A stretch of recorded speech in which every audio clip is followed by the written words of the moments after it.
And so we are not going to delay. Welcome to the Colonial Beach County Council regular meeting Wednesday, April 20th, 2022 at 6 p.m. Before I call it to order, I do ask that you silence your cell phones just to be respectful to everyone in the room and so that we can hear. And also let's make sure we use our mics because I know sometimes it's hard for people to hear on the video if we don't use our mics. Okay, with that, we will call the meeting to order. At this moment, please stand for a moment of silence and we'll follow it by the Pledge of Allegiance.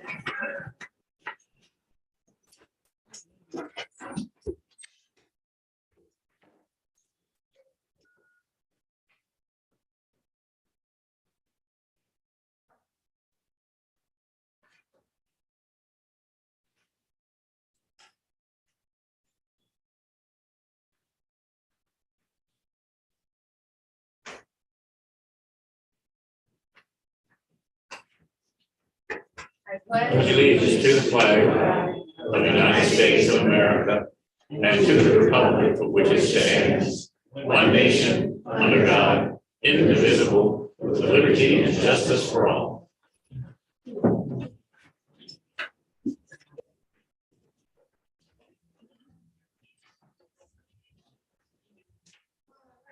roll call of members. All members are present. Additions to the agenda. I do have make a motion to amend the agenda to remove the closed meeting and to add under new business H, which is the fire flow capacity in the business district revitalization area submitted by Public Works. Do I have a motion to amend the agenda? So moved. And second? Second. Good, all in favor? Aye. Right. Motion to approve the agenda as amended. Second, Second. all in favor? Aye. Approval of the consent agenda. On our consent agenda, and this is just so that we can get to our business efficiently. We have approval of the minutes of the December 16th meeting, a resolution for the amendment and appropriation of FY 21-22 budget in water fund, general fund, and the creation of the debt service reserve fund. So I have a motion for the consent agenda. So moved. There a second? Second.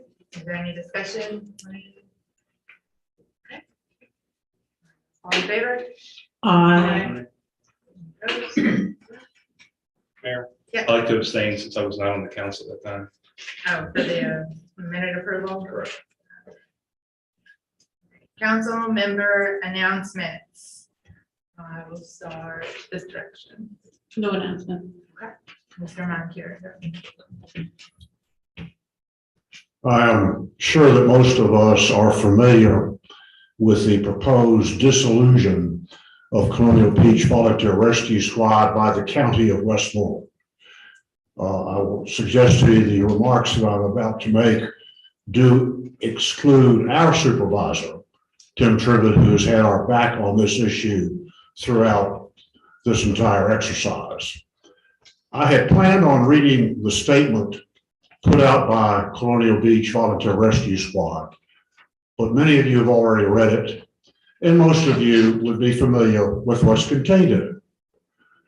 The application of any standard, statistics, population, mileage, geography, weather, demographics, and tourist season dictates that a rescue squad facility should be located in Colonial Beach. To consider that a facility to serve Colonial Beach should be located somewhere else other than Colonial Beach defies both logic and common sense. We are now faced with this decision by Westmoreland County to dissolve Colonial Beach Volunteer Rescue Squad. It is abundantly clear that this decision is being made quickly and summarily in the absence of public comment or concern with no intention of attempting an amicable resolution or even exercising a modicum of common courtesy in discussing the matter first. We recognize that the county likely has the power to dissolve the rescue squad, but power does not necessarily make it right. And this would be an exercise of power absolutely unconcerned with the health, safety, and welfare of the people of Colonial Beach. The fact that this squad has existed for 7 decades by itself warrants deliberate and considered study. I am quite frankly shocked that the Board of Supervisors for Westmoreland County is willing to engage in this arbitrary and high-handed behavior. This is not the conduct of honest and honorable people. This action is simply unreasonable and unworthy of anyone who represents himself to be a Virginian.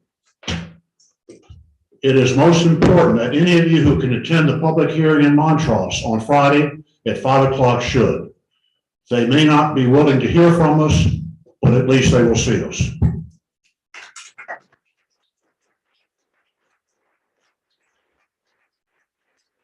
Councilman Montour, just a note, it's not a public it's not a public hearing, it is simply a meeting. That's why it's physical presence. They're not going to hear from the public. Insane. Totally insane. Yes. It's hard to follow that one. honestly. It is, so I have nothing tonight. Thank you. Dr. Zapsel? Just one final encouragement to please come out and help keep Colonial Beach beautiful this Saturday as we celebrate Earth Day by picking up litter around the town from 8 o'clock till noon. Check in at the on the side street between Colonial Buzz and the fire department between 8 and 10, and return to get signatures on community service forms or whether other documentation that you need by noon. Thank you. We had a really good time last year. We did. Oh, good. You were with me. I know. Oh. I'll be honest with you, I'm a little distracted by what's going on. So, but yes, we did have a good time and we It was should fun. participate again. Also, the Monroe's birthplace is on Saturday, which Tom would have normally spoke about under other circumstances. It's really. Yes, just a couple updates. I agree, it's kind of, a lot of this other stuff's kind of insignificant compared to the rescue squad, but I definitely support us all going out and speaking for that meeting. Oh, well, showing up, like you said, can't speak, but representation, is that taxation, not representation?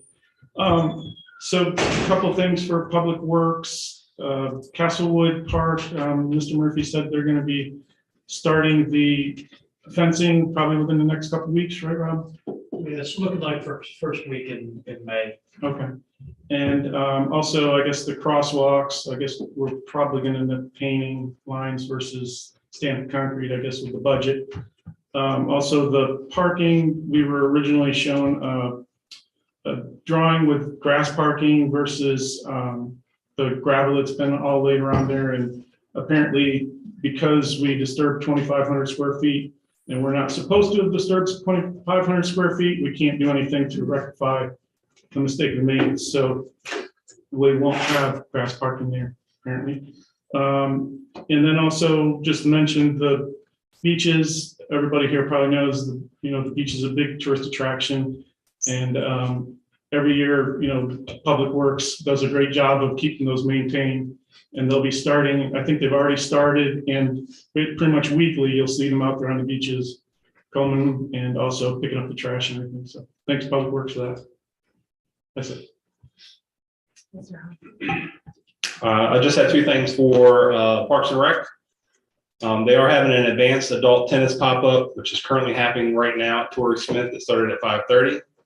So if you missed that, run over there real quick. Sunday, April the 24th, they're having Swing for the Pink. It's an intermediate and advanced tennis players.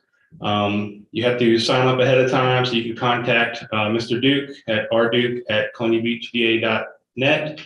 And you have waivers on the at Town Hall or at Town Hall. So if you wanted to participate in that, please contact him for further information. That's it. Thank you.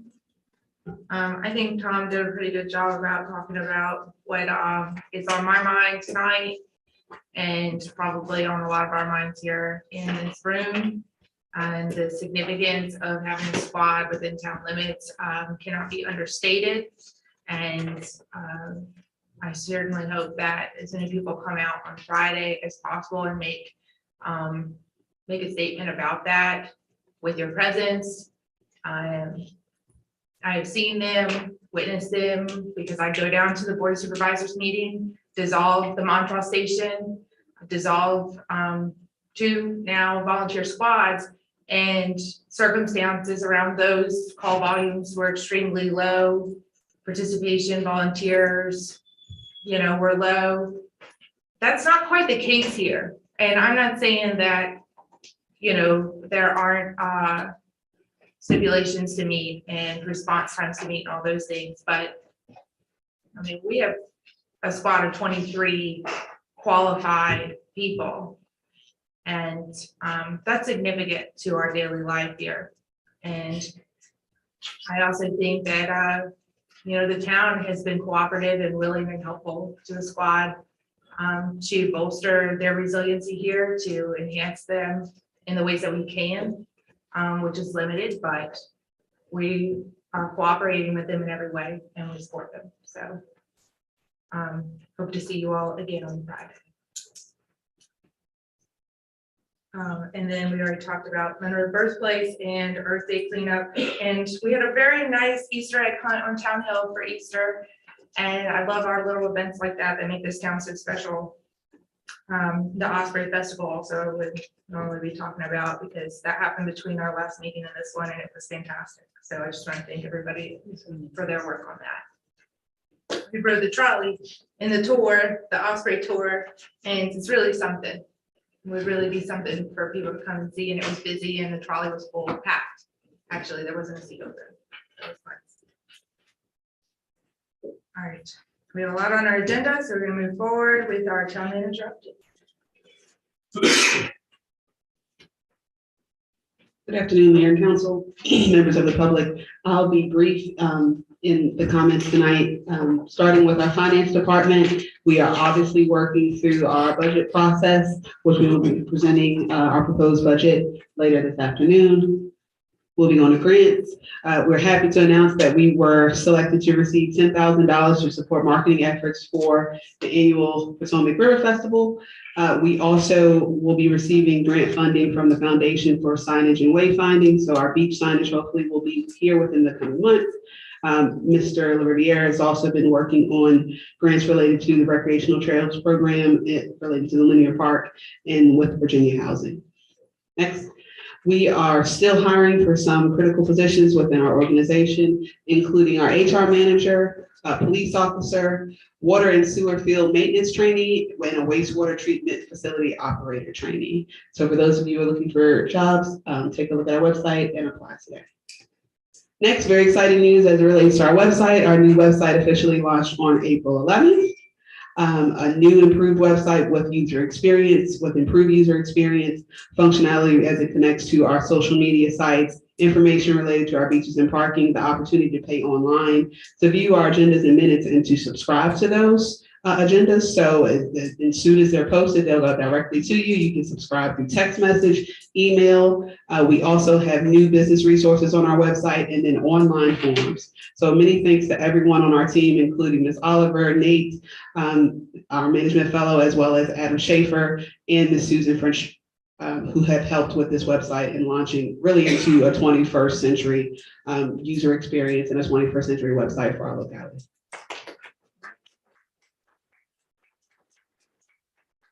Next, moving on to Parks and Recreation, I want to give a big shout out to Mr. Bobby Duke, as well as Ms.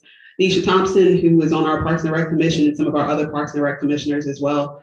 There was a very successful kite flying day on Osprey Festival weekend, which was very beautiful. A lot of people came out that weekend and just flew kites, adults and kids alike. There were just as many adults out there flying kites and really excited as there were kids.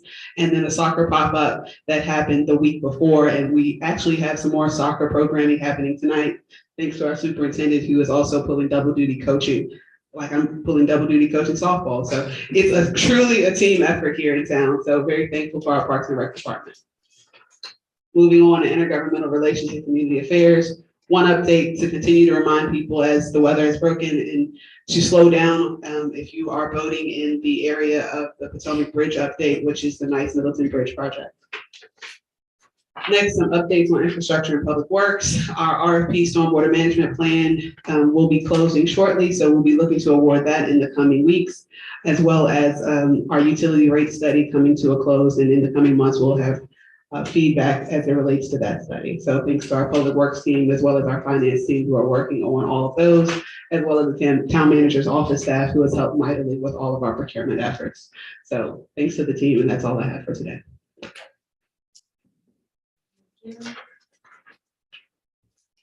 Our Westmoreland County Board of Supervisors, Mr. Tripp.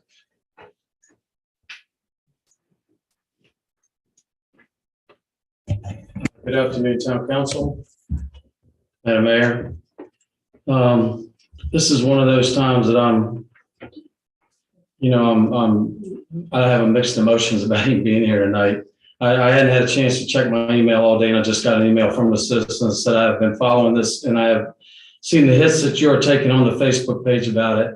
I just want to, I haven't seen that, so I don't know what they're referring to, but what I want to tell you is from my heart. You know, I've lived in this house, in this town for many, many years. I started in the rescue squad when I was 17 years old. I've been a public servant my whole life. I'm still an active federal law enforcement officer. And hopefully I'll make it and nobody will, to at least I retire in June next year. But I want to tell you how this came about that I know of. I've been through this process 2 times already. Westmoreland Rescue Squad down in Mount Holly and the Montrose Rescue Squad have already been through this process. I called Pat today because I'm genuinely very worried about her. Her and I, when she came to the squad some 47 years ago is when I was there, and her and I ran calls together. I know where her heart is. I know what she's done for this town for all those years. I'm trying very hard to keep the emotion and the personal aspect out of all of this, because I've got to look at it from the other side as well as a representative of the Board of Supervisors. When I received the call on Thursday, it was going to be a private meeting with the Board of Directors of the Rescue Squad, myself and Woody Henson, because that's the area that the squad runs in, and the county attorney, as well as the county administrator. That's all I knew, other than the conversation was going to be about dissolution and of the squad because of them not meeting the 90% call ratio that's evidently required. And then after that, I received another call that they discovered that the rescue squad also runs in Supervisor Dorothy Tate's area, which is the 3rd district, which is Flatiron Road. So they couldn't have this meeting without her being present as well, which is a good thing, because then it had to go to a public meeting if 3 supervisors are going to be there. And as a result of that, I called other board members that supervisors that had no knowledge of any of this, that any of this was even going on. Dorothy's out of town on vacation, so she wasn't going to be at the meeting no matter when it happened, most likely, because I don't think she's coming back for it. But that's going to remain to be seen whether that meeting is still on Friday or not. I have no idea whether it'll be canceled. I can just assure you I've been on the phone nonstop, as well as many of you probably have been, to where I practically have no voice. And it's important. It's extremely important, the impact that this can have on our town. The circumstances are not the same as the other 2 cases. Westmoreland hadn't run calls in a couple of years. They locked the building. They had brand new units sitting down there. They had lots of assets. The county attorney and the General Assembly introduced the law that got passed, SB 1088, and after that action, then the county took an action to take Westmoreland to court.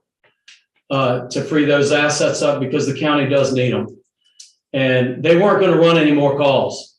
That property, those squads, those assets are public funds that belong to the county. That was the position that was being taken.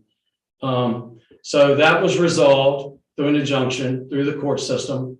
And then last year, I show up at a meeting with no knowledge whatsoever, which happens every meeting. And I see on the agenda that we're going to dissolve the Montrose Rescue Squad. So, and I'm very close with Ken Chatham, who's on that board of directors. And I took a picture of it and I sent it to him and I said, Ken, I had no idea that y'all were closing. And Ken called me and said, I had no idea we were closing either. And even though they've struggled just like Colonial Beach has, they've been getting one unit out here and there. They face the reality that their life members are no longer running.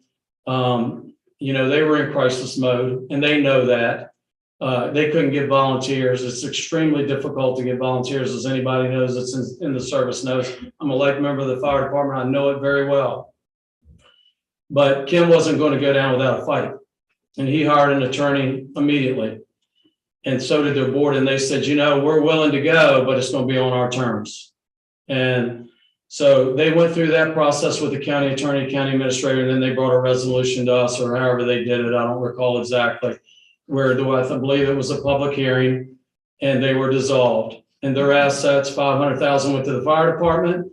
They had some other things that they wanted to do, their building and their squad units and their equipment all went to the county to be used. And the county had already been using their building. And they had been renting it from the county, or the county had been renting it from them. So then on Thursday, when I got that call, it just came out of the blue. And, you know, Madam Mayor, I tried to chase you down all morning. You were in numerous meetings. I contacted the town manager because I knew this was going to have ramifications. This ain't something you just call somebody out of the blue and say, we're closing you down. You know, some people that have no feelings and have no heart can do that. I don't think I could ever do that, but that's where we're at. Mr. Monicure, the mayor, and myself met with the board of directors of the rescue squad for about an hour and a half. I think it was on Monday night. I can't even keep my days straight because I've talked about the situation so much and did so much research on it to try to see what I can do to help move this forward in a good way. But I don't know what's going to be done. I don't know what's going to happen at that meeting if that meeting is held. There is no public comment on the agenda. The chair of any meeting actually can open it up to comment if they choose to do that. But it's not on the agenda. The meeting has been changed to 5 o'clock on Friday. And I intend to be there and represent this town. I love this town. Our institutions are our town, whether it be the school system, the fire department, and absolutely the rescue squad, who has been here for 72 years. And if that falls, what's next? And believe me, I can't sit here with all honesty and tell you that it won't be the fire departments that are next, because it will be. We've seen it in every county that surrounds us. I've lived it because I'm a life member, and I know how hard it is to get volunteers because of the amount of training that this is involved, the amount of requirements for you to respond to calls. It's just, you can't do it and work. Pat Fitzgerald's retired. She's probably run 800 of that 873 calls that happened in Colonial Beach this year. In addition to the ones that she ran in the county that goes to Westmoreland Shores, Placid Bay, and out there Flatiron Road. It's unbelievable, but in reality, the number of transports they did within the town limits alone was less than 1%. But that doesn't tell the whole story. And that's where we got to go with that, about why can't we work this out? Why was there not a meeting with just the county administrator and the board of directors of the rescue squad, or the rescue squad members say, hey folks, this is what's coming up. I've got to certify you, which the county administrator is required to do that. How can I help you? What can we do to work together? And Robin and I know, because we were the only two. I stood at this meeting and I said, we need your help if you want this squad in Colonial Beach. Nobody but that lady right there spoke to say, we need this in Colonial Beach. I addressed the issue with the board. I like to be in support of the board and us all be on the same page. But I looked right at the 4th District Supervisor and said, we need a study. The numbers are there. The squad has got to be in the town of Colonial Beach. The next thing out of his mouth was, I make a motion, we hire the members to fully staff the squad, and we do the additional Oak Grove Rescue Squad, and that's where the unit will be. And no further discussion or anything, that's it. And it's there. The building's done, the members are there, the squad's there. And it's like just totally ignored. You would think prudent people could put in their mind, first and foremost, public safety in the lives of people. I've been there when Pat Fitzgerald waited for a squad to get there from Montrose, and she's pumping on somebody's chest at 72 years old. I've been there. And many of us have that's in public service. We've seen it. You know, they don't get here in 5 minutes, and it'll never happen. And I had another board member say, well, I left the station, it took me 6 minutes to get to Colonial Beach. If you can get from that station to that point in 6 minutes, I'll buy you an airplane, because you had to fly here. You could not have drove a squad and did that. It's impossible. Our squad can't get to that point in 5 minutes, especially in a summer weekend or when traffic is crazy. And we all know, every one of us that have been here our whole life, we know what the squad means to this town. We know what, and it's just not the squad, it's the people. It's the people that have dedicated their whole life to do the right thing and to be a public servant. It takes a certain person to do that. I can't tell you how many times I've known that Pat Fisher went to the hospital 4 or 5 times or more in a day. 3 hours is about what it takes to do that trip around the clock. My 10-month-old grandchild.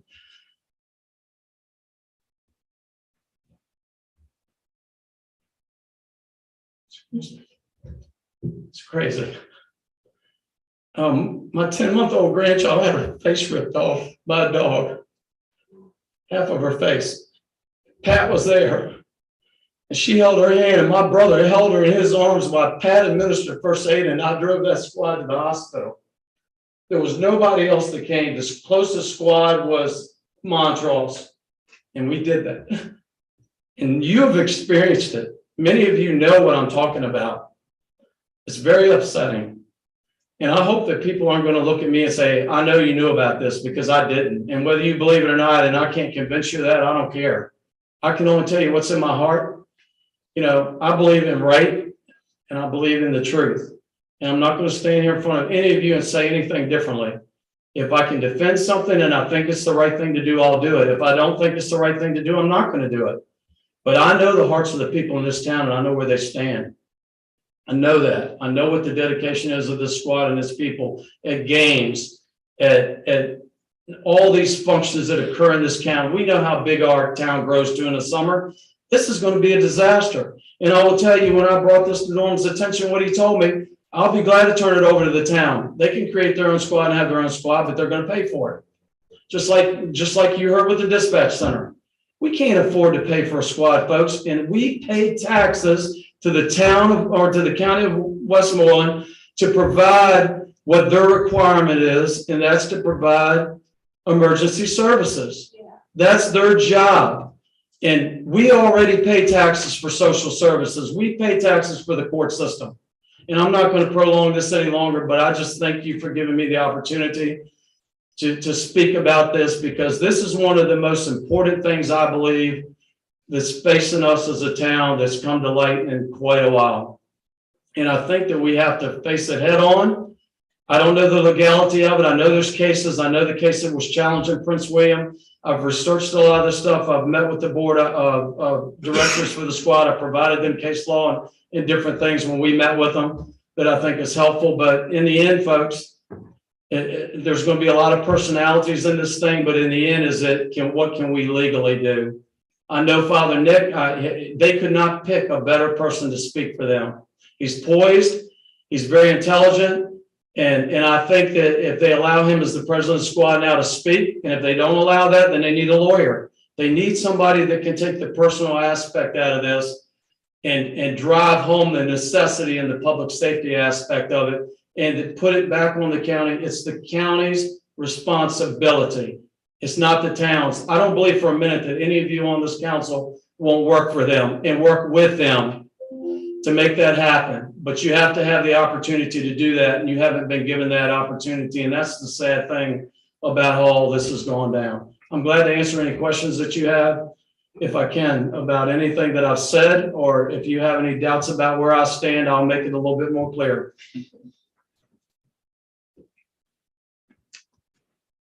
I was in a meeting with the rescue squad on Wednesday, talking about how we're gonna try to help them get their USDA funding for a new site location with a new facility that can house better equipment and the berthing that they need for overnight to help bolster them so that we can work with the county on this. And then on Friday, I'm on the phone call with them about dissolvement.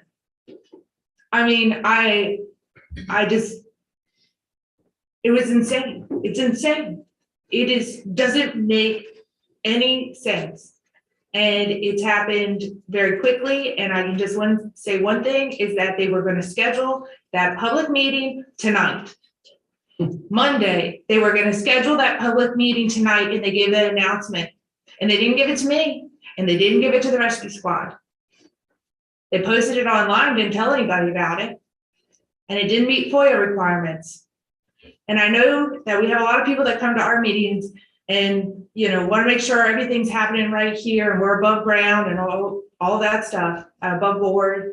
And we really do our best. We work extra hard at all of those things, transparency, getting information out, your packets. I mean, go to a board of supervisors meeting and see the difference because it's astronomical. And it's not Tim. It's not. And he's been down there fighting for us and fighting for this squad and knowing that Oak Grove Station was not going to do it. And so I just appreciate that. And I appreciate everything that we've been through together so far on this and where this is going to have to go. And I think that I don't know if I'm going to get to speak Friday. I'm just a regular citizen down there, right? And if there's no public comment, then I don't know what I'm going to be able to say either. But at least we have an opportunity here to say it in public and get it on a record.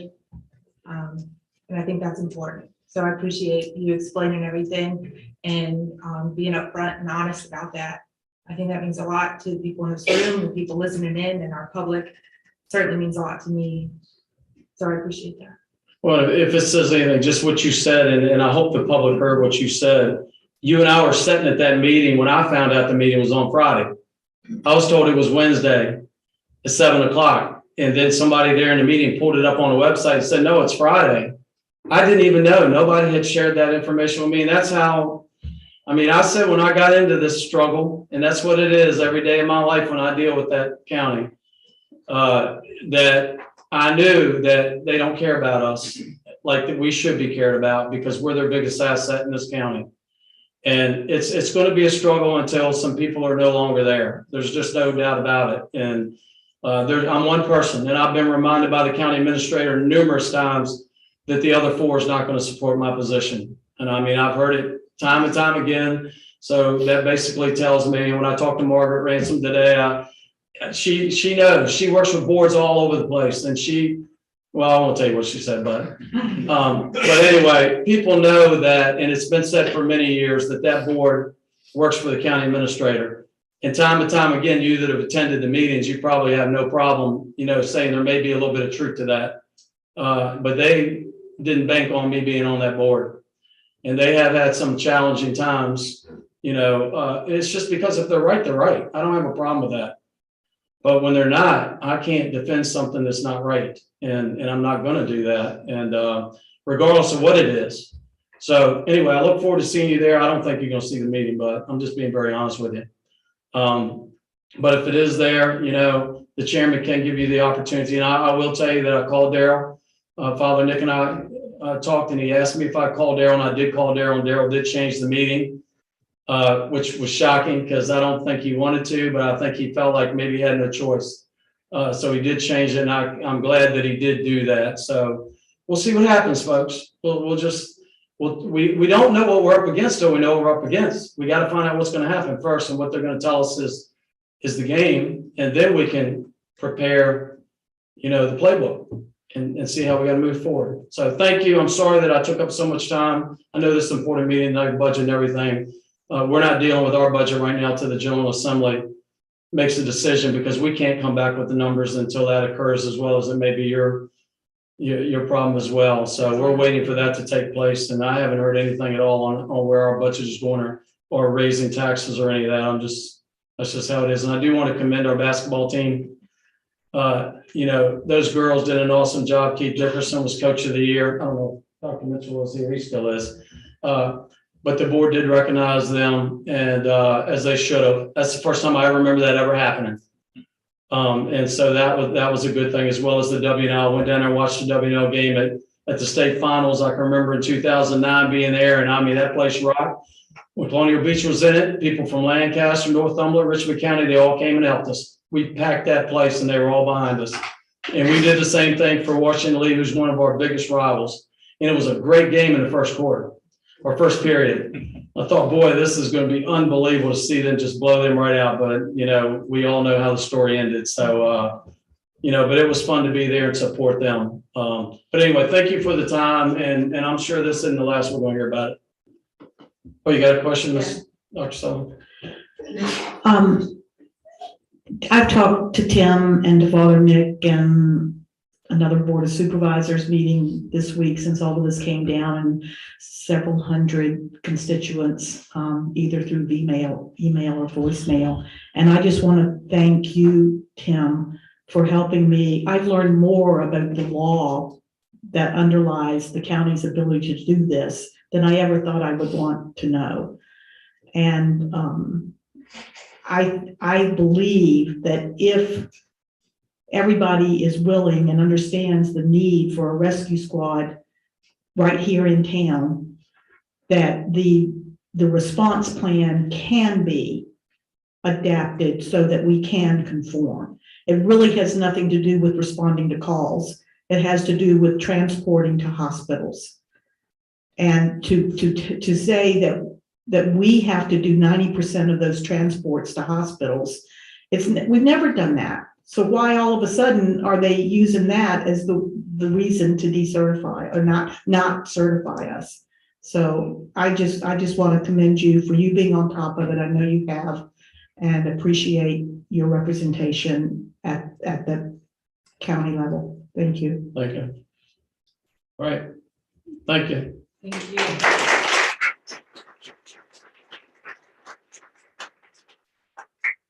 Dr. Mitchell.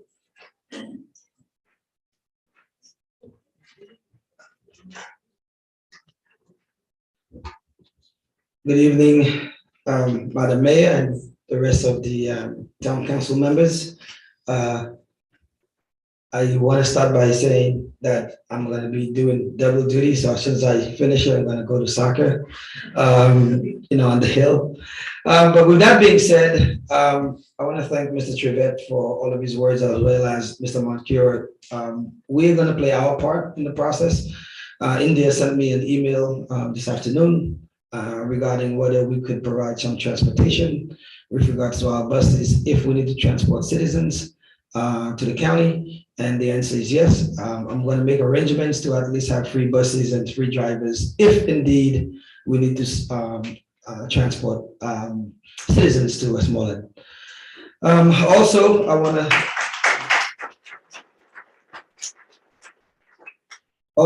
to echo what Mr. Trivette said. I want to thank him. I want to thank Mr. Williams, who was in attendance, India, as well as several of our board members, school board members, Ms. Lucas and Ms. Liburn, for coming to celebrate with the girls at the Board of Supervisors meeting on April 11th, as they were recognized with a resolution for their achievement. I do have some just key dates for this evening in terms of end of the year things that are happening in Colonial Beach Public Schools. On Friday, April 22nd at 6 p.m., we have Powder Puff game at the high school. May 2nd to the 6th is Teacher and Staff Appreciation Week. On May 14th, we have our annual Baccalaureate Church service at Colonial Beach Baptist Church from 6 to 7 for our graduating seniors. On May 19th, we are having our kindergarten graduation at 9 a.m. as well as our seventh grade graduation at 6 p.m. And on May 21st, we have our high school graduation at 2 p.m. I also want to share with the public and the board, the town council, that we started a new business partnership with Healthy Harvest Food Bank to provide 120 take-home weekend food baskets to families in our community that will serve for the remainder of the school year. Thank you. I will take any questions before I transition to the Hill. No? All right. Okay, thank you. Thank you. All right. Good night.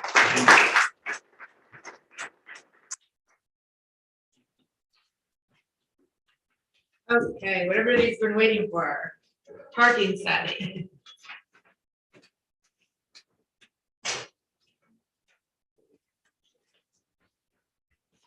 Good evening. My name is Brian Laverty with Mead and Hunt, a engineering and planning consultant firm.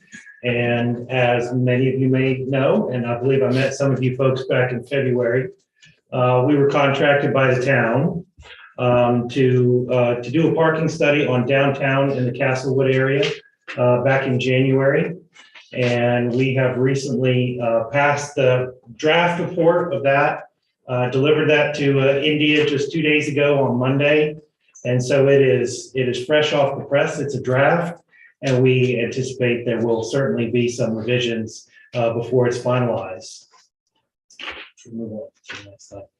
The objectives of the study, and I apologize if the slides are small for anyone, but the report and the slides are going to be attached to the board agenda, I believe. Is that correct? They're going to be attached to the board agenda online. Okay, great. Are one to do an inventory of the parking resources in our two study areas, and that map you see right there shows the extent of the two study areas that form our entire study area, the area around downtown, and then area down in Castlewood, to capture and record a number of community concerns regarding the parking supply in those two areas, to quantify what the existing and future parking needs are, and then to develop a palette of recommendations that the town can seek to implement in the future, can choose from amongst the recommendations that we made. And these are as a consulting firm, these are our professional recommendations. I've never conducted a study for any client, certainly not a parking study where every single thing that I put down on paper and recommended got implemented. So it's something that I'm intending to provide choices for the town doing that. And also I put another bullet in there, some of the goals is this is an ongoing process. I don't see this as something that we come up with a report and boom, you know exactly what you need to do regarding parking for the next 20 years. The life breath of any planning study, and certainly parking planning study, is data. And as far as use data, what we had for this study was only the data from the Flowbird parking meters that got implemented in May of last year. And I certainly recommend that the town continue to collect more data as some of these recommendations get put in place going forward to see what the effects are, and be able to pivot as need be going forward. You have to be reactive to conditions on the ground, especially coming after 2 years of a pandemic. And you can't really look back on the last 2 years and say, this tells us what the conditions are going to be going forward. So I spent a lot of time on the first two slides. I'll try to go through the rest of them a little bit more expeditiously. We can move on to the next one there. So the study activities, like I mentioned, we kicked off this study in January, and we had an open house here on February 11th at a town walk. Show some of the folks who attended the town walk doing that back on the 11th of February.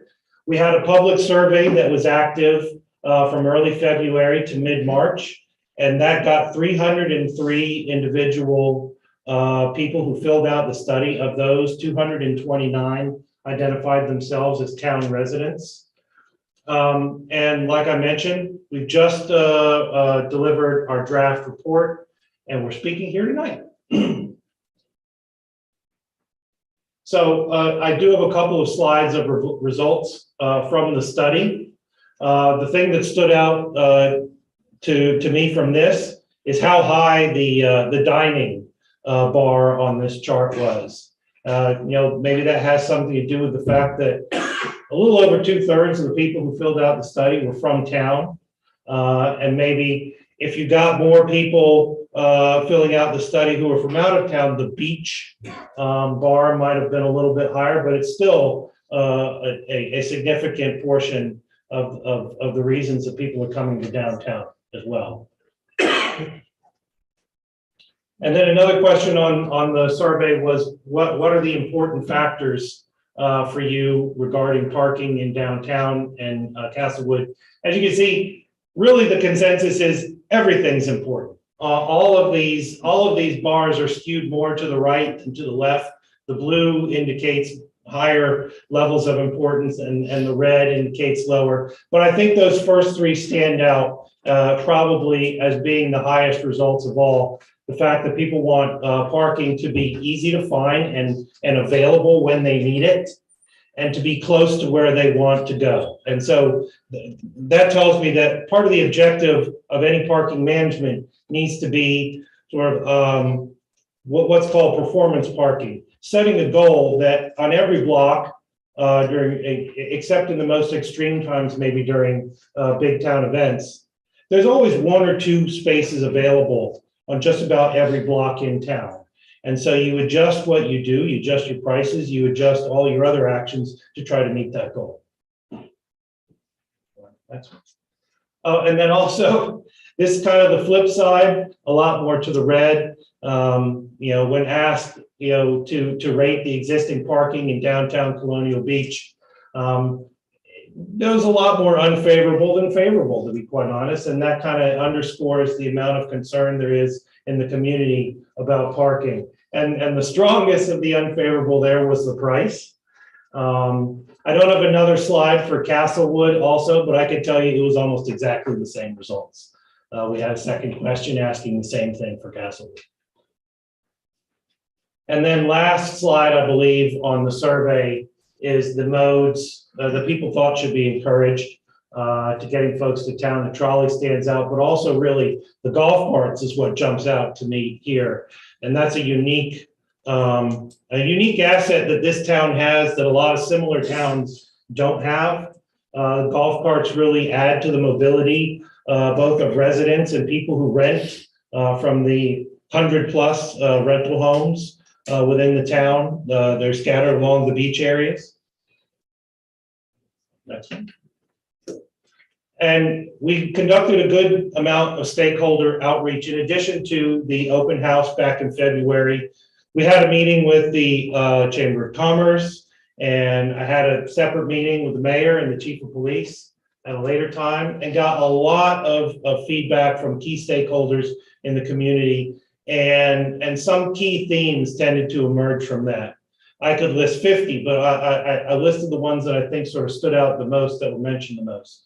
The fact that there is a lot of confusion amongst residents and visitors about how to park, people parking in an area where they have to pay and they don't realize it, things like that. The colored curb markings people felt were confusing. The parking passes, people did not feel that it was fair, the difference in rates between residents and non-residents. Events, big events like 4th of July are critical to the parking plans and need to be addressed. The fact that there's a difference between tourists who come and stay maybe in a rental home and visitors who come for the day. A lot of concern over the fact that the Wilder lot is going to go away as part of the Dodson development, and a general consensus that a lack of parking when it happens is seen as a drag on business in the community. So getting to our inventory, like I mentioned, we we came and we walked the streets and recorded every space in every lot back in February. This is the downtown. I've got another slide for Castlewood, but all told, within our downtown study area, there's just over 1,100 parking spaces available. Now, almost half of those actually are unmarked shoulders, which may not be seen as the most desirable parking spaces by some users. And some folks may not realize they can park there. That's an important caveat. And then when you add in, those are just the publicly available spaces, so on street and in public lots. When you add in all of the private lots, these are mainly for businesses around the downtown, those add up to another 600. And you have just over 1,700 spaces in the downtown. It does sound like a lot. We'll get to the demand in a little bit. Next one.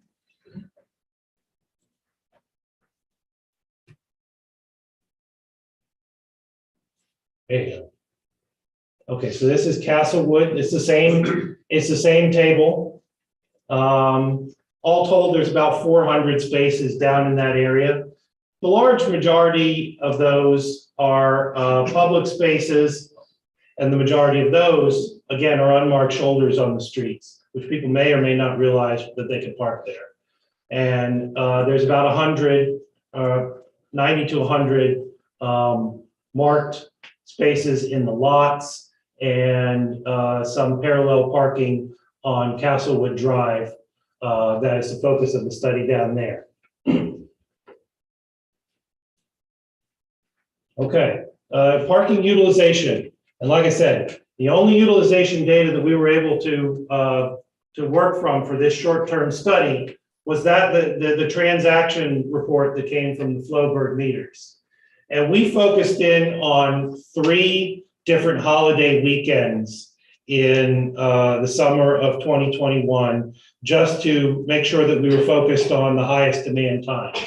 Memorial Day, 4th of July, and Labor Day. Memorial Day, honestly, the numbers were pretty low, but those meters had been in place less than a month at that time. It probably had a lot to do with it. The utilization was very high on 4th of July. For this analysis, we assumed a window of 36 hours over that weekend, 12 hours a day, understanding that we shouldn't really count the overnight hours the same as the peak demand hours during the day. But if you looked at that and looked at the number of transactions, and we were able to determine how long each car stayed based on how much people paid for the transaction, we had some pretty high occupancy rates in some of the areas in downtown, particularly those areas that are most geared towards beach parking. So that's the Wilder lot. That's the Zone 5, which is along Irving Avenue and Beach Terrace. In the southern half of downtown. And then, of course, down in Castlewood, where our numbers at least told us that the utilization there was over 100%. That probably reflects, those lots aren't really marked out with individual spaces. People probably were able to cram in a few more cars than they might otherwise. And there also was probably some turnover, and some hours of the day got paid for twice, maybe. Now, we also did an analysis to do our best to determine what the future parking needs would be. So we estimated the current land use by type in our 2 study areas. And that was a map analysis at our desks, looking at the number of residences, the retail square footage, restaurant square footage, hotel, churches, office, and government buildings. And then we applied that says ITE trip rates. I'm sorry, it should say ITE parking generation rates. ITE is the Institute of Traffic Engineers. And so those are generally industry accepted rates that different land uses require in terms of how much parking they require by whatever metric you measure, either square footage of retail or number of residential units, number of hotel rooms, etc. And by that, we calculated that what the total parking need was in the downtown area. And then applied changes based on the future development we know about. And that's really two sources. That's the publicly available details of the Dodson development phases 1, 2, 3, and 4, and the town's business district revitalization plan. So we applied those numbers, and it shows that the total parking need existing around 1,200 spaces, going up to 1,400 some. And the existing parking spaces right now, about 1,700, it's going to take a dip in the next few years, but then climb back up to about where it is right now, based on what we see in those two plans. And I would stress that this is a really conservative estimate. We wanted to err on the side of what you might call bad news, err on the side of saying that you need more parking than maybe you do. And by saying that, what I mean is not all of these uses need their most spaces at the same time. A church needs all of its spaces on Sunday morning. A retail business probably needs the highest number of spaces in the afternoon on a weekday. A restaurant needs the highest number of spaces in the evening on a weekday or on a weekend, a Saturday night. So it's not, you can't necessarily say that all these different uses are going to need all of these spaces at the same time. And so it doesn't really account for multiple use of the same space by different land use types. And I should also say the one thing that we really cannot quantify, at least as of now, until maybe some more data collection is done down the road during this summer, is what the parking demand is for day visitors to the beach. All we have to go by are those meter transactions from before. So that's not factored into us here as well. So when we say there's a surplus of 200 spaces, that doesn't really count in the day users. So it's probably less than that. Okay, moving on down the road. So now we get to the fun part, which is the recommendations. This is a general listing of our short-term recommendations. And I'll tell you about 3 of them right here on this slide, and then the meter parking and the recommendations for events. I've got individual slides for those. First recommendation, again, is, and I probably sound like a broken record here, is additional data collection and analysis. I think the town really should consider taking, particularly during the holidays this summer and the heavy weekends, collecting more data on what the usage patterns are in order to feed back into this and confirm the impressions that we've already got. But the golf cart parking, we're recommending a pilot program for that, picking 5 to 6 spots in some key locations that could be street side or could be within existing lots throughout the town. And that would do a lot to really encourage that use, but also maybe free up some of the existing parallel parking spots, which I see a lot of them have golf carts in them out here. Free up a few more of those for standard road vehicles by giving the golf carts some additional dedicated spaces that cars can't park in. Changes to the curb marking. Currently, the town uses, I think, 5 different colors, and we're recommending that really just use 3 because those are the ones that people know the best. And that's blue for handicap, yellow for loading zones, and red for no parking. And a revision to the permit system. This won't be too controversial, but right now I noticed that residents pay $30 for a parking permit. No, we don't pay anything for a parking permit. We get to park for free when we buy our decal, which has to be paid. The decal is what I mean by a parking permit. Yes, but it's not. Okay. Where someone whose vehicle is garaged outside pays $100, and I'm recommending that you pick a level in between there, maybe 45 or 50, and charge that same rate for residents, rental property owners, and business owners alike. So roll on to the next slide. the meter parking system, which I think is maybe going to be the meat and the most anticipated part of this. We've got a number of recommendations related to that. One is a few of the pay stations need to be relocated.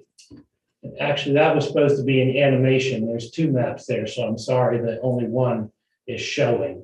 But the pay station currently at the town pier applies to the lot on Taylor Street, and it's not intuitive that is the fact. So someone who doesn't know that already could park in that lot and never know that they have to park because the pay station is outside the field of view. And so I would move that into the lot. Similarly, at the Wilder lot, there's two pay stations right next to each other. And it would make sense to have one of those at the edge of the lot so people would encounter it as they walk from the lot to the beach.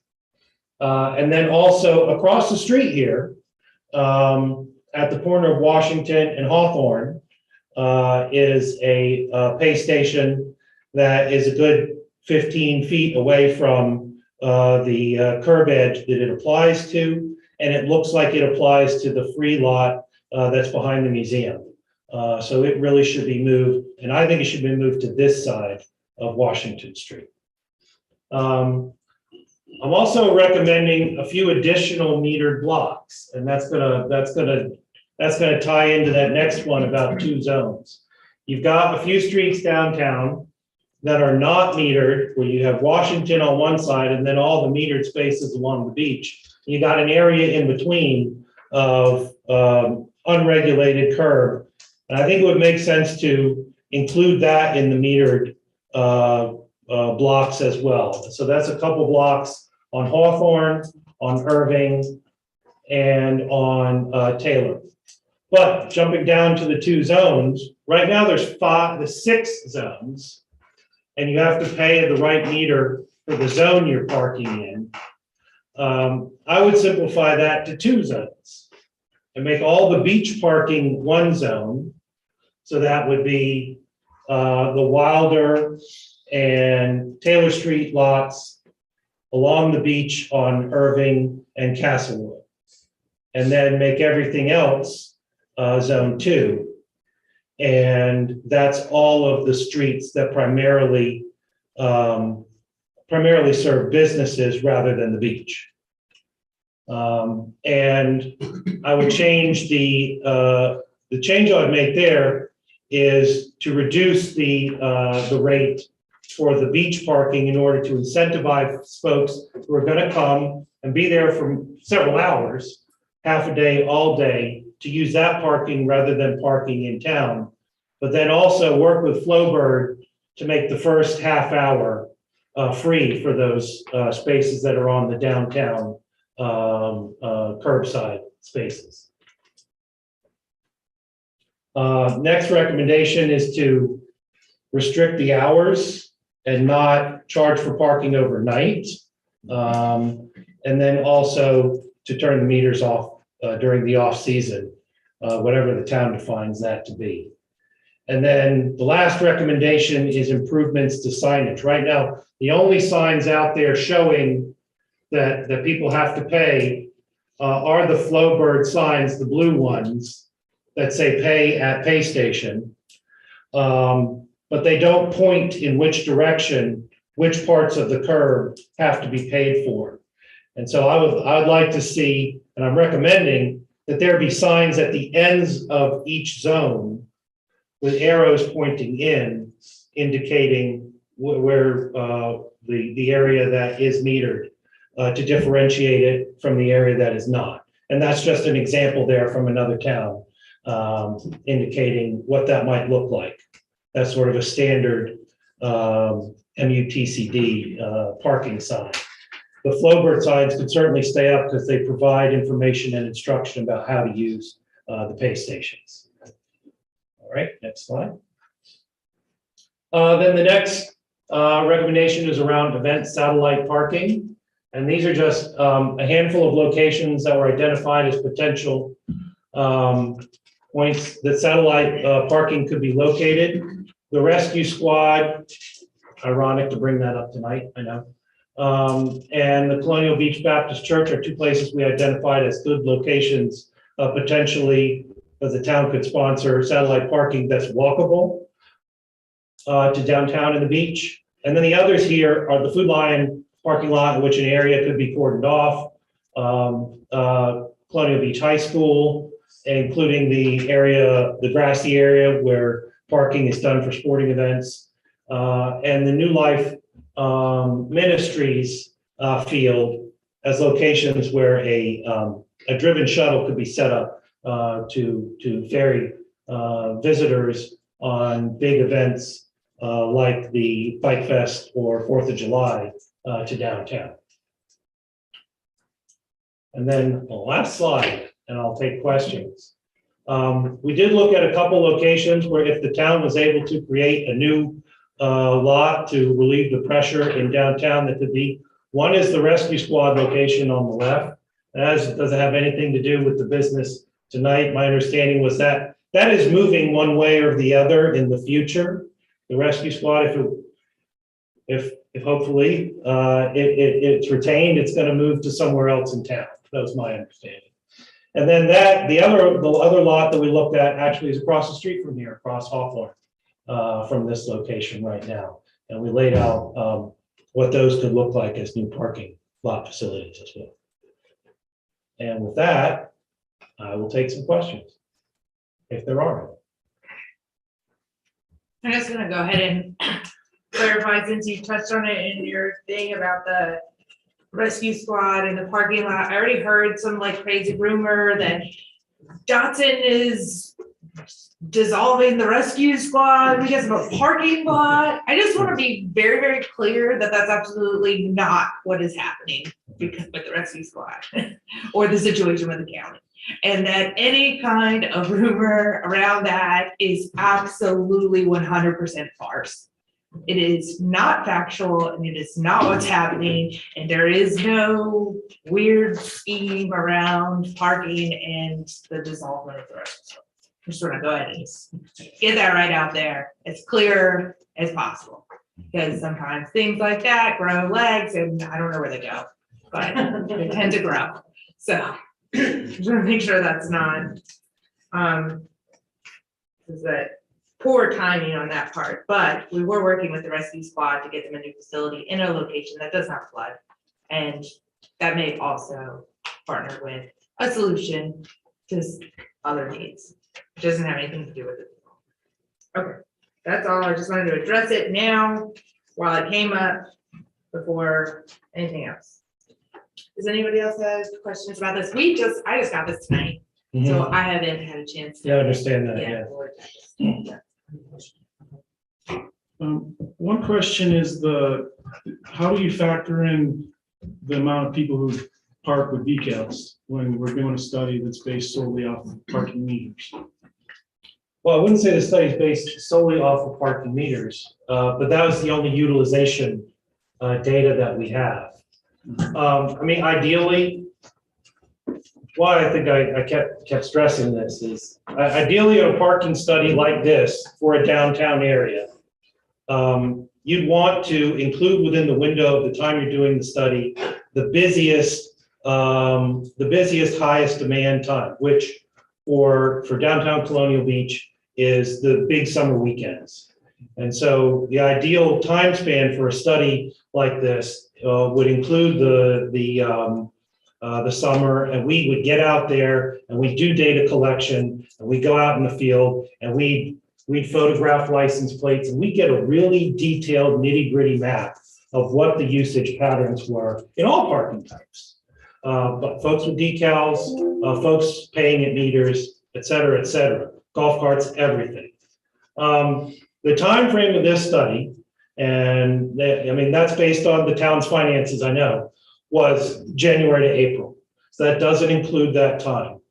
And I'm not just trying to, build more work for my company, but I am saying that is my honest recommendation. Keep studying this. Keep putting some time into gathering some more data and giving yourself a better overall picture of what the usage patterns are. Doesn't mean we can't draw some conclusions from what we know right now and the data we do have, especially because in any study like this, a lot of the conclusions are based as much from the perceptions of people in the community as they are from raw data. But I would definitely keep studying and collect more data, particularly this summer, to be able to add to that and say, well, maybe the conclusion from April, this makes me modify that conclusion a little bit. Okay, thanks. And also, you said it looked like, at least the way I was reading it, is it looks like we have enough parking currently? Again, saying that as a black or white answer is hard. The analysis we did, whereas we basically inventoried what all the spaces there are, and then what the total demand is, shows that the total demand is not quite up to where the parking, the total inventory of spaces is in the downtown. And you see, I showed that table for downtown, not for Castlewood, because in Castlewood it was way out of whack. The parking available way outpaced the demand. Although clearly on holiday weekends, that lot is full to capacity.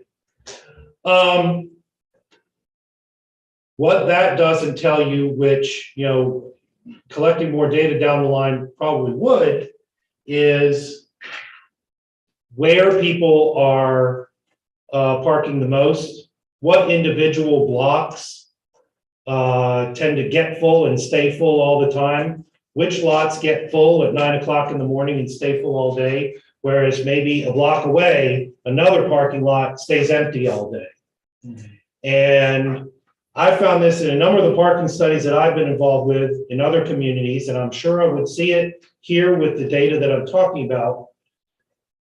There's usually more parking spaces in total than are needed, but people don't have absolute knowledge of where all those parking spaces are.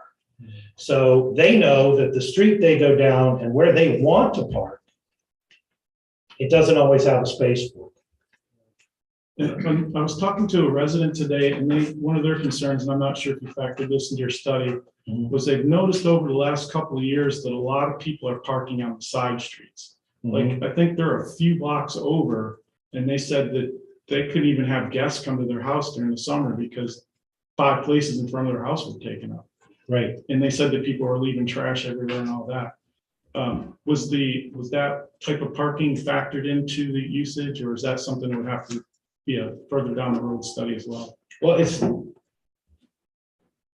factored into the total demand and the total availability. In doing that analysis, we discounted the parking demand from the residences under the assumption that for most of those residences have their own dedicated off-street parking in the form of a garage or a driveway. So when we tallied up the number of residences in downtown and Castlewood, we only put in parking demand for 20% of that, based on the large majority having the ability to park off street. But certainly that's a concern. It's not one of the major concerns that we heard in our stakeholder outreach, I'll be honest, but I'm hearing it from you now, and it's something that we would definitely, want to look at as far as any revisions to the study or any additional study going forward. Yeah, the person I talked to said just in the last couple of years, it's gotten worse. Yes, ma'am. Did you make any recommendation for resident-only parking areas or not? No. Okay. Second question, if you're doing your usage off the meters, you are missing the usage by people that are able to park for free, either because they're town residents or they bought a decal. Correct. So I would be concerned that if I actually went down there on that day, all the spaces would be filled. And so you might be underestimating the demand based on that fact. Is that a reasonable assumption? Yes, and I didn't mean to make the entire presentation about me recommending that you do more counts. But that kind of ties into that as well. If detailed counts during a summer weekend could be done, that would give a much more colorful picture of where in particular spots the parking is hot, where it is cool, what the usage patterns are. I think we have a budget presentation after this, and you can see where we cut professional services down to nothing. Oh. I would also add that he did have traffic study data from the one traffic study that we did during Labor Day weekend, which did include traffic study counts. And those were strategically placed through town, which would have included some of the residents in town who would have data decals, but not obviously utilize them either. So that was on Colonial, Washington, and then we had a traffic count in Wild July, as well as one other area in the number streets. So that was included in that data for that weekend as well. Are there any questions? Yeah, one question. So one of your recommendations was to change these zones from 6 to 2. Yes. If we did that, how would we get statistical data out of its own? Okay, sorry, I'll get right on it. Does that sound better? You indicated that we should go from 6 to 2 zones. For statistic purposes, should we keep the 6 to utilize which zones are doing the best for us? Well, you would still get data by individual pay station. Okay. Yeah, and what we did is we aggregated them up. Right. And it was that was a process of deduction in order to be able to do so, because the data that comes from Flowbird doesn't say what zone it is attached to. But we were able to figure out what the boundaries of the zones are. Okay. Yeah, and my understanding was that initially the intention was for everything in the town to be just one zone. So I would nuance that a little bit, because I'm also recommending a difference in pay rate between the 2 zones. So I'd go at least 2. Yeah. So my other question is with the pay rates, with the utilization that we've seen on specifically the holiday things, do you see that the cost, I mean, the utilization at Castlewood is over 100%. Mm-hmm. Do you see that the cost of those items being a problem since it's being utilized 100%, or even some of the other ones at 70 to 80, 90%? It's certainly not dissuading people from using those areas. They're willing to pay the price. Right.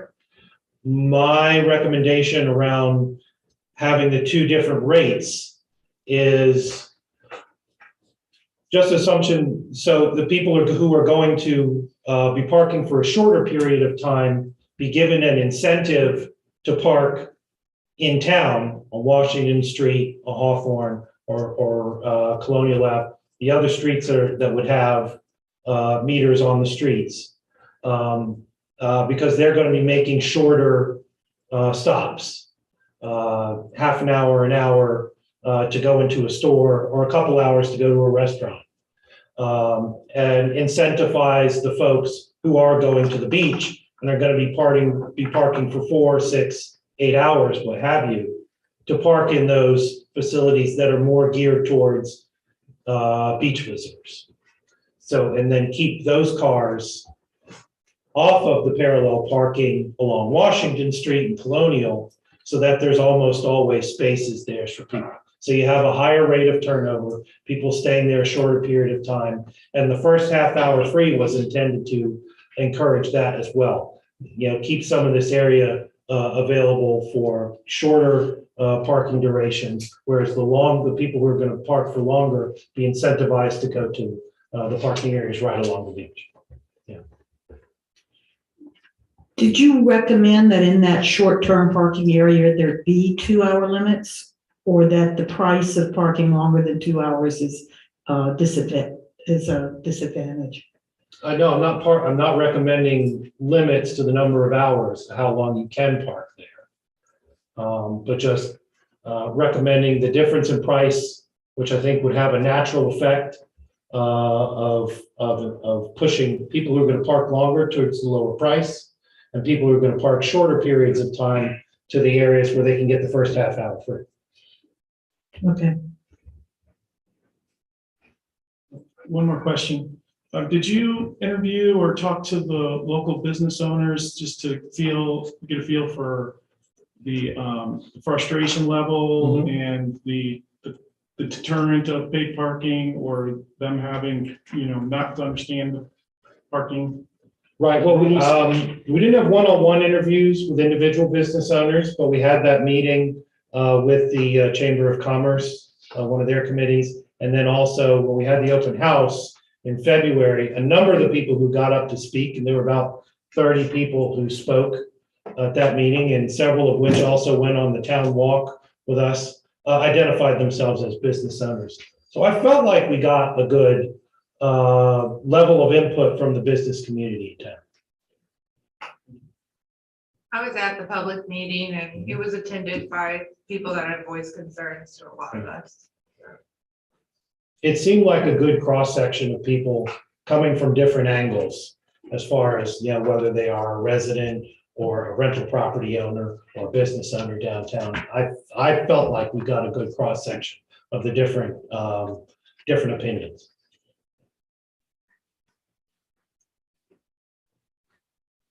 I don't have any other questions. Anybody have any questions? All right, I look forward to following up with you. All right, thank you very much. Thank you. Thank you.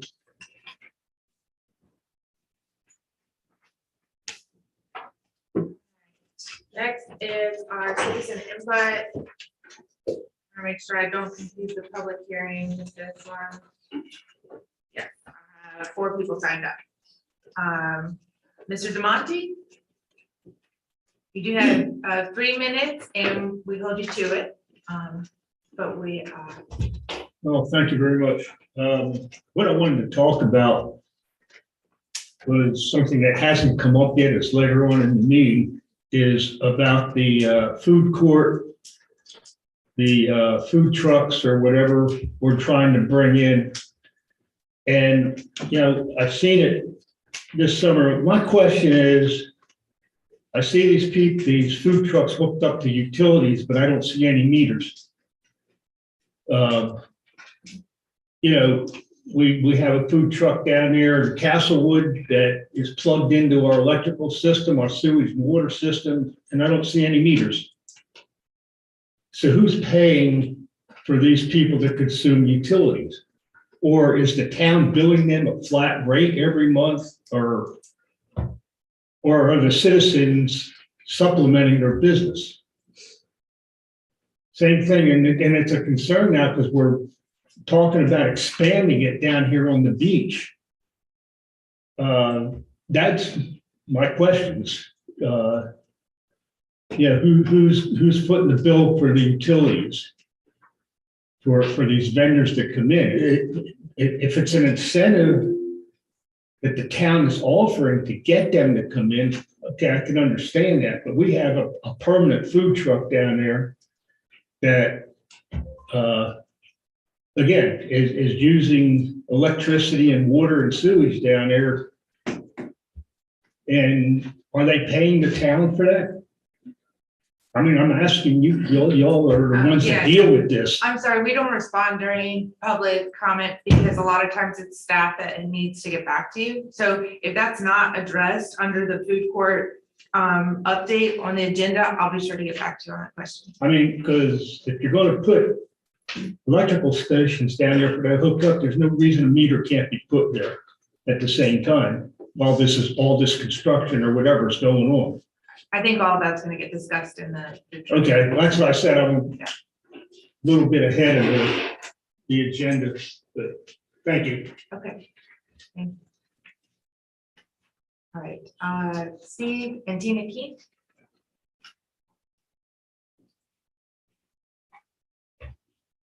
Good evening, Madam Mayor, Town Manager, the Town Council. We want to express our disappointment with the administration and planning of the food vendor program for 2022. We are really excited from the very beginning when Mike Fitzpatrick brought up the idea and passed around pictures that he had taken of food truck court while he was on vacation. We were even more excited to learn that council had approved an area for food vendors at the bottom of Town Hill, and just knew that this idea would bring new businesses as well as people to Colonial Beach. But to our dismay, the program has simply run off the rail. There's been very mixed communication, if any at all. And we were told we had to sign a contract that we could set up in our locations until June 30th, when we would have to move up on to Town Hill because of the Dodson program, the project. To further our disappointment, we learned that there were several similar vendors signed up. Another hot dog vendor was set up a little over 20 yards from where we were to set up initially. When we questioned this, we were told that this vendor had agreed not to sell hot dogs verbally, when in fact, his trailer is lettered with all-American hot dogs all over it. And if that is not bad enough, when we had to move on June 30th, we would be even closer to each other vendors that are signed up. I question the thought process of the vendor selection. Do not buy the explanation that while they are similar vendors, there are different menu items offered. This whole process has been very frustrating for my wife and I, since we have been a part of the food vendor program for a few years. We both do business in Colonial Beach, and we expected more from the administration. Sadly, we had to make a decision to pull out of the program and move our business elsewhere. I sincerely thank Mike Fitzpatrick, thank you, sir, for all the work that he's put into bringing this to the forefront and addressing the town council with it. It's a much needed food vendor court into a town that has so few places to eat, especially along the beach areas. As well as it's been discussed in the past, when the town slows down after Labor Day, a lot of business, restaurants and things seem to close up. And this food court area would offer our beachgoers and our citizens places to eat year round. I hope that going into 2023, that the original vision, can be accomplished and that the proper planning and administration will be in place to avoid the issues faced this year. It would also be great if a beer garden could be incorporated to the plan to further support vendors and make the food truck court a destination in Colonial Beach. Thank you very much. Thank you. Ms. Fitzpatrick?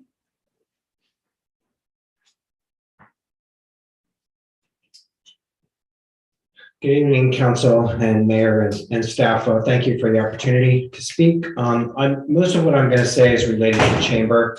I'll try to keep it to 3 minutes, so. You get 5 if you're with the. Okay, all right. First of all, I want to make sure everybody's aware that the boat show, which was originally scheduled for this weekend, has been canceled because there's confusion out there about that. So the issue is nothing to do with organization, but with inventory. Multiple vendors pulled out at the last minute because they were unable to get any of their inventory that they had originally planned. So we'll be trying to bring it forward again in October, when hopefully the supply chain and issues are better at that point. But I wanted to make that announcement. Also, I'm very happy to announce the town manager mentioned one of the grants, but I personally wrote 2 grants on behalf of the Chamber of Commerce, one for Potomac River Festival and one for the Bike Fest. And we had to apply through the town and through the chamber because one entity couldn't apply for 2 of the same grants.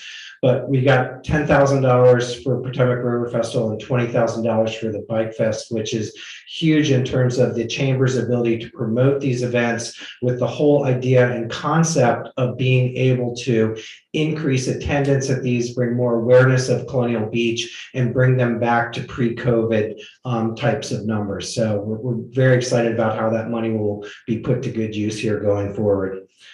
Tied in with that, I want to let you know that personally, I have been tapped to form an executive leadership committee for the Alzheimer's Association, part of the Richmond district, and to basically try to put together an executive leadership team that will be focused on business sponsorship for the Alzheimer's Association from Fredericksburg through the Northern Neck.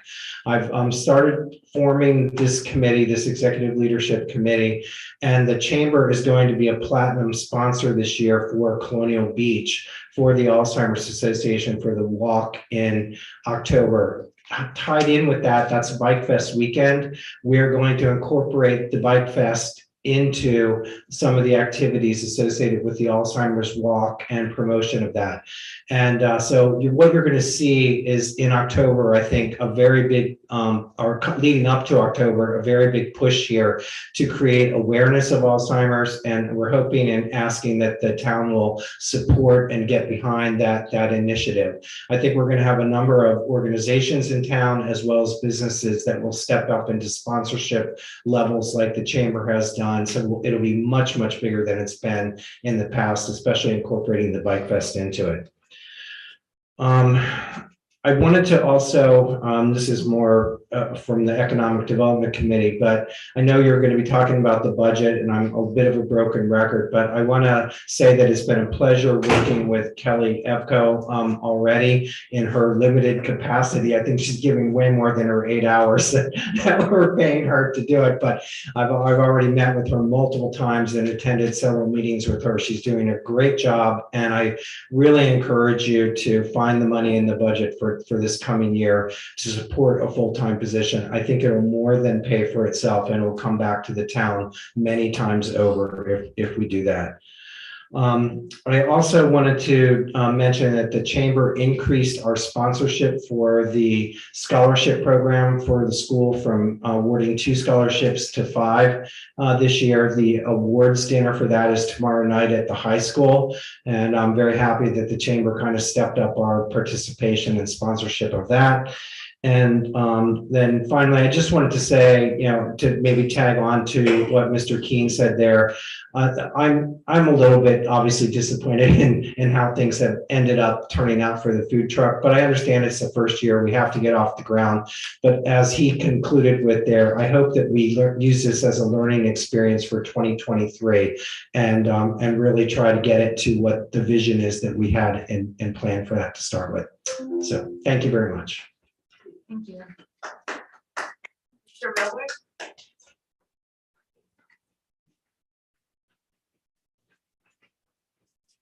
Madam Mayor, Council, and everybody else. I'm Barry Millwood, live on Livingston Street. Tim Trevitt brought up the Senate Bill 1088, which was amended. That bill was introduced by our senator, who also happens to be the county attorney. That bill was introduced in 2020. And the only change in it was that it addressed the disposal of assets. There were 4 existing paragraphs, each of which refers to the city, county, or town. The 5th one, which addresses disposal of assets, addresses only city or county. So if there are assets which were purchased with public funds, and those public funds were town public funds, town can't have them, county gets them. Interestingly enough, bill was passed in 2020, in 2021, one trust shuts down, in 2022, they try to shut us down. Conspiracy theory? I don't know. Anyway, that point I wanted to get across, and that's, you can find that in the legislative information system.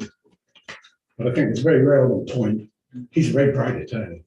And the town was not left out accidentally. Second thing I want to say is just my own experience in calling 911 that somebody was injured. My wife and I were walking a dog one night, and we hear a voice that says, "Can you help me?" And we look and we find that one of our neighbors has fallen and broken her hip. Having just established that, okay, it's not a life-threatening thing, but call 911. First responder was there in about 2 to 3 minutes, not with the ambulance, but was attending to the patient's immediate needs. 3 or 4 minutes later, the ambulance turned up with 3 people on it, including Bob and Nick, in fact. And I thought about that and what a great response that was. And I thought about if that had been me and I'd had a heart attack, and we didn't have a rescue squad here in town, I wouldn't be talking to you tonight. So just bear that in mind if everybody would. Finally, one point that talked about going down there on Friday. And people have been discussing the idea of getting together up in the Ace parking lot and convoying down there with signs and things like this. I said to them, let's bring that up at the meeting tonight and just make sure that it doesn't create problems for the mayor or the council, or perhaps most importantly, the chief, for us to be planning something like that. But other than that, several people seem to want to do that. So if you're interested, check your social media tomorrow. And thank you for your time. Thank you.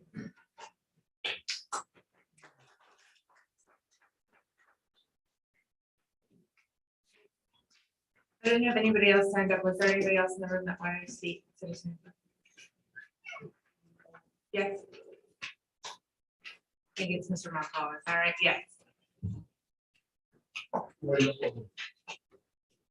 I have brought up, hello everyone, I have brought this before, and it's about the golf carts, 4 tracks, 4-wheelers, whatever is with 4 wheels that is not a car.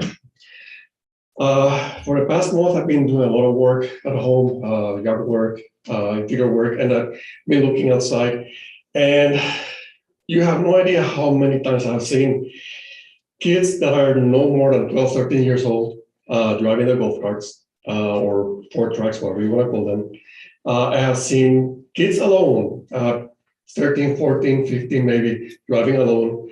I have seen parents. I saw a father sitting on the passenger seat. The kid was maybe 7 or 8, and the father was just holding the wheel for him and with a big smile. You don't know what could happen. Car could come in. The kid could, I don't know, something can happen. What I'm talking about is about safety, because now we're going to go into the high season, and there's going to be a whole lot of golf carts out there. There's going to be a whole lot of rental golf carts, and there's going to be a whole lot of people that just want to be nice to their kids, and here you go, take the golf cart and go ride. So before we got a kid dead or injured or a big accident or something, I would advise the council to take some action, because some people forget that kids are not supposed to ride those. I think if I remember correctly, the same rules that apply to a car apply to a golf cart. You gotta have a license. So just letting you know, because it got bad 2 years ago, it got worse last year, and this year is just starting, and I see all of that all over again. And I don't want to see a kid hurt or in a big accident. That's it. Thank you. And thanks for allowing me to talk. Thank you. Anybody else?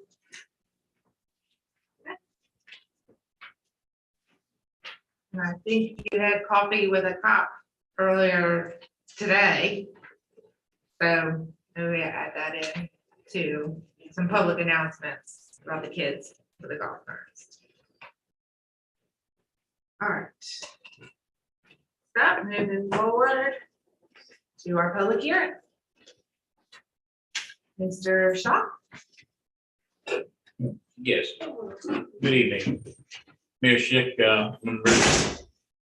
members of the town council, town manager. I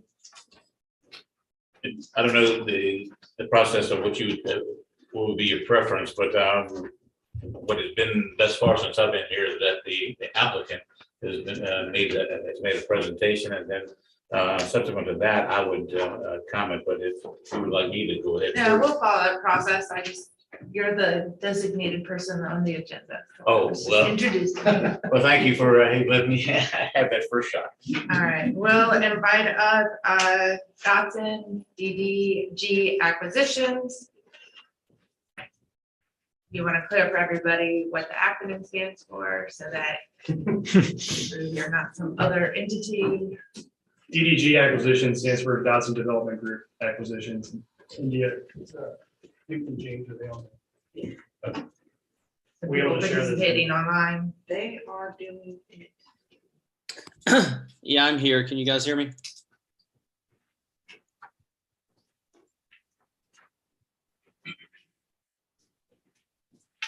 We're just gonna have, you present, and then Mr. Shaw present. I'll open the public hearing, have the public comment period happen, and then we'll close the public hearing, and then we will have open for discussion after that point. Okay? Just letting everybody know the process.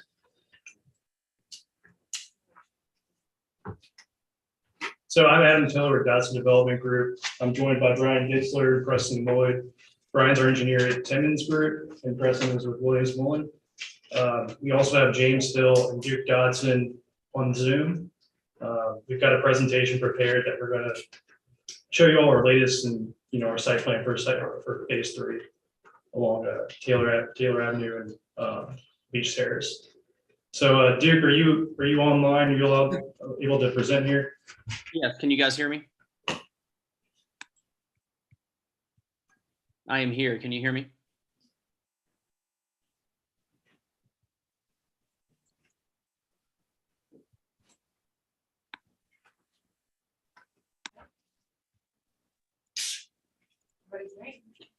Can you guys hear me? Hello, can you hear me?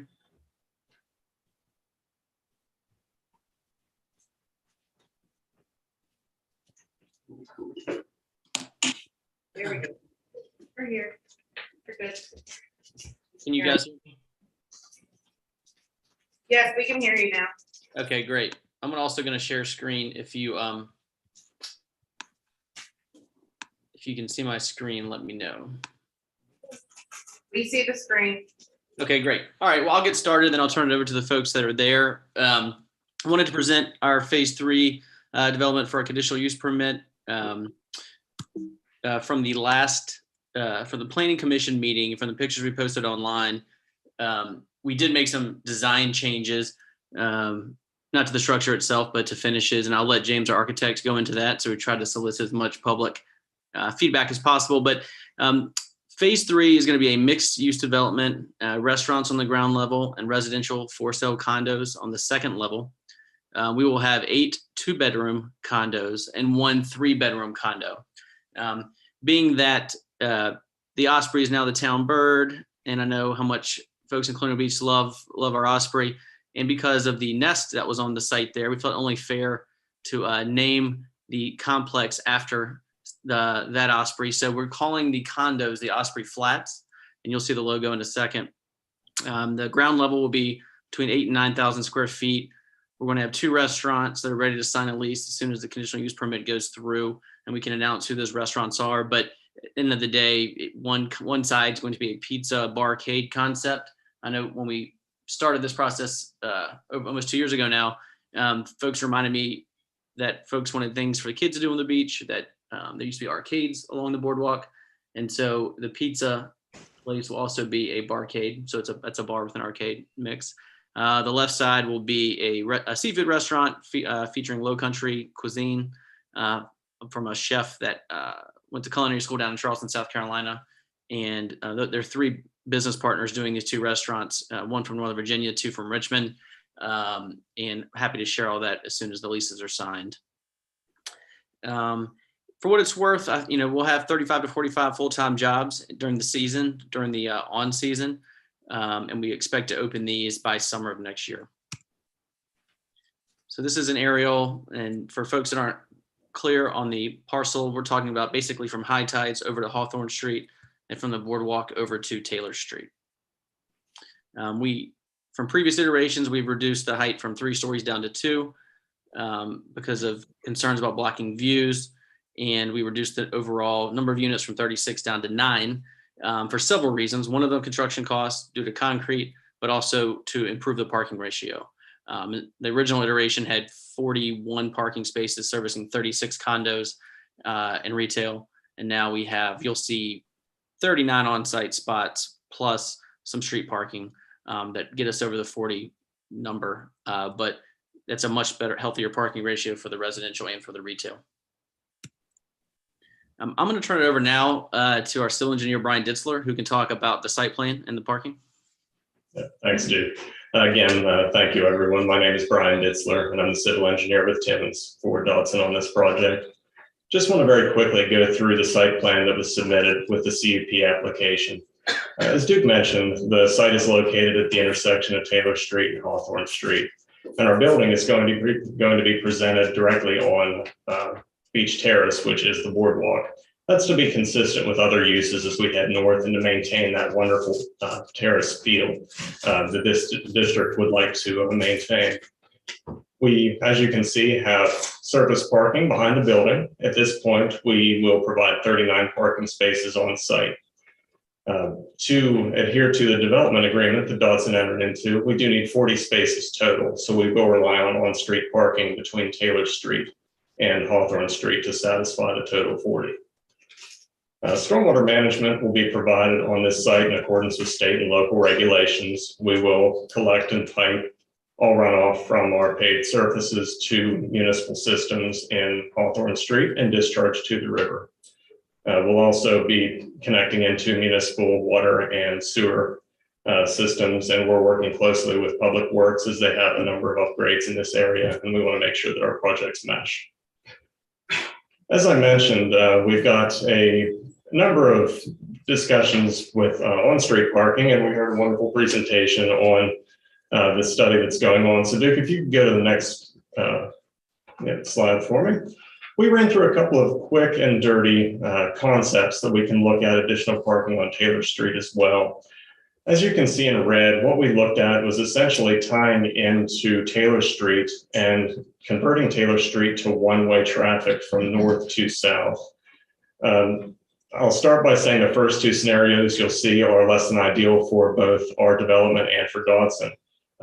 Angled parking in a one-way scenario with the assumptions we've made would certainly eat into our parking lot and our buffer plantings and would not be palatable for us. And this does maintain a 20-foot wide pavement section for fire and traffic flow. If you could go to the next slide, Duke. This is just another angled scenario, again, showing that the parking encroaches onto the private development site. The next slide shows something that's much more palatable from our perspective and for the town, in our opinion, and we would be looking at some parallel parking spaces along Taylor Street, maintaining two-way traffic as well. This scenario does still encroach onto the private development and would take up some of our buffer planting. So this is something to be considered as we go through the detailed design. The final slide that I have, if we could switch forward, is what we consider to be the most palatable would be a hybrid version that allows for on-street golf cart parking. These are going to be smaller spaces that optimize the number of parking vehicles parked we could get along Taylor Street and optimizes our buffer planning as well. It seems like a nice option from our perspective because it allows golf carts somewhere to park and it frees up our larger spaces that are in the lot. So all of these details are going to be worked out in detailed design whenever we go through our permitting process with the town, but we wanted to at least present this at this point to let you know that we're thinking about it. With that, I'll turn it over to James, our architect, to talk about the building. Hey all, can everyone hear me? Yes. Thanks, Adam. James Hill here with Fulton Singh Architects out of Richmond, Virginia. So I've been working with Dodson Development and the town on the various phases of Dodson projects since 2020. And we've gone through several iterations for this building and kind of continuing to listen to town feedback and let you all input kind of and guide the design of this project a little bit, and just want to make sure it fits in with the town. Originally we were targeting kind of a more modern South Beach aesthetic for this development along the boardwalk based on some initial suggestions that we received. But over the past few weeks and since the Planning Commission meeting, we've been taking another look at this, and the image you see here is kind of where we currently are with the design. And so in listening to the feedback that we've received, we've gone from a more modern aesthetic to better, more closely aligned with the beach cottage and craftsman style. So some of the things, Duke, if you want to go on to the next slide. And then one more, Duke. So here we have a kind of side-by-side comparison of on the left was our previous design that was presented to the Planning Commission back at the end of March. And to the right, this is the current design. And so just going through a few bullet points of things that we have revised. First, we went from a more modern vertical panelized siding material and have changed to a horizontal plank siding that's more traditional in the craftsman style and beach cottage. We've also added quite a few trim details that are in more closely in line with the craftsman detailing, window trim, band boards, corner trim, kind of historic railing profiles. And then also at the base of the building, where we were originally showing more slender columns, we've now added these brick piers that are also kind of in the traditional craftsman style, brick piers that are going from grade up just above guardrail height to help anchor the building in the site. And we've also selected paint colors from a historic Williamsburg inspired paint palette. And then we've also added some additional wayfinding signage around the building. Along the beachfront, we've added several. Duke, if you want to go back one slide, if you can, and back one more. It's a little bit hard to see here, but we've added a few projecting blade signs per the town's design guidelines along the boardwalk. Duke, if you go kind of to the next stair along the boardwalk, and the projecting blade signs on the columns. Sorry. And then you want this look? Sorry. Yeah, we can go on to the final slide with the rear of the building. And then we've also, along the back of the building, again, we've revised to the horizontal plank siding with some additional trim detailing. And then we've also added a kind of more historic painted banner sign, similar to what was, used to be on, old hardware stores and other historic buildings, just kind of painted on the plank siding. So that's kind of a summary of where we are currently with the design. I will kick it back to Duke from here. Yeah, that, for the most part is our presentation. We're ready to answer any questions that folks have.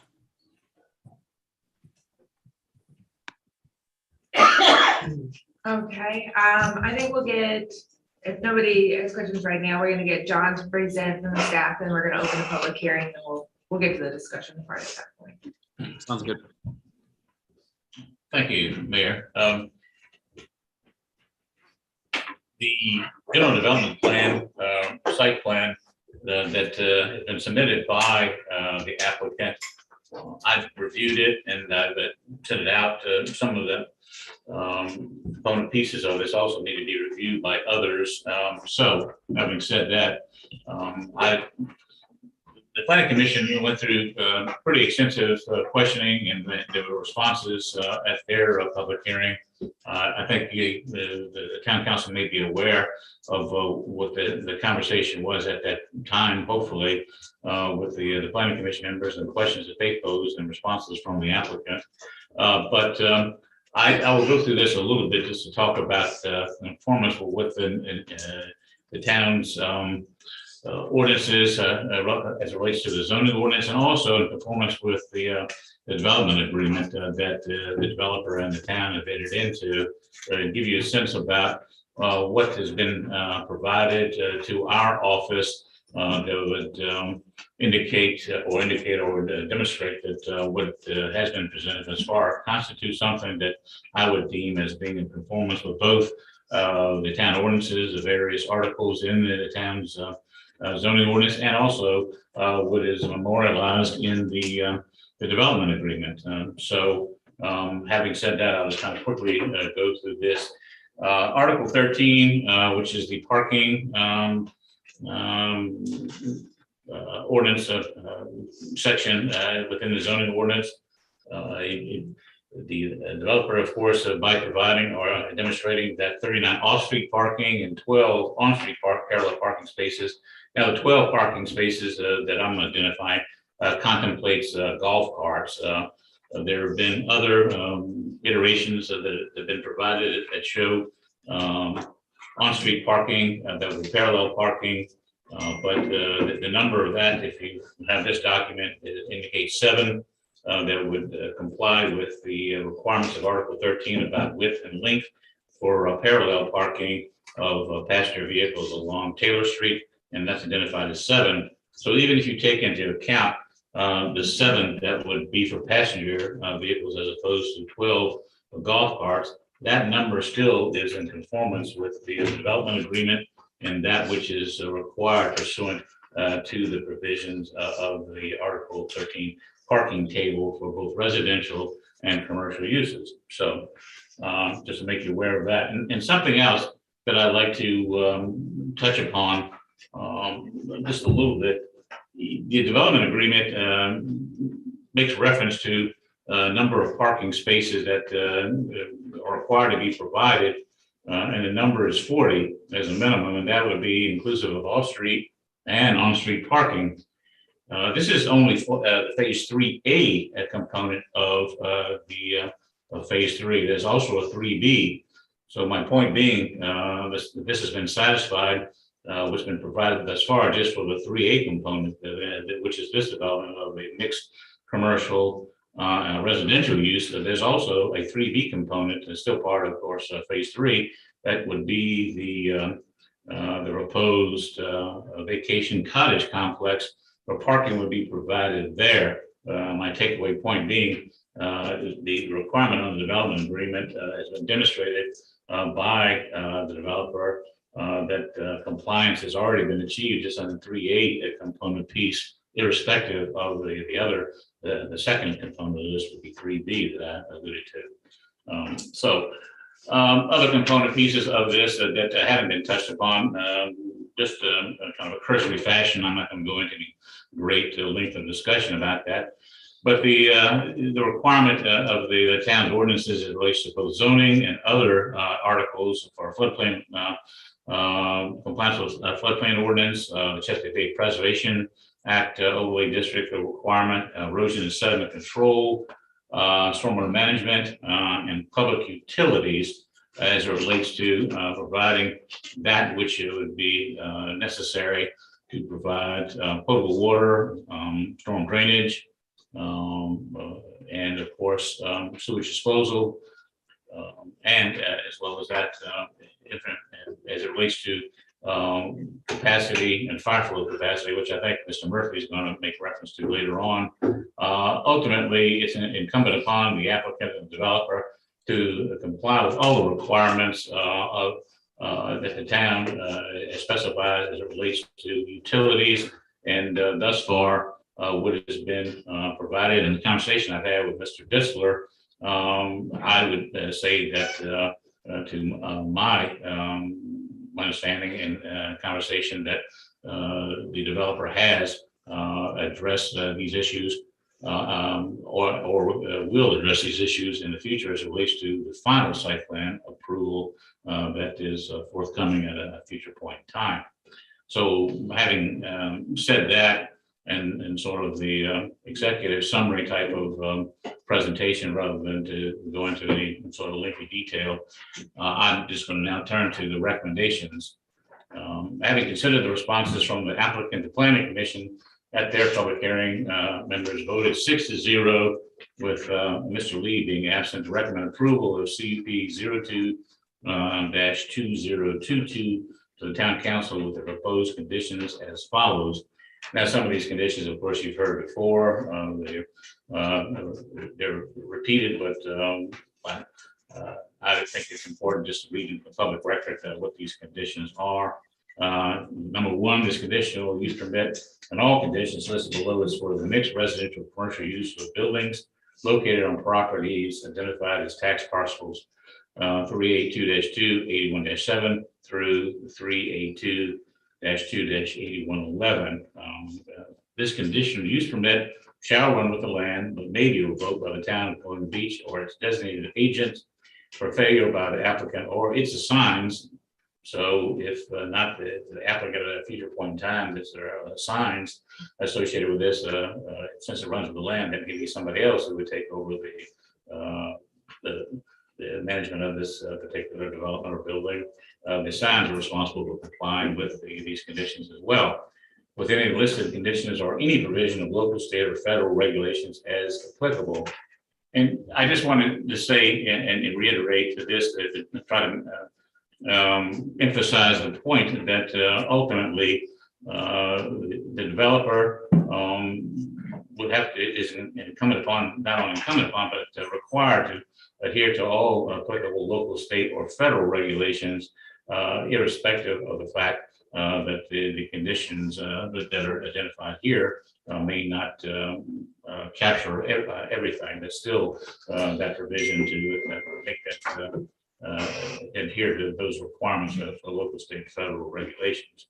Regulations such as ADA compliance, uniform statewide building code, and others as well, without giving you just a list of them. The hours of operation of the commercial uses of the buildings shall be from 7 a.m. to 12 a.m. This was requested by the applicant, and I just put this in based upon their request. The planning commission members addressed questions about this, and they seem to be satisfied with the responses by the applicant about the proposed hours of operation. A separate entrance for access to the second floor and ground floor dwelling units shall be provided.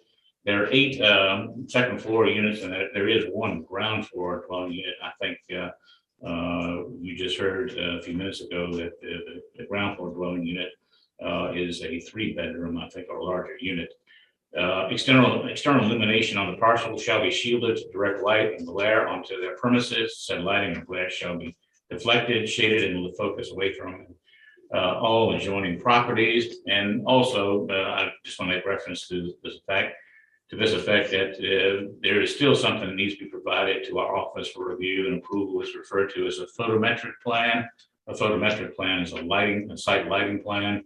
And that is something that would be forthcoming for our department's review as well, associated with lighting of the property and the parking lot. Provisions of street trees, landscaping for the off-street parking shall conform to section 13-5 of the town zoning ordinance. And you've heard some reference to this, as Mr. Disler alluded to, about the parking and the way that the parking is being proposed. That would also provide a sufficient amount of landscaping and street trees and try to achieve the objective of parking, and as well to have landscaping on the property such that the landscaping is not sacrificed by various types of parking arrangements, especially if it relates to angled parking.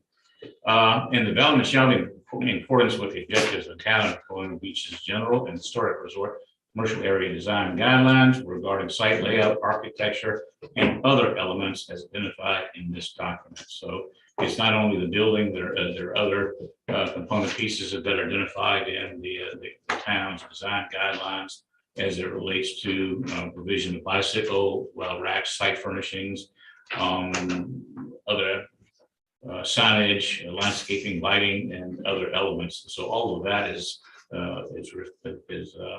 identified in the town's design guidelines, and then of course the applicant will need to adhere to those requirements to satisfy the conformance with the town's design guidelines. So having said that, that is the extent of what I'm presenting to you, Brian, to you tonight. Just as an aside, I'd like to make the town council aware of this and the public who are gathered here tonight. I've been doing this for quite a few years, and I'd have to say that dealing with Brian Dislin and Timmons group and back and forth as far as my providing comments and his response and any other responses that have been made by Mr. Tiller and others, I really appreciate that and find that in any instance where I requested something to be provided, there was never a circumstance where there was any sort of pushback and said that they weren't going I wasn't going to get that kind of information. It was always a circumstance from my perspective that Mr. Dissler and both Mr. Tiller and Mr. Dodson have been readily responsive to anything that I requested to conform to the provisions of the town's ordinances and also what I know from my reading of the development agreement. So that's my comments. If you have any questions, I'll try to respond. Okay, I'm gonna move this forward and open the public hearing. I have a separate public hearing sheet for that. All right, so we'll open the public hearing at 8:06 p.m. For Cup 02-2022, 102 Beach Terrace, DGG Acquisitions LLC, conditional use permit. I'm gonna call up the people in person and we'll do the emails. Mr. Nelson?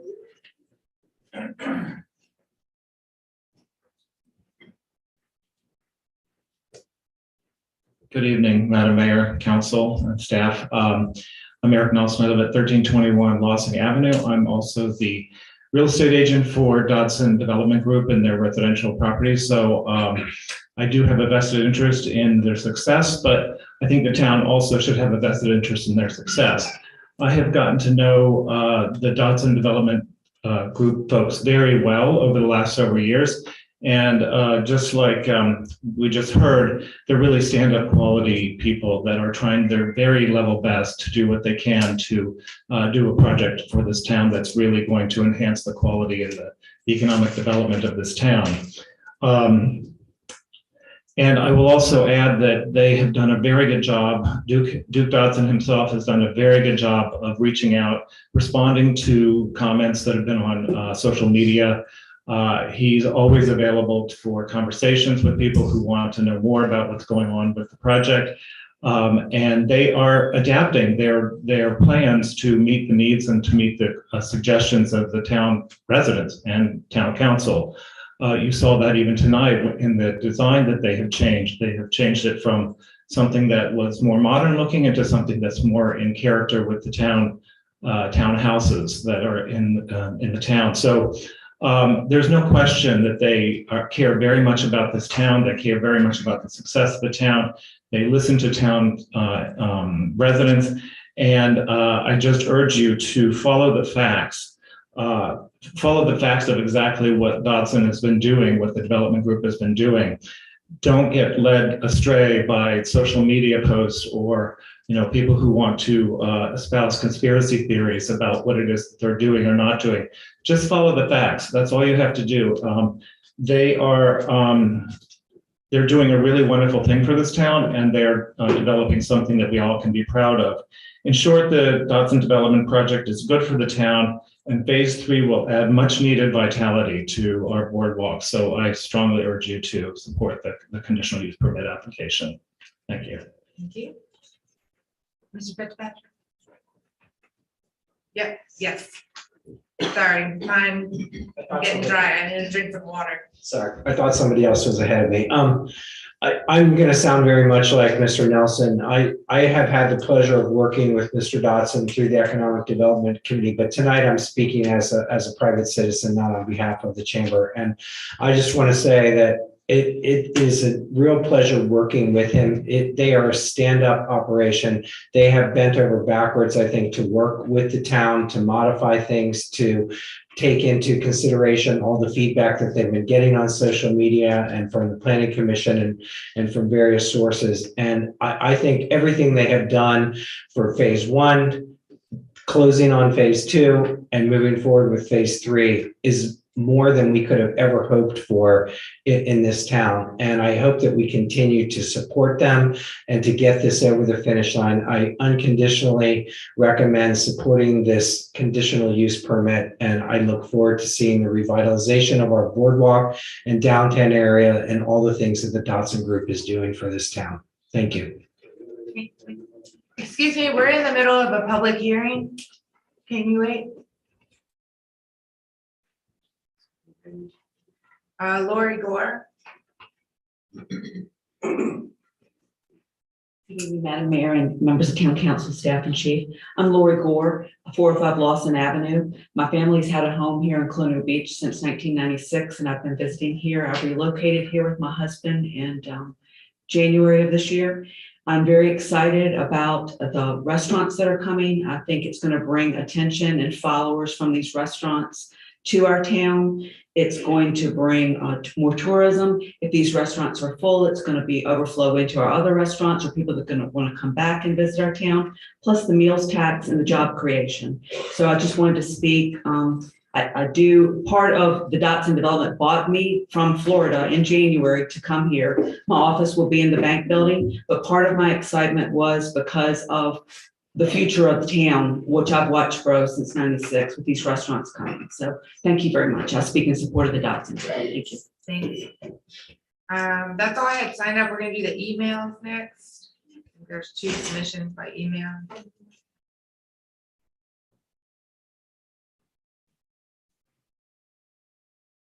Mr. Knuckles. Mr. Knuckles sent a map, so I'm putting it up there. Okay.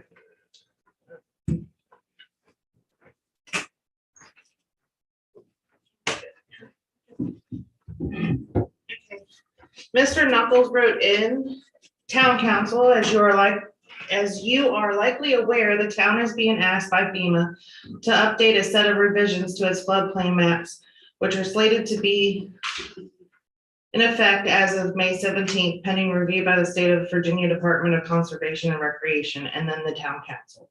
As construction would logically ensure after May 17th, it seemed prudent to examine not just the existing flood zone maps as were used during our last planning commission meeting, but to also examine the maps with the proposed changes. While even the FEMA maps changes tool is not optimal for this purpose, the visual depiction of the AE flood zones does not appear to change significantly for this parcel under the new map revisions, in my opinion. I have included an image of a zoomed in section of the proposed new floodplain map as reference.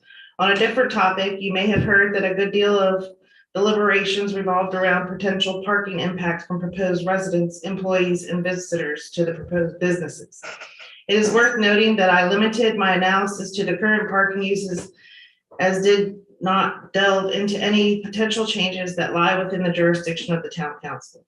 As the parking plan for the town lies solely within your purview, I would hope that your visibility on and understanding of pending revisions to parking in the RC would prove to be informative during your deliberations today on the CUP. These statements should not be construed to be a position of the Planning Commission, nor are they intended to convey any position connected with town government, but rather reflect my thoughts as an individual that arose subsequent to the Planning Commission hearing. Mr. Vaughn. Next is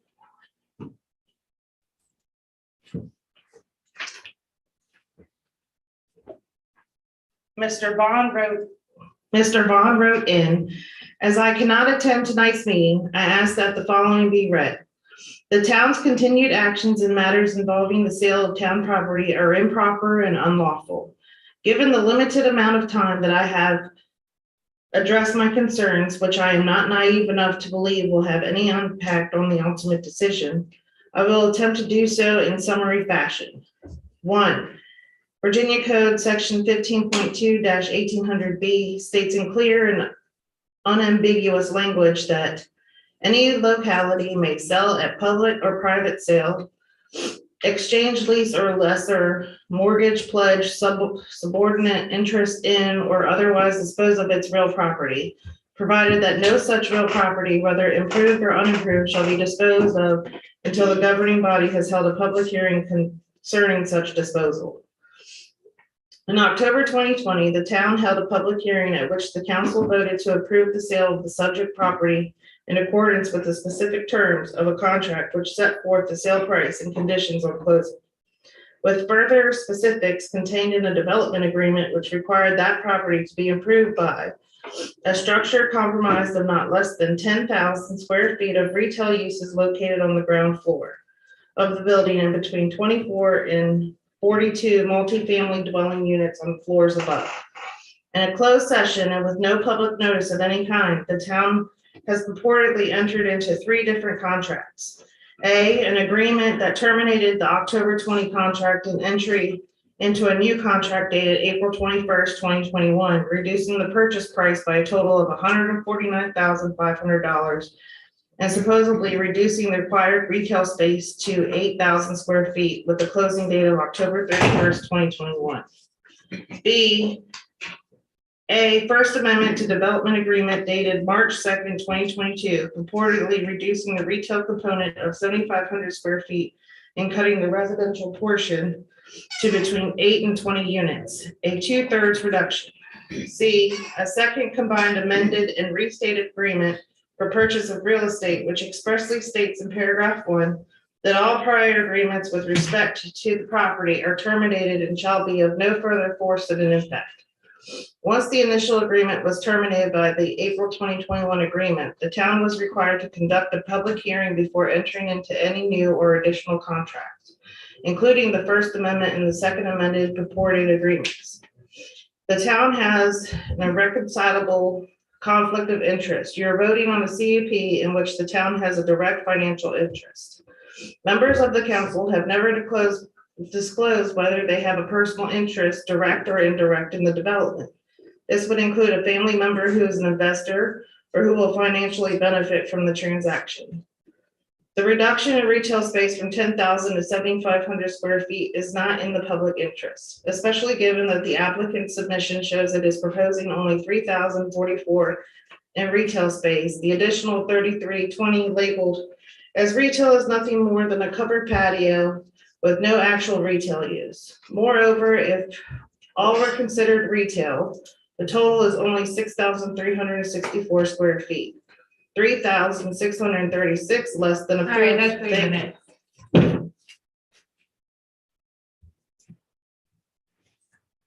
Ms. Giles, I'm going to need you to address this again, even though we've already addressed those exact comments before and after the planning commission hearing. Is there anybody else for the public hearing though that would like, yes?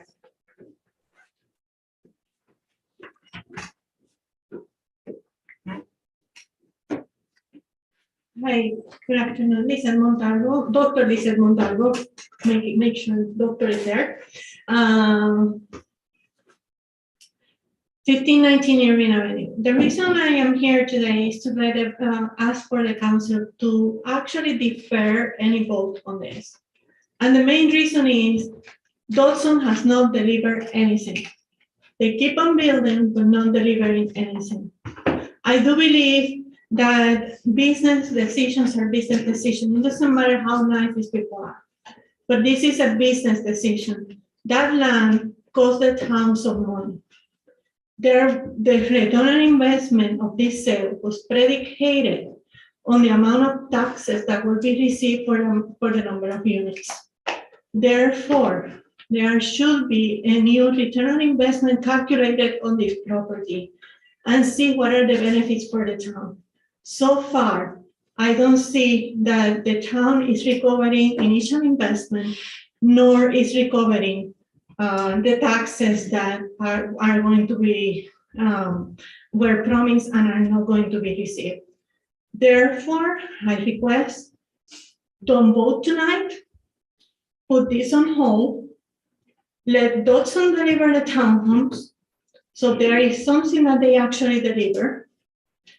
And number 2, make sure that there is a new business case and return on investment pro forma created for this development that benefit the town and the people. Thank you. Yes. Susan Mack, 1541 Irving Avenue. I would just like to go on the record as supporting the Dodson project. Thank you.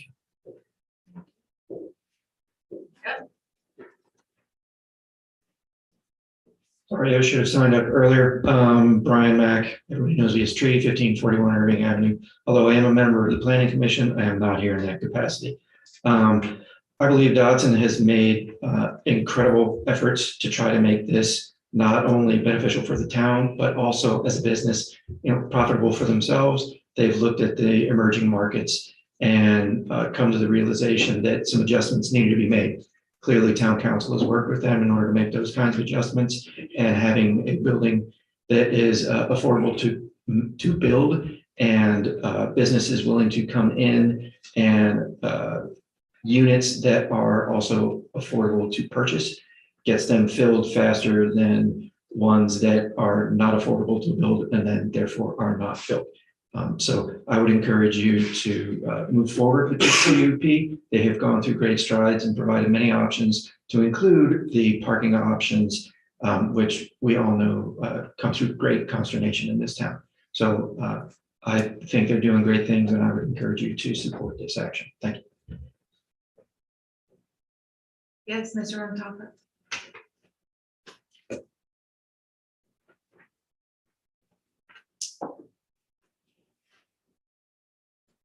It is nice to say that they are a great group. Maybe they are. Maybe it's nice to say that they are doing a great effort. Okay. But as somebody said before, let's deal with the facts. And the facts are written in a contract.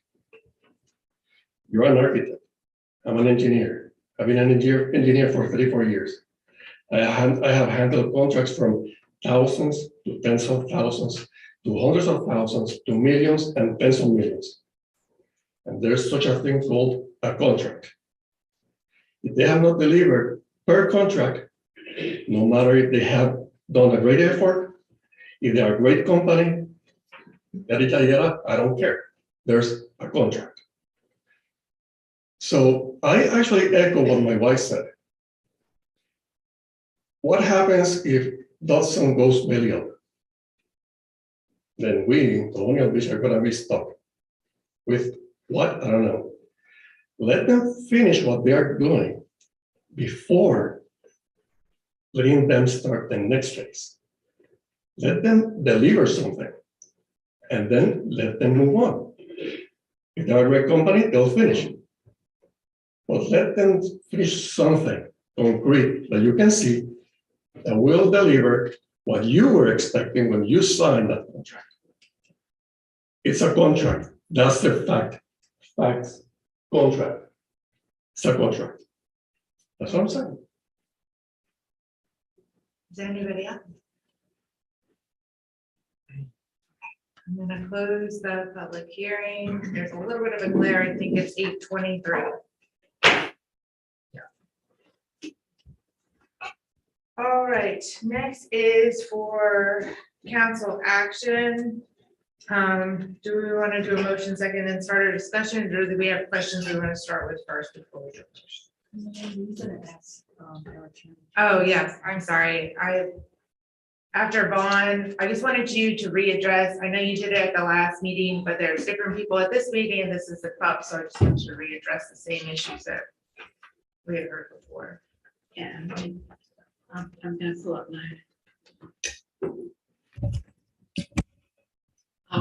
Generally, with follow-up correspondence, but generally the issues are two, and that is that and Mr. Vaughn in his comments did acknowledge that the town council did hold in October of 2020 a public hearing for the disposition of real property, and that is what is required. The distinction is that to effect a disposition that has been properly approved following a public hearing, just as the town of Colonial Beach Town Council did, A public hearing is not then required for every contract or contract amendment or contract term. A public hearing, again, is required to approve the disposition of the real estate, and that is precisely what this town council did. You then, in the following, the very next resolution that was adopted on that same date in 2020 was the approval of the initial contract. Those contracts have been amended a couple of times, just because as the designs have been amended and as we learn more going down this path with these developments and these proposed developments. But the contracts themselves are fine, and no public hearing is required for that component. And well, that's the general issue at this point. There was another question about the subdivision plat for phase 1, and that plat is of record in the Westmoreland County Circuit Court Clerk's office.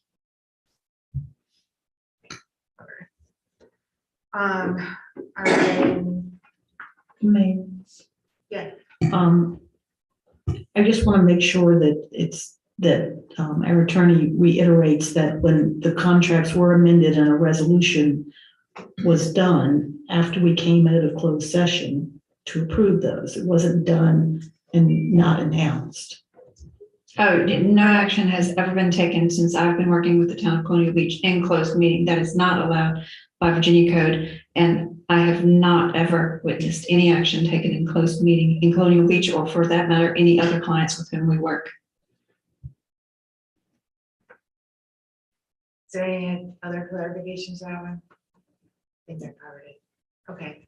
If you have any other questions, we've addressed this a couple of different times. So, Madam Mayor, I do have a recommendation at the point at which a motion may be on the floor for some just language to be added to the motion when we get to that point.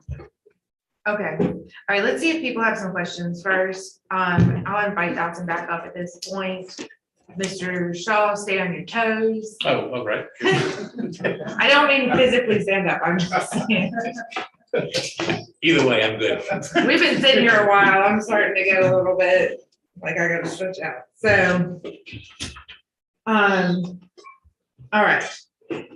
Let's start. Anybody on this side have questions? That really? I mean, this is the heavy side, so I'm saying. Yeah, no, I was at the planning commission CUP, and it looks like everything that was addressed there has been taken care of, so. Okay. Certainly part. Yes. The parking. Okay, so I'm gonna talk about the parking then. It's gotta make me a bad one. No. So I had some notes. Oh, here it is. I was at the planning commission hearing. I just sat in the back to listen in, and there was a lot of discussion about parking. Obviously, you've met the requirements of the contract. I also want to be clear that our contract between the two entities does require a timeline in which you start each of these phases in succession, one before the last one has ended, in order to meet your timeline of certificate of occupancy within 2 years on each project, each phase. So thank you for being in compliance with that. Appreciate that. The parking, I got some other citizen feedback after the planning commission meeting happened about it being for full-size vehicles rather than golf carts on the on-street parking. And I appreciate the amount of time and effort that you've done to do diagrams to say exactly what that means, because it's easy for somebody to come out of that meeting and say, it should be diagonal, it will fit. And then you put it on paper and it doesn't. So I think that needed to be proven though, because otherwise how would we know? And that's what you did. It looks like parallel parking is the way to go. I have to say, for the vitality of business survival of the bottom part of the Renaissance condos, I would be advocating for full-size cars instead of the golf cart only. And I say that because those businesses staying in business is important to the economics and of the entire downtown and our quality of life here in Colonial Beach. And so if it is golf cart only, especially because there's not any really other handicap accessibility to those businesses except for pulling up the street to park there, I think that would be ideal, to leave them full size. I know that does reduce the landscaping strip, and haven't even talked about stormwater yet. So, but I think that those businesses there would highly appreciate that. Although we just got through the parking study where the parking study guy said to make sections of town golf cart only. But in this particular block, this is the only on-street parking on the whole block, because the other side is not, you can't park on that side. So this isn't, in my opinion, these businesses would really suffer. There's nowhere else for them to park accessibly. So, and I just wanted to talk about that. The other things, I just want to commend you on the aesthetic changes. Obviously, the design guidelines handbook that the town has is working, because I can see it in full effect in the changes, and so I appreciate that. I think you're on your way there. Ultimately, those design guidelines are upheld by our zoning administrator, Mr. Shaw, and so you'll be working with him to ensure you meet them, but I think you're made strides in the right direction in that way. I would encourage a bike rack somewhere. I mean, Colonial Beach, we have this parking study. These are real problems that people have real concerns about. And so we need to be incentivizing every alternative mode of transportation possible. And so at least having a bike rack somewhere there, especially because bikes aren't allowed on the boardwalk in the main season. So if somebody could ride their bike to the restaurant and park it, and they would say, hey, there's a place to put that, right? You don't need to ride it on the boardwalk. That would be helpful. Also, any considerations for a bench at the trolley stop? That trolley stop is really important. Right now, it's a visitor center, and that's not going to be there anymore. And that is the start and stop to the entire trolley schedule. And so that trolley, having some kind of place to sit, I'd love it to be covered, but I'm just saying, some sort of markation, and that is in line with our design guidelines, the aesthetic of that, but something where people can sit and catch the trolley. I think you're gonna find that trolley is gonna be a really neat aspect of this, and people are gonna really enjoy that. I like the mural. I think that's good. Bigger the better. That back end, I think that it's good. When I was looking through all these old photos, I had, who's the lady in charge of the Facebook page? It is Sandra Connor of Memories of Colonial Beach. And she was sending me all those pictures of Hawthorne Street and how it used to be. I asked her to. And there's tons of advertising paintings on lapboard siding in Colonial Beach downtown. That was very, very typical of everywhere from, I guess, the 20s, 30s, and 40s and 50s era down there. So I love seeing that kind of brought back into it. I thought that was really key. And the last thing is about stormwater, because you're like 100% impervious site, and I know it already exists that way, but any help with that is going to be critical. So I know we have a native plant list. I want to make sure you're aware of that.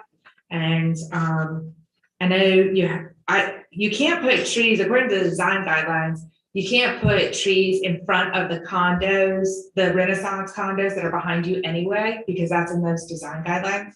So you're gonna have low planting there. So just try to be considerate of creating swales where you can and catching stormwater in as many areas as possible. There is a section of code that prefers permeable paving, and I would highly recommend it. I don't know if I can mandate it, but I'm just going to say it so it's on public record. And I feel that way about it because I've already told you. So that's all. I don't have any additions to the staff recommendations. So I just wanted to get those comments out about some of the more specific items that I've been reviewing. Anything else? Anybody else? We can have a discussion phase too. Yes, I just want to, so we can do a motion, but I think Vivian had some language she wanted to make sure that we had in the motion.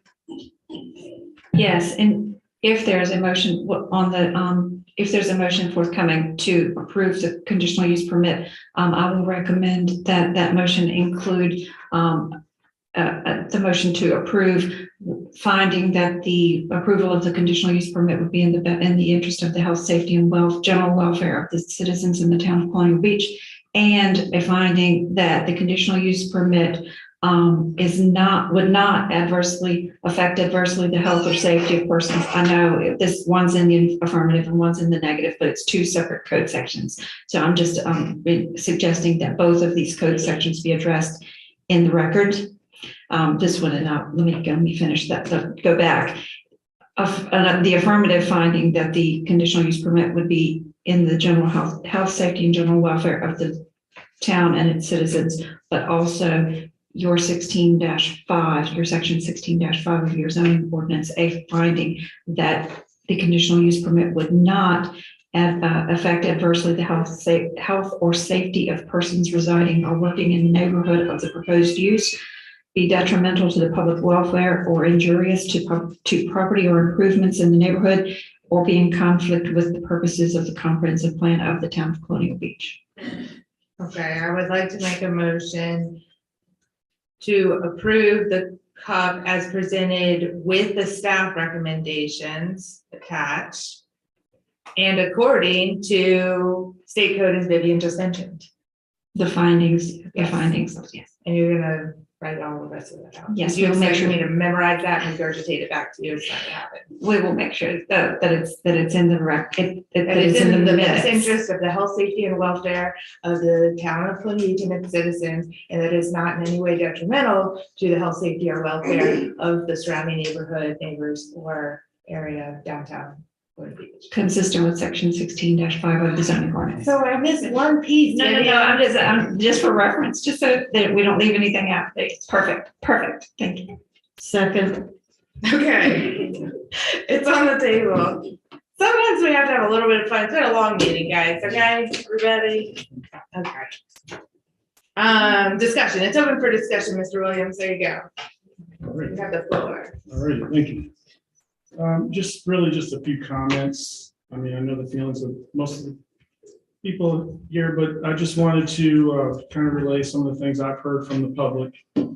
For one thing, the project that was sold to the public back in 2020 is dramatically different than what we're being sold today. So I just wanted to state that. I was really struck by the fact that more than half of the downstairs is going to be basically outdoor space, covered outdoor space, but outdoor space. So maybe less than 5,000 square feet of retail. We already lost the retail in phase 2.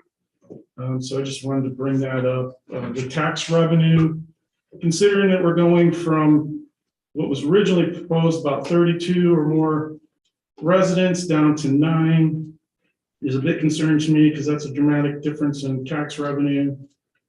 The dramatic decrease in the retail, and then also the fact that we gave a 40% discount to the property being sold, a specific project. And then finally, I just wanted to mention that there's a downstairs residence.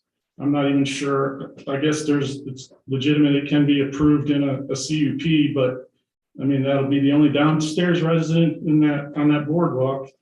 In fact, this development will be the only residence on that entire boardwalk from the pier to past the hotel on the other end. I just wanted to mention those things. Thank you. Anybody else?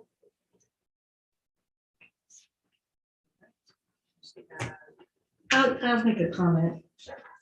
Retail space includes the dining area. Just because it's open air doesn't mean it's not retail space.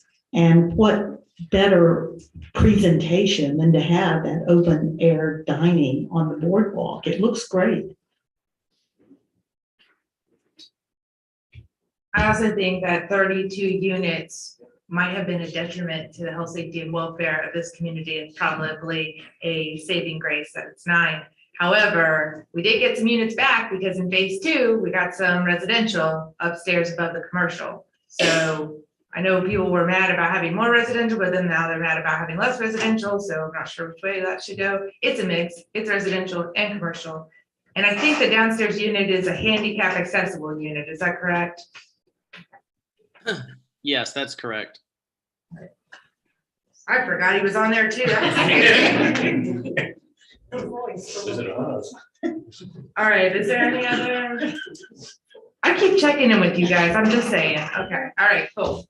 And sorry, I'm not really in favor of waterfront, building on the waterfront. I'm from the Caribbean and we don't do that, but it does tie in with the aesthetic of Colonial Beach. As long as I've been here, people have told me about all the restaurants and everything that's been on the beach, on the boardwalk. I know our citizens are excited about that, so I'll support it because of that.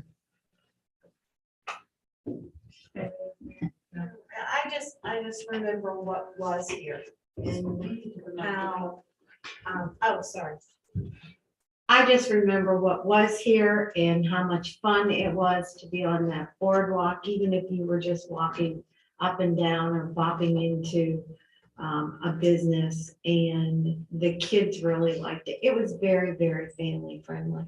And I see it being that way again, so.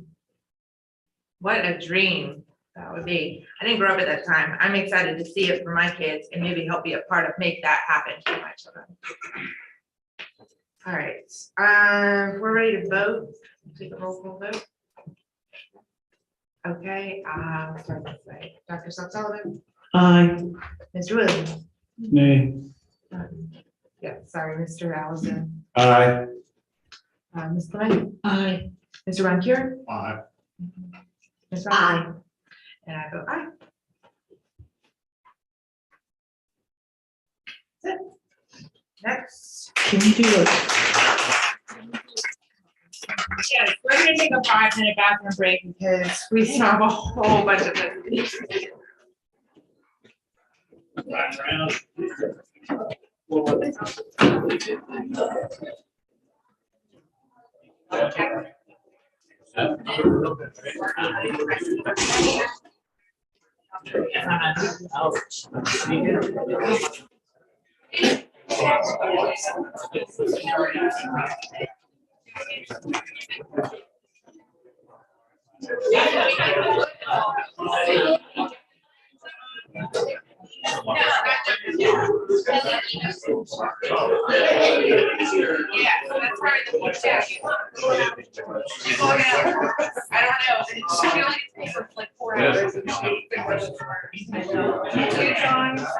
Safe driving. Got any coffee? I don't know how to make this like that. Got any coffee? You know, I think mine's running out. You should have brought some big coffee with you. I'm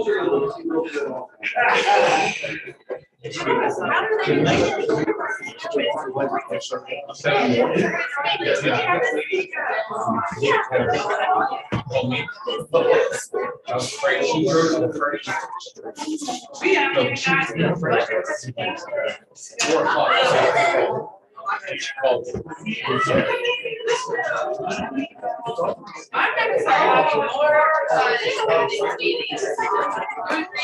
also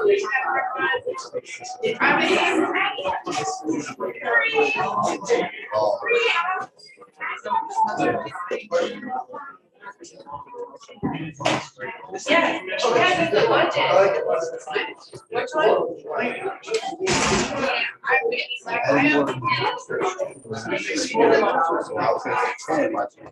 really glad that we didn't have to go down that.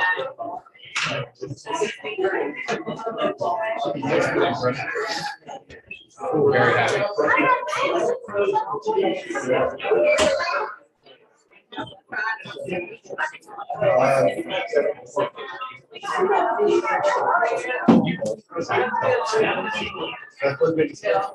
Oh, you might get arrested.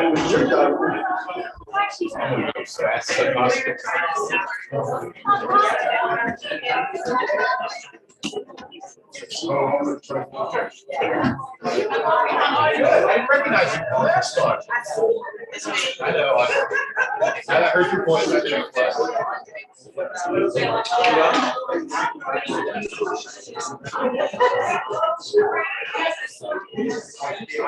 Before she lost her voice.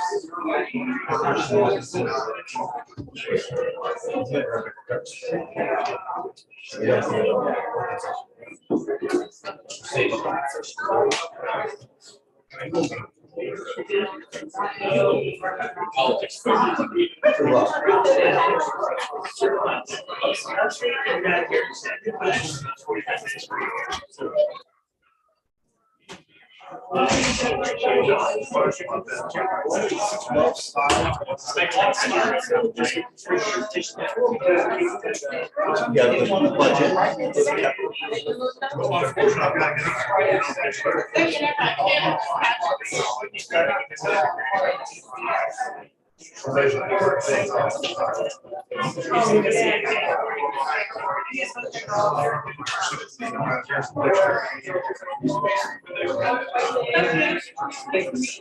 It could be turned into 4 or 5.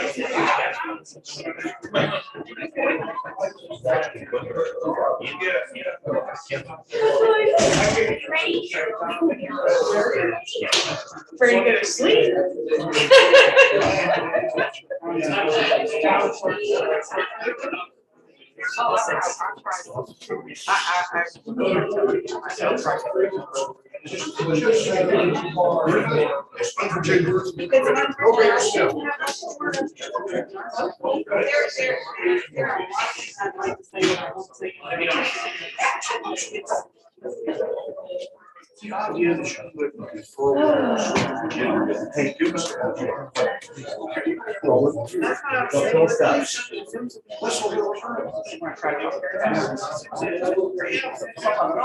I'm gonna try. I'm gonna start off.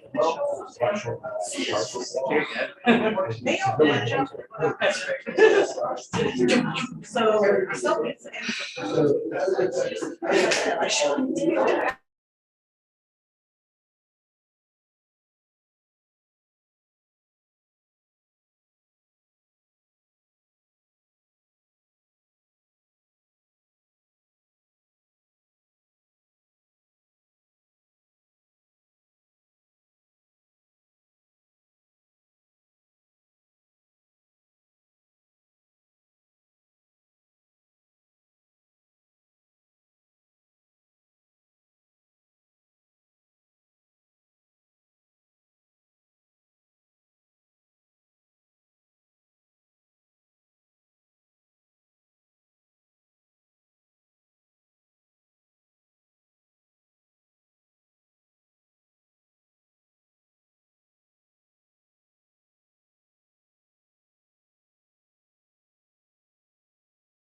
Okay.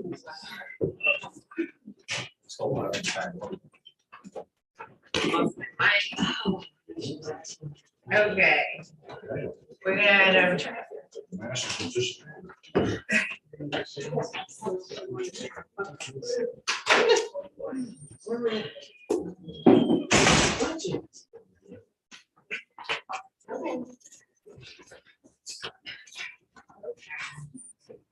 I'll reprimand him later. Okay. We're gonna reconvene the meeting at 8:50. Oh my God, it's 8:50. The budget presentation. We're not voting on this is just a presentation. Correct. Good afternoon, Mayor, Council, members of the public, who are still hung around, those who are watching online. I'm Indy Adams, your town manager, and I'll be taking over this presentation with our CFO, Director of Finances, Lisa Oaks. So to start with the summary, we'll go over our budget overview, our budget timeline, budget impacts, our proposed budget, which will include revenues and expenditures, department highlights, and goal alignment with our strategic plan and comp plan, and then our next steps in the budget process. So next step, starting with our budget background. The town has a budget because the state mandates it. They mandate that localities pass a balanced budget. Unlike the federal government, we have to provide a balanced budget. We also provide a line item budget for our council to adopt. There are other types of budgets traditionally that other local governments can adopt or work towards, which are program budgets as well as participatory budgets. We still have a line item budget, and that's kind of the base level budget that are required by local government. Next slide.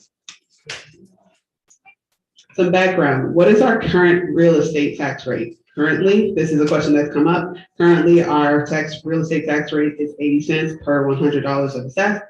Town residents pay 47 cents to the county. And then I've also been asked a question as it relates to the value of a penny. And currently at our reassess rate, the value of a penny equals to $60,854.38.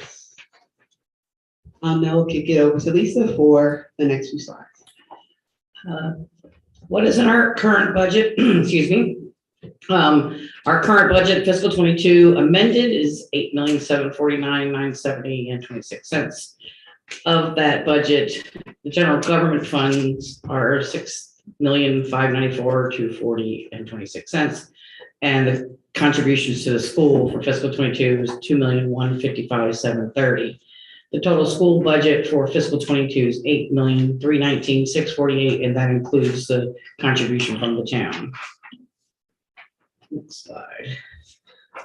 We are in a reassessment process this year. The county has reported reassessments yielding a 12.92% growth on average for real estate assessed values that were effective January 1st of this year. Our current tax rate is 80 cents. The town staff and our legal counsel, we've calculated the equalization rate at 71 cents. Our operational costs are on the rise, and the increase to our required local match to our school system this year is estimated to exceed $500,000. This was calculated by the Virginia Department of Education. We're going to prepare to India. Just taking a look at our budget timeline, we obviously started our budget process back in January, where we provided budget guidelines to staff and started to receive budget requests. At that time, we received almost over $900,000 worth of budget requests / enhancement. In February, we reviewed those requests. We worked on our forecast and did some of our reassessment analysis. In March, myself and the CFO met with the superintendent of schools and realized that the schools require local match is now going to be $2.6 million, which represents that approximately $500,000 increase, which Lisa just mentioned. Also in this process, we've worked through our CIP, working with our planning commission, which adopted our CIP on March 31st. Looking into April, we obviously had our presentation from our superintendent of schools at our April workshop. Today, we are presenting our proposed budget to town council. On May 4th, we will hold a public hearing on the budget. On May 15th, the school will adopt their budget. And then on May 18th, we will be asking for council to adopt the tax rate as well as the budget and approve the budget and appropriations and hold our hearing on the tax rate that day as well. Next, just a high level on some of our budget impacts. Again, we've heard about some state budget uncertainty. Many of you know the General Assembly has not proposed the final budget adoption for the governor. There are also some potential cuts to our sales tax that could negatively impact our revenues. There are also significant unfunded mandates coming from the state, especially as it relates to our schools. Lisa just mentioned there's an increase to the town's required local contribution to the schools that is estimated to exceed $500,000 as calculated by the Virginia Department of Education. So this slide is showing the budgets that were presented by the school board for fiscal 22 and 23. As you can see, the significant increase the school is asking for in fiscal 23, and part of that is because of the rise in state mandates or state funding. Next slide. Our required local match is up $467,684 from fiscal 22 at this time. That could also change. Just want to point that out. Why? State mandates that state mandates and state reduced funding to localities. The categories that they have changes in: compensation supplement wasn't funded in fiscal 22 at all. The state mandated requirement this year is now $90,128. There's a new incentive program for fiscal 23 labeled Re-Benchmarking Hold Harmless. It's a state mandated program. Our required local match for that is $57,815. Infrastructure and operations was totally funded state program in 22. Now in the fiscal 22, the state mandate is requiring that the local localities pick up the total cost. That's $79,153. There was a 5% COLA increase in the state mandate for instructors. Next slide. Just wanted to point out our debt service payment for the elementary school. It's our highest debt service payment upcoming in fiscal 23, $487,820. There are also some other budget impacts that have hit our budget this year. The schools had a 10% increase in their healthcare. On our side of the house, there's been a 9% increase in healthcare, up from the previous year, totaling $54,543. We've also discussed some of the implications of inflation. We, as local government, are not insulated from some of these cost increases that we have seen nationally. There's significant budget impacts on police and public works due to fuel needed for fleet and public works related to goods and materials. One example is our biosolids removal, which is our sludge, has increased $42,500 from the previous fiscal year, which represents a 106% increase. Another increase to mention, our E911 services that are paid directly to Westmoreland County has also increased $41,741 for our dispatch services. Next, this slide just will depict some of the differences between the cost of living adjustments. If you take a look at the orange stack bar, you will see the 5% increase to schools in fiscal year 2022. And this year, the schools are proposing a 6% increase for fiscal year 2023. If you take a look at that compounded over the 2 years, that's about an 11% increase in comparison to just the proposed 2% increase this year for our staff, which is all we will be able to propose in our current budget at our 78 cents, coupled with the 1% from the previous year. I would like to point out that long-term, this has implications on staff morale and retention if general government cannot sustain competitive pay. Next, as it relates to the population, just wanted to show graphically some of the population increases over the last decade since the last census. We have pointed out that there's been a 10.3% population growth since the last census, which has some impacts to our needs for services, as well as demands for our residents as well. Now we will jump into our proposed budget. Before we jump into the specifics, I just wanted to highlight that the town has recently adopted our strategic action plan, which talks about our mission, which is to provide services and build a better community. Our values as an organization are integrity, open and responsive communications, inclusivity, financial responsibility, balance, professionalism, consistency, respect, sustainability, resiliency, and trust. Town council has also prioritized several goal areas, which are infrastructure, public safety, livability and placemaking, economic development, and government performance. As we go through this budget, you will see our budget alignment and our priorities in alignment with these goal areas. So strategically through this process, I've looked specifically at proposing staffing changes in alignment with the goal areas to be able to accomplish what town council has set out in our plan. And this slide shows the revenue projections for fiscal 23 at $8.8 million. And you can see where the bulk of our revenue comes from is more than half of our revenue stream is real estate taxes. Then that is the bulk of our thing. So when you're looking at that rate, that means a lot to our budget. If you can see, everything else is very insignificant compared to that 57%. The next highest percentage is intergovernmental revenues. Those are things like your PPTRA, that's your personal property tax relief, the state highway funds that we get to maintain our streets, and our law enforcement 599 funds that we get. The next slide shows our proposed budget for expenditures, where we're spending that money at. And you can see that our highest expenditures is the school. We spend 30% of our budget on the school system. Go to the next one. So here are some key takeaways there. If you're looking at budget-wise, the increases, the school from fiscal 22 to our requirement for fiscal 23 is a 22% increase. Our healthcare costs, as India mentioned, have gone up 9%. Our workers' comp costs have gone up 48%. Our general liability and our property insurance have gone up 5%. The dispatch services at Westmoreland County, our E911, 10%.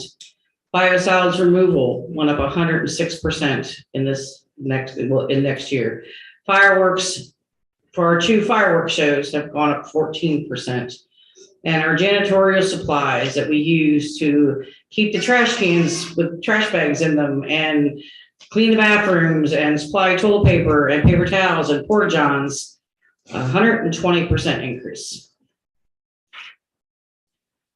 And then we have presenting a sample real estate on the assessed values at the different rates.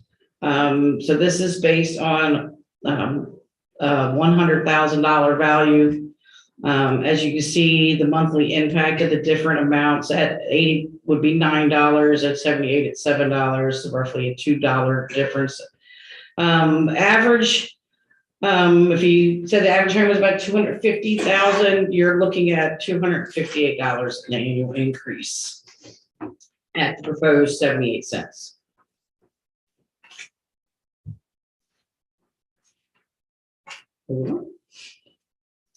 Just to highlight again on staff retention and recruitment, about 10 years ago in the field of public administration, there was a lot of conversations around the Great Resignation, which is essentially the baby boomer generation getting to the point of retirement. We are now there. There was also no indication that a global pandemic would happen, which would push people out of the public sector as well, which has also happened. So public sector recruitment and retention has become even more challenging. And even though we are a small town, we are not insulated from these trends. This graphic that you see on the right was an article from the Times Magazine. This is just one magazine that has highlighted the issues as it relates to public sector hiring problems and what that means for us. It's quite daunting, and not that I want to be doom and gloom, but I think as the manager, it is important for me to bring these to your attention, that the public sector's hiring problem is a problem for us all, even at big localities, small localities, and everything in between. Here locally, I've been exploring with King George County Economic Development Director a concept around an apprenticeship program, which has really been grown out of the necessity because of the difficulty to hire people in some of these hardest to fill positions, which includes our water service authority on the King George side, which would be our wastewater treatment plant here in the town, CDL drivers, heavy equipment operators, and this is consistent in King George, other localities in Westmoreland, Richmond counties, towns such as Warsaw, Rappahannock, we all have the same struggles. So we have to get creative and innovative about ways that we're looking to recruit and plan in the future. The city of Austin, Texas, which is a huge locality, had 20 people in their water department walk out indoor through retirements, and they were unable to run their operations, which led to a boil notice for a good portion of their city. So for cities like the city of Austin, who are having issues in just their water plant, in the future, if we don't begin to make significant increases in some of our wages that are extremely low, we will have significant issues in the future, which could potentially mean you will not be able to run certain positions in your public works department and your public utilities. And this is reality for local governments moving forward. Specifically here, King George and King George has talked to us about their challenges to recruit because places like Sheetz are offering entry-level positions in food service at $16 and $17 an hour. We are not there. So we have to, as local government, begin to work towards incremental steps towards meeting basic minimum wage requirements. By January 1st, 2023, we have to be at $12 for every position. We are mostly there. There are some part-time positions that were at $11.67, so we have to look at that. And then by 2025, we have to be at $13.50, and by 2026, we have to be at $15 based on the current state standards. Moving on, our budget has been built on sound budgeting fiscal practices in accordance with our newly adopted financial policies. We have a balanced budget, which means our revenues equal expenditures. It is structurally balanced, which means one-time revenues are leveraged in support of non-reoccurring expenses. No transfers from unassigned fund balance was used to balance this budget. We do have a capital improvement plan, which is connected to our budget and our future financial plans. And then we have leveraged ARPA for infrastructure and essential workers. Next, making investments in our organization as it relates to staff retention and recruitment. We've made some market adjustments as it relates to some of those positions, the hardest to fill positions in public safety, healthcare costs that we mentioned, and then additional course positions in public safety. As it relates to highlights by goal area, as it relates to public safety, we are proposing one additional sergeant, one additional patrol officer, and a part-time parking attendant, which has been something that I've heard over the last year that we need someone dedicated to parking, and I would agree with that, which is why we've included that in our proposed budget. We're also planning in the future for our grant funding that will continue for our SRO, but we are in our final year of that grant, so that's something we're going to have to plan for in the future in collaboration with our schools. We have enhancements for equipment in our police vehicles, funding for new hire uniforms, which was not budgeted for before, funding for our Lexapol software, and then funding for ammunition. I just want to highlight some of the crucial pieces of the police department's request as it relates to supervisors in their leadership. Many of you remember the event where the officer was shot at not too long ago, and that was an incident where that officer was on call and on duty by himself with no supervisor on duty. Our police department is very, very thin. In that incident that night, he essentially had no one to look to in terms of a supervisory role that night. So these are core positions to be able to continue our essential functions as government. And it's really unfair to be able to put our officers in positions where they don't have any support. So as we look to highlight our public safety as well as support our police department, this was one crucial position that we decided had to be in this proposed budget. We also included overtime budgeted for police as well as public works, which I'll get to next. And we also included case study related adjustments from the police case study that was conducted last year. Next, as it relates to infrastructure, we are proposing a capital projects coordinator, which will be funded by ARPA. We have now a CIP that has been identified for the next 5 years, which totals about $23 million. In order for us to get these projects completed within that time frame, it is essential to have one dedicated FTE to focus on all of our capital projects and ensure that they are completed. There's also funding for police public works overtime, as well as increases for materials, fuel, chemicals at our wastewater treatment plant. Next, as it relates to livability and placemaking, we have added our public or Parks and Rec director from part-time to full-time now that there's been more emphasis on Parks and Recreation. There's been some funding for park attendance, which was not in the previous budget, as well as limited programming, and also funding for parks that is included in our CIP in the north side, and then the linear park safety improvements. So I wanted to include that there. Next, as it relates to economic development, there's funding for a part-time economic development manager, which will be focused on business recruitment and retention. And the goal is to reduce our tax burdens to our residents through proactive economic development efforts, and it supports the town council strategic plan goal, working towards Main Street status. And there's also continued funding for our marketing and tourism services. There is also a goal area for government performance, but due to some of the impacts to our budget, there are no highlights for government performance because we had to cut those out, understanding that some of the other priorities were more important. But there were some in our budget related to government performance, but they're not in this budget today. Next, as it relates to our budget highlights, you can see here the police sergeant, the police officer, the police parking attendant, and the economic development manager, which will all be included in our general fund, totals $176,520. And then the capital project coordinator, which is ARPA funded at $57,053. A little bit of a touch on what is not included in this budget at 78 cents. There's no dedicated funding towards our CIP.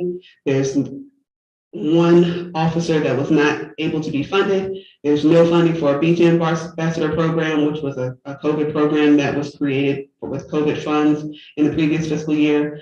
There was no full funding for economic development position. There's no funding for support for a part-time position to address some of our sustainability and resiliency issues. No grant matching fund, and then there's no funding for our general government pay study. The police department had a pay study 2 years ago. The longer we delay a pay study for general government, the harder it will be to adjust based on market, and it will be more costly. And then finally, there's no funding for performance evaluation and hiring or boarding system, which was something that would greatly increase our government performance internally. This slide just kind of gives you some information on past budgets from 2021, what was adopted in this year, 22, and what we've actually amended. I'd like to draw your attention that we adopted a 7.75, and because of some of the new services and some of the projects we have put into place this year, we have amended that budget to 8.7. So the budget we're proposing tonight is at 8.8, which is fairly in line with what we're actually doing this year in this budget. So in conclusion, our recommendation is to adopt the budget as presented with proposed 78-cent real estate tax rate or higher, which will not to exceed 80 cents, which was advertised should the council desire. Adopting a rate higher than 78 cents could provide additional funding towards our identified capital needs or towards more funding in terms of a COLA. But our recommendation today is at 78 cents. With our staffing of those core positions, the 2 for the police department, 1 for capital projects, part-time for economic development manager, 2% COLA for staff, and then a $1,500 stipend for essential worker pay related to the pandemic. And before we jump into the next steps, I really just wanted to thank our internal staff who have worked on this for the last few months, specifically our CFO, as well as our management fellow, Nisha in finance, our staff accountant Hope, and Adam Schaefer, our assistant director of finance. As we look at our next steps, we are here today at the 20th presenting our budget. On May 4th, we will have the public hearing on our budget, and then May 18th would be the public hearing, adoption on the tax rate, and the adoption of the budget. That concludes our presentation, and we'll take any questions that you may have or comments.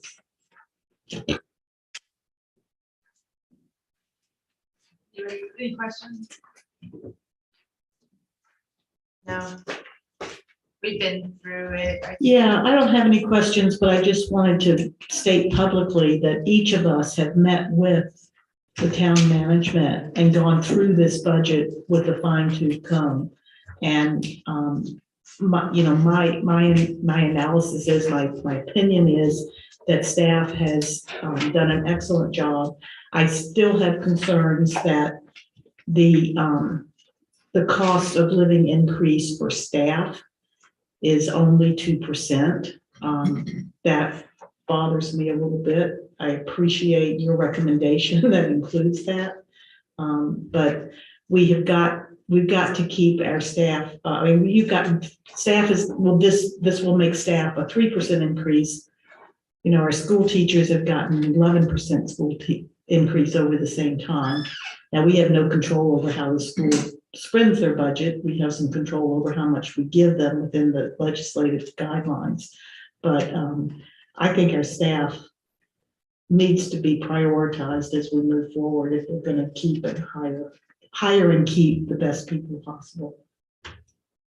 I think one of the things that has come to light through this budget process is that we have been working in this really good position for the last couple of years. I think it was the former mayor that had done a tax increase of 10 cents to get us to the 80. And he did that because we were running at a deficit. We were pulling funds over year after year. And part of that was because the budget process was backwards. And we were saying, what are our needs? And so we'll make the revenue, and that wasn't happening. And so we fixed that, we reversed that, took a lot of pain for Lisa through a lot of things.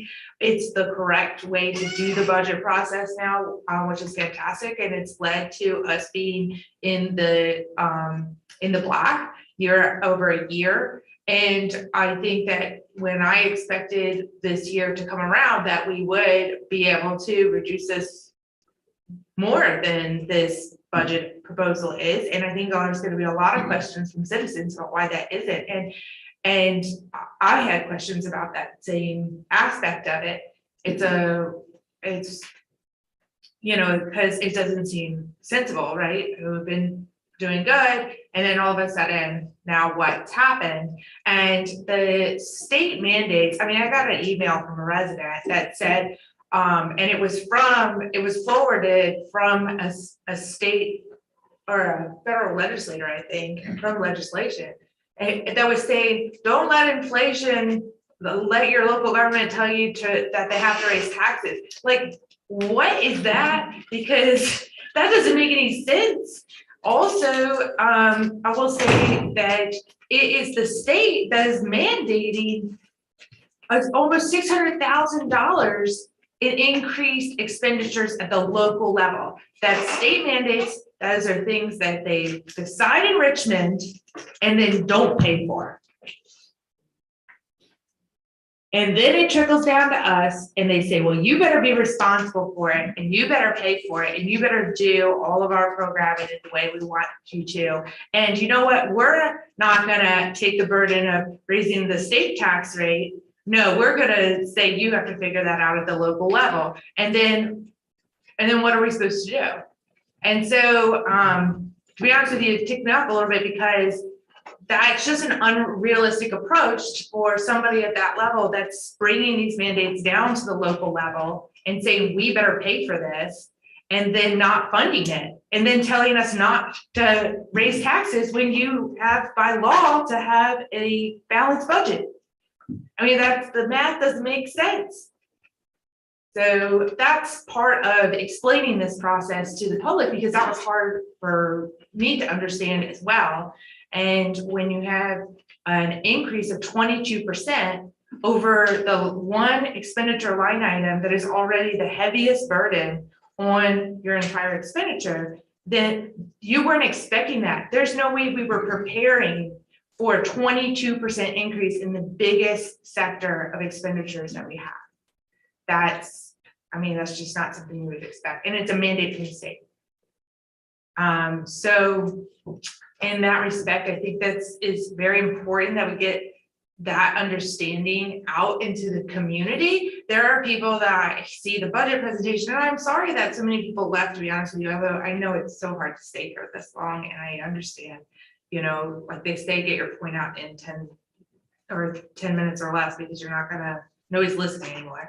But this is the kind of information that people in the public need to understand in order to figure it out, in order to know the position we're put in as local officials and local elected people that are in charge of public funds that have legal requirements to them. And while we were in a place where we were able to start these other projects, get going on some things that people have been asking for years and years and years. And now we're like right back where we were because of state mandates. And I don't know how other localities are going to deal with this, to be honest with you. I mean, other than, we're in this reassessment and we potentially could at least not raise the rate, but there are other localities, they're going to, going through this budget process. It's going to be very interesting how that goes out. And then we don't know yet what the state's doing because we don't have a final budget from the state. So there's all kinds of evidence there. Anyway, I just wanted to talk about that a little bit because it also struck me back. I thought we would be able to, equalize more. And I think that was something that I think everybody's been advocating for. There's nobody up here that doesn't want to advocate for that. My tax rate assessment on my business went up 49%. 49%. There is no equalization rate that will not affect me and my family directly. That will not be a burden to me and my family. So, there's, but we also have a duty to be responsible. And these things are part of the very hard part of being in this position sometimes. So anyway, I just wanted to talk about a little bit about my experience with the budget process so far. The staff has done a phenomenal job and really, I think in presenting it to council members and then presenting it tonight. And I hope maybe we can do a public post, maybe a Facebook forum or something where this presentation, because it was so late at night and it's after all of these other things, can get heard and out there, because these are real requirements. This is real public money and we have to be responsible with it. And that's where there's a lot of things where there's no choices about a lot of these things. It's not like we got to pick to do something, and there's still so many things that we're not going to get to. And that's a reality as well. So, and I just appreciate our staff because I know Nate's yawning. I get it. Sorry. But it's, yeah. My apologies. No, you're fine. You're fine. I just needed to talk about that a little bit in some way. And I hope I need to keep talking about it. And unfortunately, what am I distracted with? But the risk of public health and welfare that is happening right now in our community. And I am up at night, all night, searching legal code, the state code, trying to figure out what we can do. So, anyway, but that doesn't mean there's not enough attention on the budget too. So I'm going to tackle all that. But help the staff, help the town get this message out, this understanding out, the situation out, because that, I just hope I can call on citizens and, council members to explain this accurately and appropriately to help them understand this, because it's hard to understand if you don't talk about all of these state mandated things. And then you hear from the state level officials, don't let your local government raise taxes. Like, what is that? What is that? So, anyway. Yes. This presentation will be on the website, but also don't forget to go to the YouTube channel where you can hear the verbal presentation behind it. And just fast forward till you get to the part about the budget. You don't have to sit through the whole meeting, but listen to this presentation from our YouTube channel. I also wanted to mention that I have spoken with the town manager about looking at, there's for retired people that are over a certain age and have a certain income and a certain limit on their assets. We have in place a sort of abatement program that reduces their taxes. And I would very much like to have staff look at that, how that might be adjusted a little bit, because from my conversations, there are people that really need that help that are just below the limits that are set there. I don't know if staff wants to comment on that or not, but it's something that we're also thinking about those citizens that haven't gotten any income increase other than their little social security bump of 5% or whatever. Yeah, we have discussed it, I've discussed it with a few council members. I don't even know when those limits were set on our senior discounts. But just in the last couple of years in my position where I've had to actually approve the senior discounts, there's been a few, and there was one memorable one for me where this married couple made $2,000 more than what our cap is.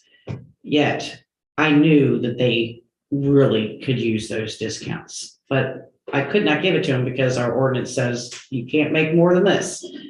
And they were only $2,000 over. And I'm sure there's a lot of individuals in our community that would benefit from raising those limits so that they fall below them and they can get that discount. You would think that whatever the cost of living increase was, that would be how much those limits would go up, at least. Like I said, I don't know when they were set or when they've ever been looked at. I've only been in a position that I have to have dealt with real estate discounts and water and sewer discounts for the last 2 years. But they haven't changed in the last 2 years. And we all know that the cost of living has gone up. So it is maybe something we do need to look at before the fiscal year starts. I was gonna say, was that something, as long as we changed it by the fiscal year, then we could work on that program? Yes. That would be helpful. Very helpful. I know someone who's looking at ordinances, so I think I'll work with them.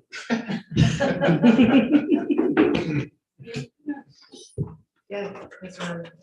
I just wanted to mention a couple things. First off, the school match that we keep being told is the dramatic problem with the budget. I believe that the 2.6 includes everything that the superintendent asked for, or did we cut anything out of that? That 2.6 does not include the additional $125,000 for the additional executive director. Okay. And that's pretty much the only thing he asked us for above what we're required in our required local match. Okay. And then other than that, I wanted to point out that back in the fiscal year 2019 and 2020 budget, we were at about 2.3 million for the schools. And then the next fiscal year, we were at 2.3. So it seems like to me, we should have planned for at least a little bit of increase over the last 4 years. I'm just a little concerned about that. And also the fact that our expenditures have gone up from 2019, 2020 budget from $7,074,078 to now $8,888,799. So that's close to a $1.8 million increase just since 2019.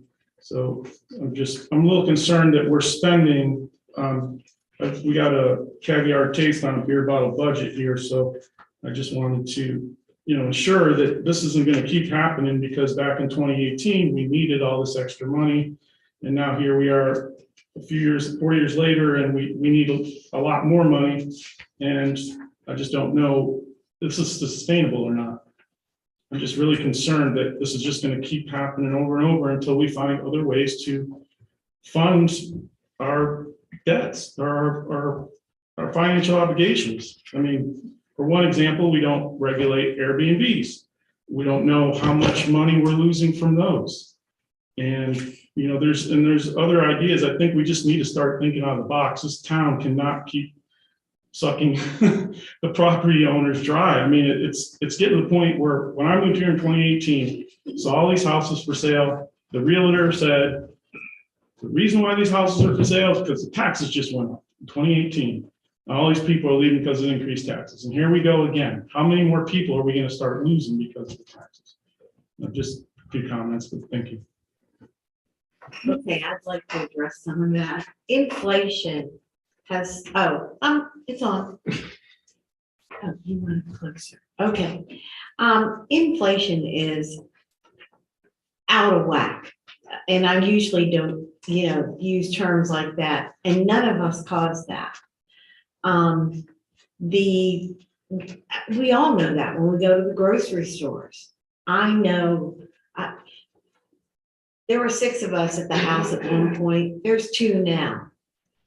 I know I'm spending more money than when the kids were home than that I didn't have to have at that point, if that makes sense. But we can't control the inflation that has occurred throughout everyone's lives at this point.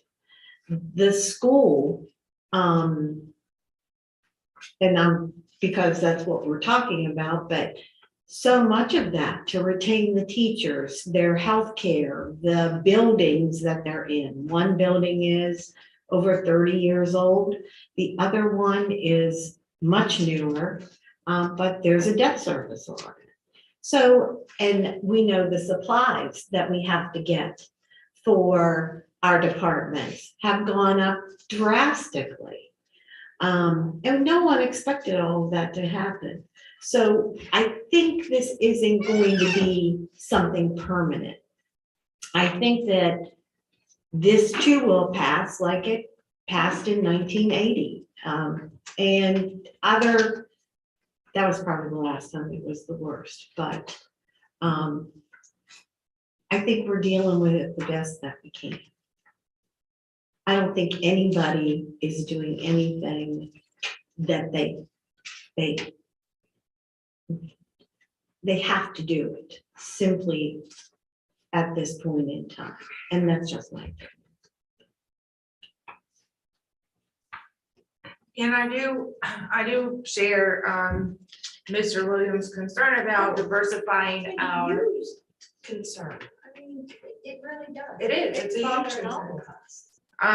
About diversifying though our revenue stream, I think that's key. And we now do require Airbnbs to get a business license and do require them to pay cottage tax.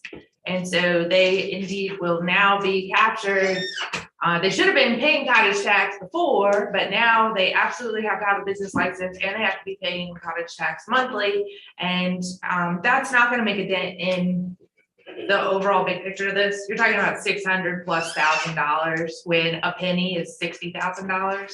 I mean, making up for that is just, it's just, we're still taking hundreds of $1,000s cuts out of the regular operating budget. I mean, that's the reality of this, is that the $600,000+ mandates not only ate up whatever growing room that we had, but then also then cut out operations of things that, from regular operating budget.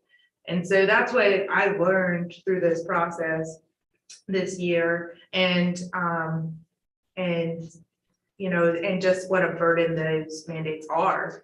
And on top of that, I think that most of our departments, the entire department isn't but $100,000 or $200,000. So eliminating $650,000 or $700,000 is eliminating multiple entire departments of the town. And one, that's illegal.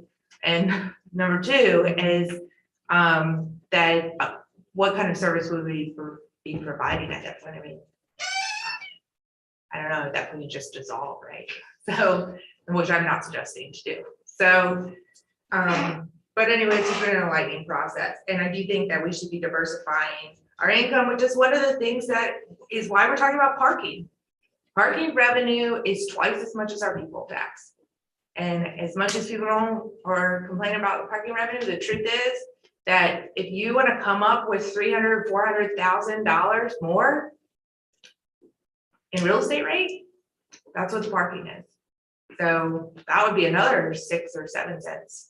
So I'm appreciative very much of everybody who pays for parking and takes that burden off of the real estate rate. Right. And you're right, Karen, people can watch it online, the YouTube channel. It's a reminder as well. Anything else on that? CIP?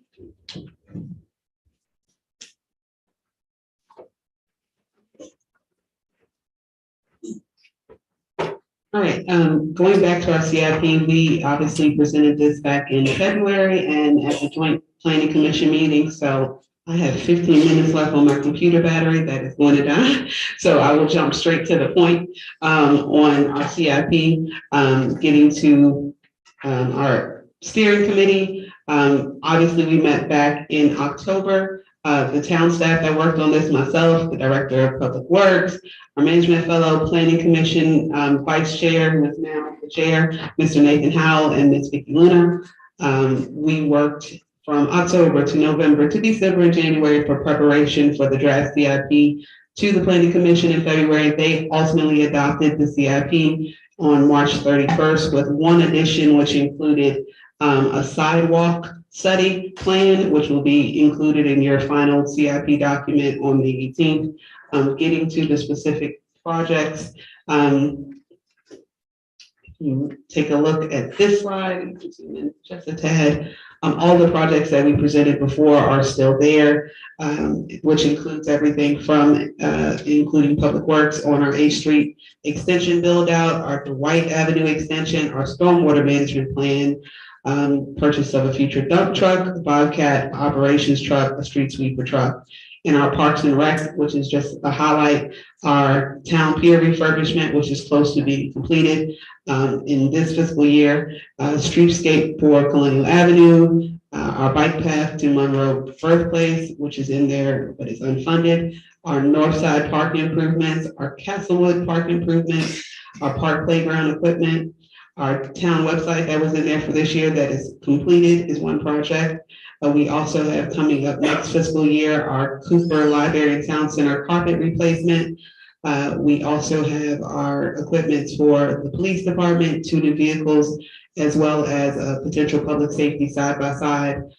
We also have in our resiliency and sustainability line item, our resiliency plan. We were awarded a grant from the state in the amount of $105,000 for our resiliency plan, which we'll be looking to award in May. And then we have our shoreline erosion control project in the North Beach, which is unfunded at this point, but we are looking for some federal support for that project as well. I don't mean to interrupt you, but I just want to clarify, you didn't say in the beginning of this, the CIP is not the general fund that with budget we just went over. So CIP is capital projects, it's completely separate fund and separate line item. When we sell property, funds go directly to capital improvement line item. It's separate than the general operating budget fund. So the projects listed in this are projects that we are trying to accomplish by not raising real estate taxes. These are projects that we are going for grants, federal assistance on, state assistance on, or partnerships in ways, things like that. That's how they get funded. So ARPA, the ARPA funds that came through, now they end up getting allocated into the regular budget when we go to spend them. So we take them from the capital improvement and we say we're going to accomplish this project, we put it in the regular budget, and so then there's a budget amendment.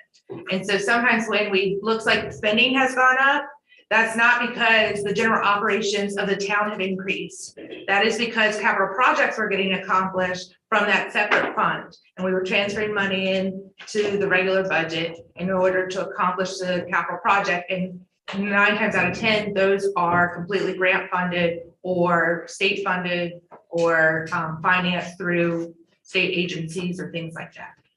So anyway, sometimes it's good to, we just talked about budget and then we're talking about all these things in CIP. I just want to make sure there was a clear distinction between the two and then how they communicate to us. Correct. Our water fund, we have one project as it relates to the First Street water main replacement. Then we have in our sewer fund, our biggest project that we've been talking about for a year plus, our central drainage area replacement, which will be ARPA funds, our point drainage area replacement, our Meadows Bluff area replacement, which happens out in 2027, our potential sewer camera inspection truck, CCTV truck, And that is it for both our water and sewer fund. Everything else that I mentioned before that would have been general fund supported. But to the mayor's point, we are leveraging various sources from ARPA grants and then some town funds for these various projects in the next 5 years.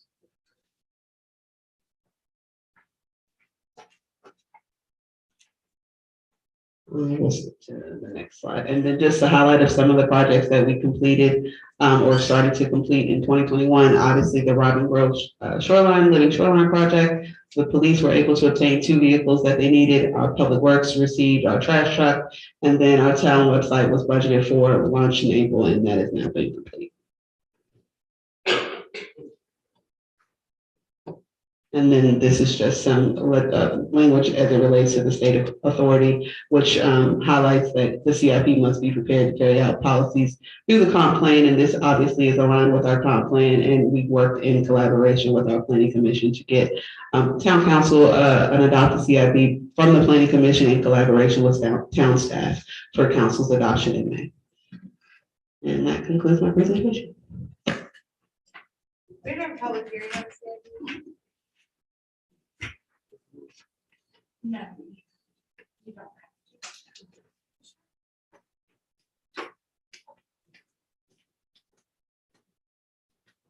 I'll double check. I'm pretty sure that we have public hearings in the past. Yeah, Typically, it's very common for localities to have the tax rate public hearing. And well, that can't be at the same hearing, public hearing, it's a budget because of your reassessment. But anyway, but to have your budget public hearing and tax rate and CIP, all of it, just to have a public hearing on each one. But the statutory requirement, and I don't have it in front of me, of course, and I will double check, but I don't think for your CIP, you have to.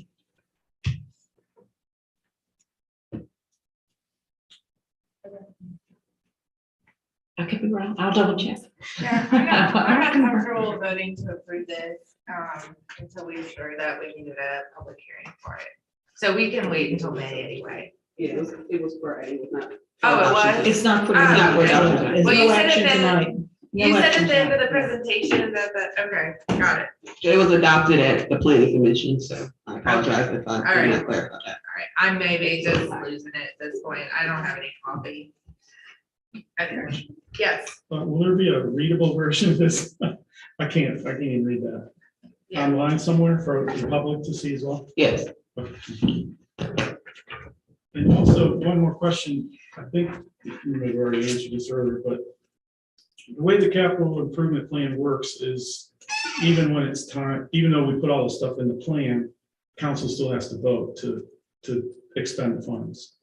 Okay.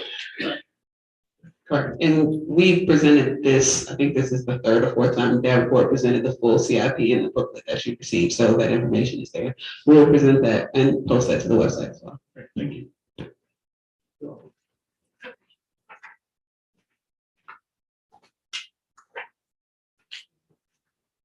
Any other comments, discussions? I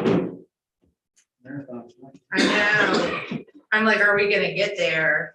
They're looking tired. I don't blame them. I understand. Public safety, no. Finance 3rd quarter.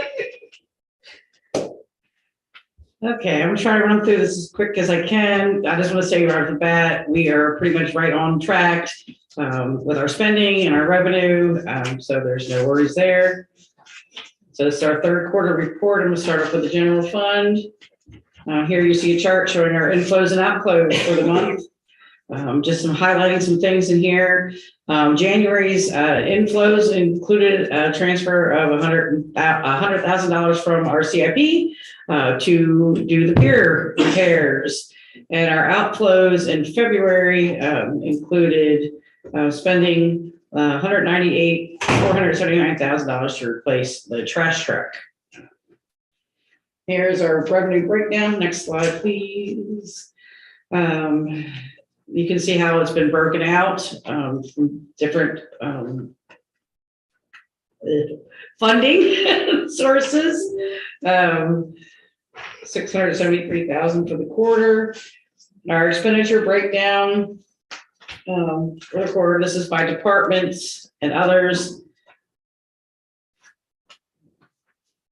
So right now, that's pretty much a normal spending amount. Sewer fund, we're gonna move right along. Inflows and outflows for sewer. As you can see by the chart, we have a high inflow. That is our sewer billing for the quarter. And the sewer fund and the water fund, we record the revenue when we do the billing. Along here, it's just the revenue breakdown, where the money came from. And then our expenditures, which departments, where it was spent. And we're gonna move along to the water fund, our inflows and outflows. Again, you'll see our billing was done the end of March in March for our April billing. That includes the revenue there, the billing for the water.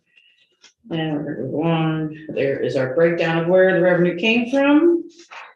And then how we spent it. Only a little bit of debt service. That's for our new jet truck that we got. That's a month, quarterly thing. And then here's our highlights for this quarter. We purchased a new trash truck in February. We received $524,406 from the Dotson Phase 2 sale. And we adopted our new financial policies in February. Our disbursements for the quarter, accounts payable, we paid $1,656,100.56 in payables for this quarter, and our payroll was $497,718.23. The associated tax expense for that was $175,330.57. I think the state should give us a relief from paying payroll tax for municipal employees. Don't we wish? Are there any questions? I don't know. I'm responding in any way. Any questions? Nope. Okay. Public safety, Chief Deere. Madam Mayor, members of council, I'm going to be presenting very briefly the first quarter of 2022 public safety report on United States Police Department, but being the only full-time public safety professional in the town, I am also going to be doing a small representation of the volunteer fire department as well as the volunteer rescue squad in this presentation. The first slide is our mission statement, which has not changed since my arrival. It's been the mission statement. It's posted online. It's been presented before council prior. Next slide, please. This, as well as the core values as previously established, these have not changed since my arrival either. They've been presented to council previously as well. We've gone a little too fast. I don't know, run through it. I'm going to run through it. Organizational chart as it was established upon my arrival. Next slide, please. Okay, so I'm going to preference this slide. The police department has responded to 1,413 calls for service in the first quarter of 2022. We have had 74 reportable incidents, the reports that go to state police or police reports. Out of those 1,400 calls for service. Year to date, we are at 87, so we have 13 already for the first 20 days of, probably the first 18 days of April when I started this presentation. And then that has broken down between Group A offenses and Group B offenses, which are your serious crimes versus your lesser crimes. Next slide, please.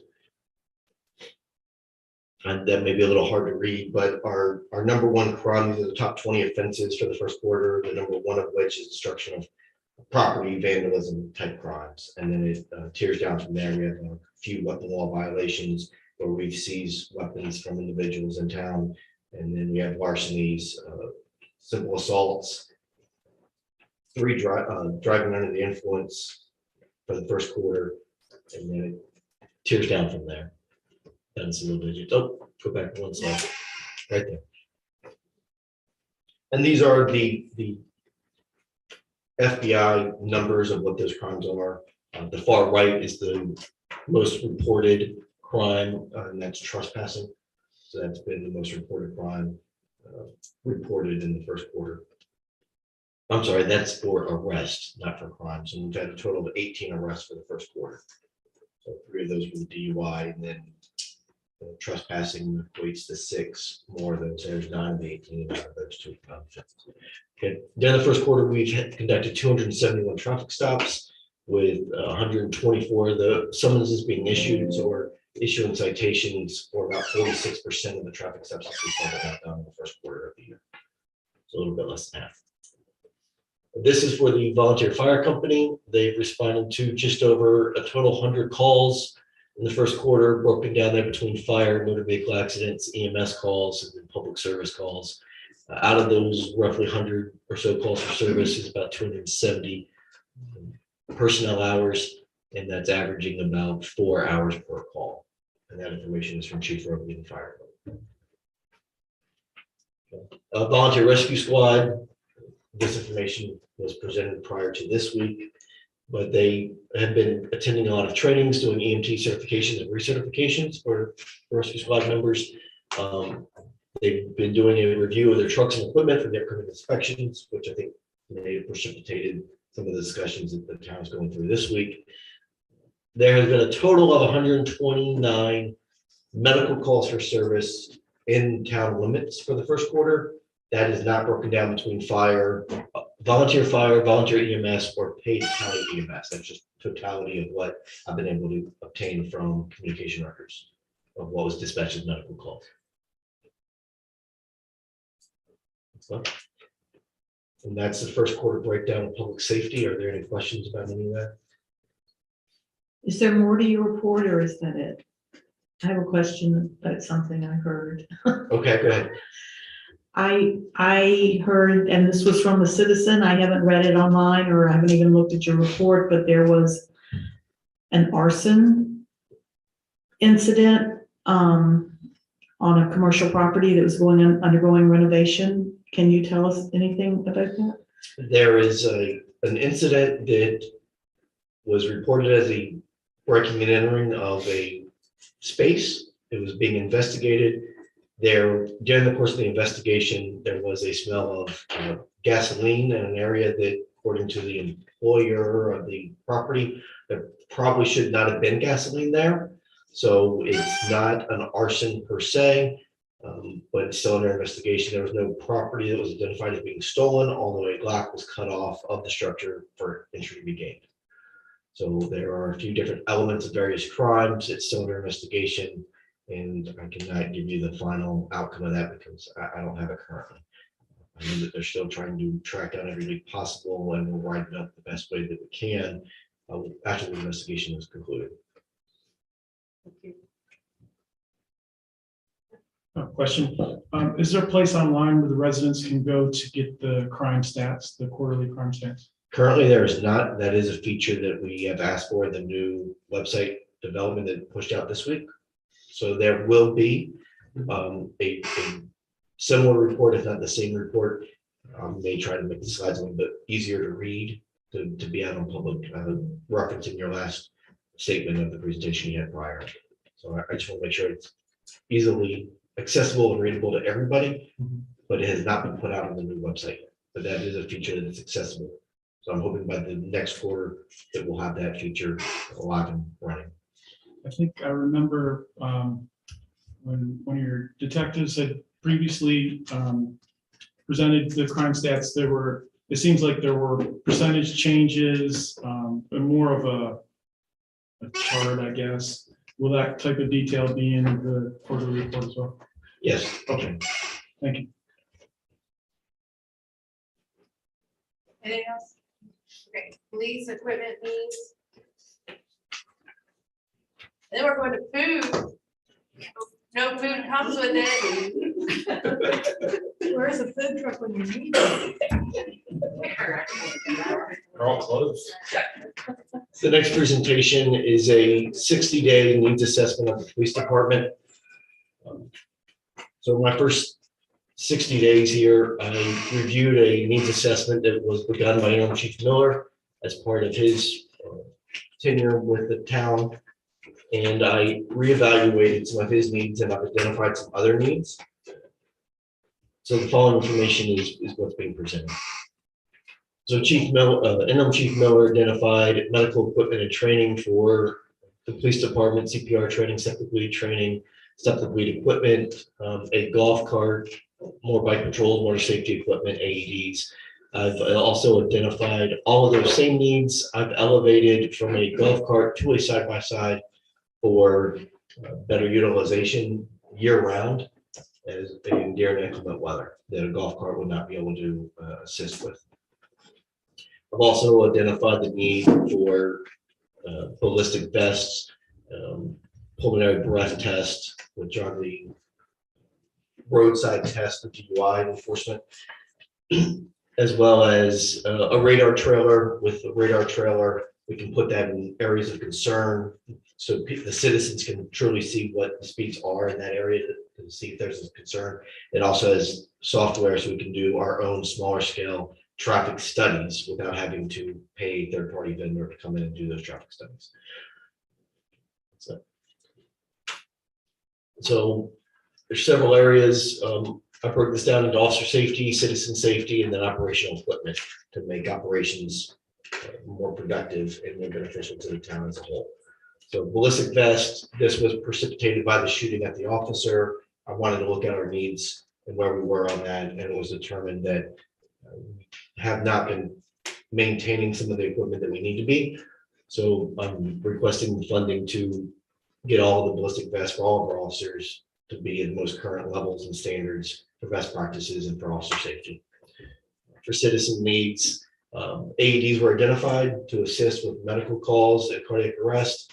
I think this week that's potentially going to be even more elevated with what we are seeing with the rescue squad currently. Water safety equipment, there is several incidents over the last few years of police department individuals going into the waterways to try to rescue people that have fallen off the town pier or ventured out too far while we're waiting for other rescue staff to arrive. So having the officers properly trained and equipped to do that, I feel is very important with how we are located with so much water in and around our area. We've already talked about the pulmonary breath test. Digital fingerprinting, currently we are fingerprinting with 1950s technologies, an ink pad, rolling fingerprints, putting it in snail mail and sending it to Richmond for analysis and our state police. This takes 30+ days to go through that process and even longer. With the digital fingerprint system, we'll be able to do that within hours, doing everything electronically. And this benefits the town, not just a criminal aspect, but the town and hiring new employees as well as the school board staff are hiring new teachers and faculty for the schools. So we are able to hire individuals much quicker, knowing the criminal checks of employees and not having to wait the 30, 60 days lead time. We're able to offer people a job within weeks instead of days or months. Some of the items that are in this request for funding have a 5 to 10 year life cycle. Some of our technology base, so computers change, cell phones change periodically. So once these items are purchased, they will be added into our general fund budgeting in the fiscal years to come. So they're replaced or added to strategically and not coming back to you hat in hand every couple of years asking for one-time funding again. I realize that's not best practice. I'm just trying to establish a good baseline for us to build on and to strategically plan for the upcoming years to have this built into our regular funding. This is a complete breakdown of what the cost would be for all the items being requested. Most of these items are state contract pricing. All of these items will be purchased under the town's new fiscal purchasing plans that Lisa just spoke about that were implemented in February. Some of these items are being requested now, as well as being requested in the upcoming budget. If we don't are not able to obtain the funding now, we're hoping to get the funding in the upcoming budget. However, some of these items we're requesting now so we can have them in place for the upcoming beach season.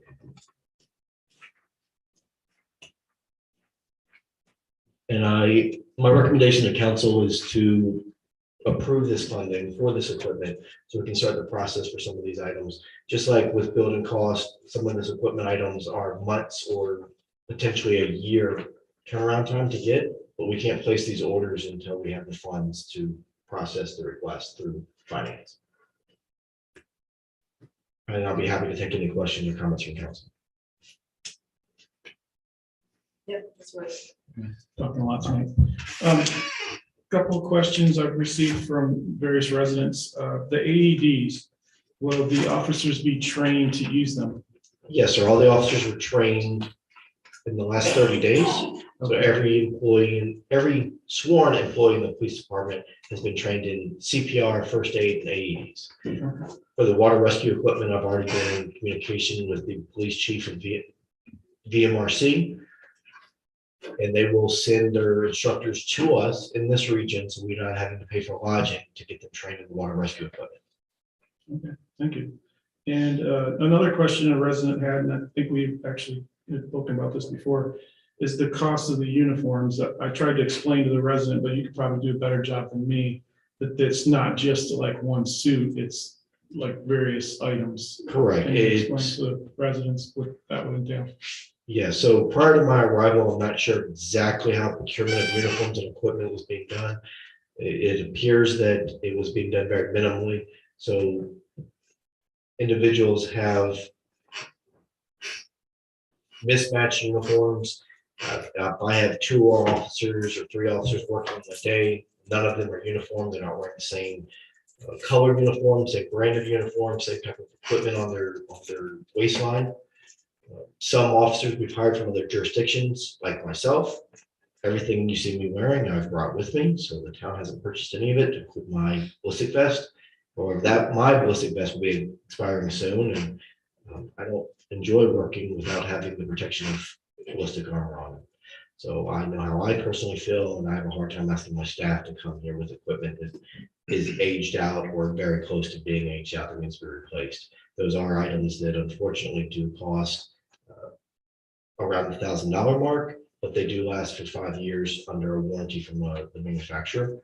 And as we age in new officers and other officers retire or transition to other localities, then it won't be a one-time funding to replace all those vests again in a few years. It will be staggered over the next several years. One final question. A lot of people have made comment about the side-by-side, and I tried to explain to somebody today about the fact that maybe going down the golf cart path and on the beaches and stuff. Can you maybe explain to the residents how you utilize that versus, what you have currently? So currently all we have is vehicles. A regular sedan or an SUV is all we currently have in the police department. We do not have a golf cart in our fleet operations. So apparently in the past there was 2, and they have been removed from our asset list. I believe they were made in the 90s. So if we would still have them, it would be older than maybe some of my officers, I think, at this point. However, I feel that a side-by-side would be able to respond to calls in a better utilization than a golf cart. A side-by-side has a higher stance, has a wider wheelbase, so we could get onto the beach, onto the sand if we needed to for an emergency. It also will allow us to be able to operate during flooding issues. It has a higher than a standard golf cart. It has a higher wheelbase than a standard golf cart to allow us to get through waterways as well as through snow. And we can get the side-by-side encapsulated just like a vehicle. So items that the officer has can be secured in said side-by-side. Most of the golf carts I've seen may have a windshield, and that is all the enclosure that a golf cart has. So there's really no place for that officer to secure anything when they're utilizing that equipment. Great, thank you. Anything else? Okay. Oh, man. I didn't mean it like that. I'm just tired. It sounds like you're asking us to act on this tonight. Am I mistaken? No, ma'am. I would ask that the council consider this funding tonight so we can move on some of these items as soon as possible so we can get them here Hopefully before the 4th of July holiday. I don't know that Potomac River Fest would be a possibility for some of the items. When I was able to get the pricing for these, I was able to locate a side-by-side relatively close in this price point. I'm not sure if that's still available or not. For us to manufacture a side-by-side to complete specs would be slightly more than I'm asking for, probably about 10 to 20% more than I'm asking for, and a lead time of up to 12 months to do that. But I can't place that order without the funds available to me. And have we determined where these funds are coming from?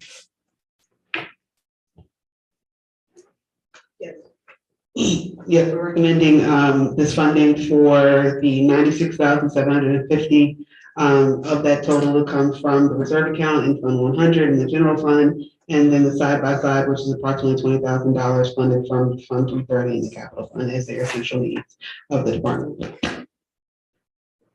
I'd make a motion that we approve this request with the fundings as has been identified. Is there a second? Second. Is there any more discussion? Just the reserve fund. What is the reserve fund for those that may not know? I'm sorry, what's the question? The reserve fund, what is that exactly? Where does that money come from? Because I know the budget's tight, so. The reserve fund we're referring to, everybody who knows it as the yacht club money. It is actually a reserve fund according to our ordinance. It's not part of the operating budget. No. And some of these needs are, I'm sorry, I had to get a candy or something and I just can't do that, but I think that all of these needs have been brought to council attention and as being critical and life safety impactful. So, is there a consensus to move forward? I'm going to move forward with the vote then. Okay. All right, Dr. Sullivan. Aye. Mr. Williams. Aye. Mr. Allison. Aye. Ms. Clement. Aye. Mr. Moncur. Aye. Ms. Robertson. Aye. And I vote aye. I vote aye. I vote aye. Thank you very much, Council. Yeah. Now go out there and save some lives. I want to see proof in the numbers. All right, food truck court update. Did we save the best for last? There's still the fire flow. Remember, we amended the agenda to do this. Oh, Rob, we saved you for last. Oh. No, Rob doesn't know this. He's helping me. Oh, he's helping you with the vendor program. Yes, ma'am. Oh, okay, sorry. Thank you, Madam Mayor. I wish some members of council, I wish some more folks would have stuck around, because I would, at the end, I would happily answer any questions that you folks had, or even some that maybe the crowd related to. So, as you're well aware, back in January, we brought it to your attention that due to the potential Dodson development, that we would not have anywhere for our vendors to go. And you folks, I think it was January again, decided on the Town Hill, bottom of Town Hill area. So obviously you can read there, we would need to relocate the two current vendor areas. Again, in January, you gave approval for staff to proceed on making Town Hill, the lower part, the new location. And we're asking for direction on the following options for the vendor area. And we shouldn't have said it over here because I can't read. This was option A. This would be, I guess, more of a traditional beginnings of a food court or vendor court area, because it would be kind of parallel to the boardwalk. And you'll see in the next slide an illustration of that. But you can go back one more, Heather, I'm sorry. The timeline would be 3 to 4 months to actually get this done, based mainly on the need for new electric setups. I'm so sorry. Do you mind if I go to the dais and read it? I can't. No, please do.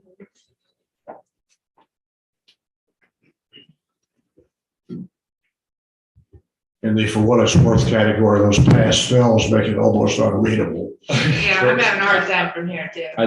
Turn that light off. I'm not going to criticize my boss for the colors that she chose.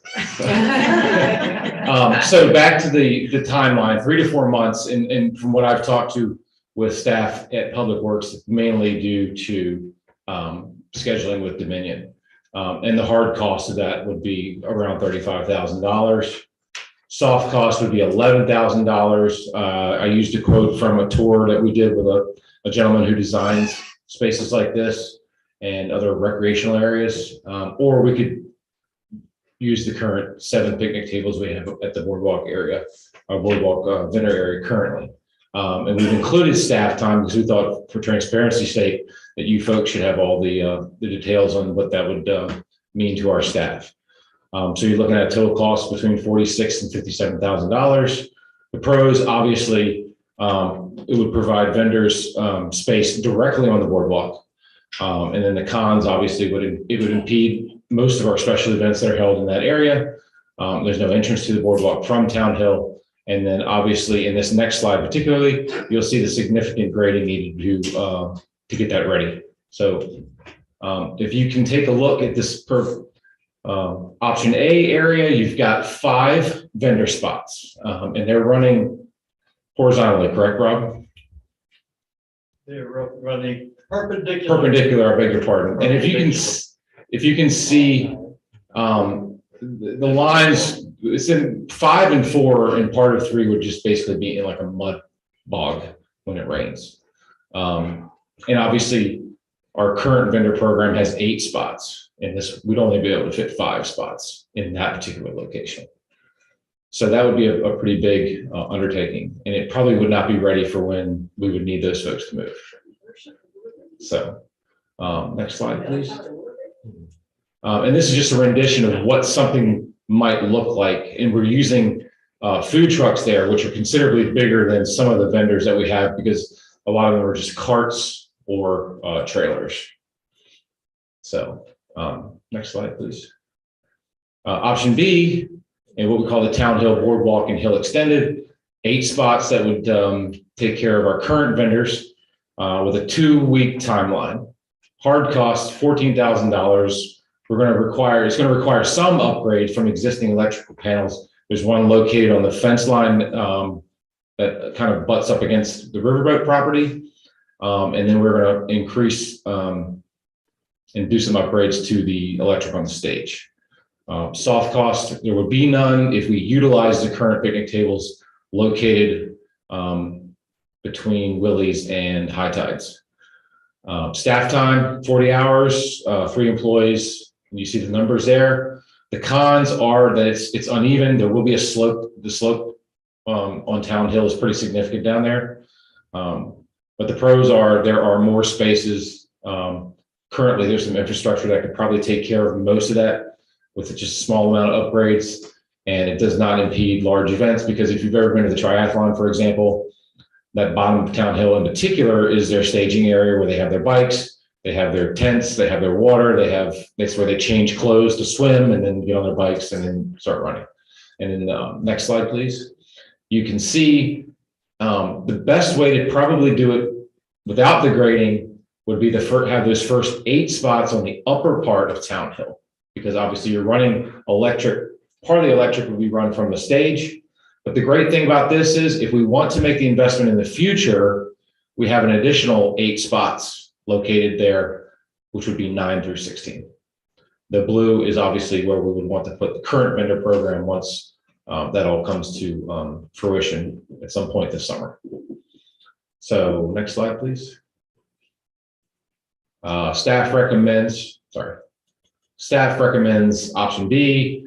We feel it provides the best option based on staff capacity and potential fiscal impact due to this unbudgeted item, while allowing for potential expansion in the future. And I would be happy to answer questions.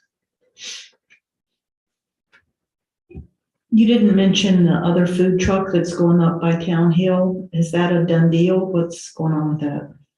They have been made aware that it's ready for them to hook up.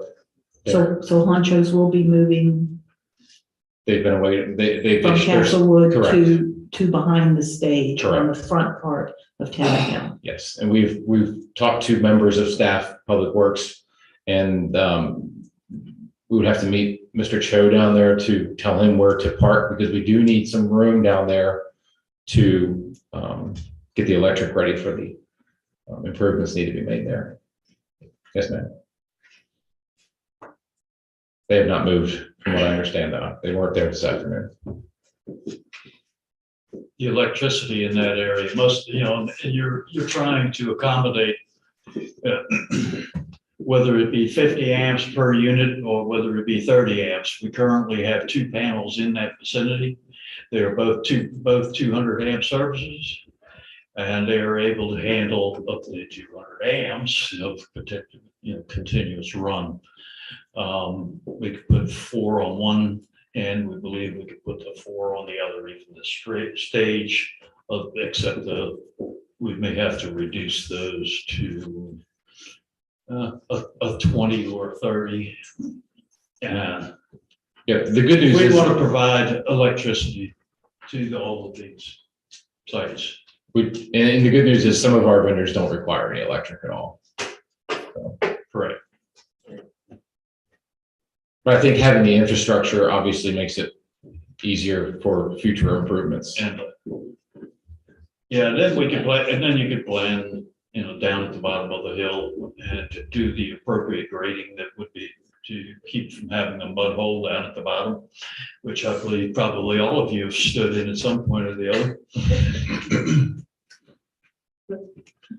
I guess I thought there would be like a poured concrete surface, and so that would stop the mud hole problem. Yeah, if the budget is looking for, do we have a budget, and what is that budget and the time frame? If memory serves me correct, Madam Mayor, there was 3 options, I think, that we discussed in the January meeting, and one was like the middle option, which was, I think, a $15,000 investment, but that was not with concrete costs and things of that nature. I think that was maybe a CIP issue in the future, but and this keeps us around that $15,000 number. I have a couple really serious concerns, so I wanted to hear from other council members before. Yes, Mr. House. So a couple of things I have is on the numbering of these. So when we have the car shows there's typically 50 to 80 cars down that line, but we only have 8 spots for food carts, right? Yes, sir. Yes, sir. The blue ones would be what we're recommending for the immediate future this summer. We put those extra 8 spots in there to show you what that might look like if that's a decision you would look to in the future. So a couple of things for our major events that we currently have that are scheduled either through our Chamber of Commerce or whatever thing like that. They typically purchase a event thing and then they hire vendors for their programs, for their car shows, whatever else. Will these people have to pay to be part of that vendoring thing, or no, sir?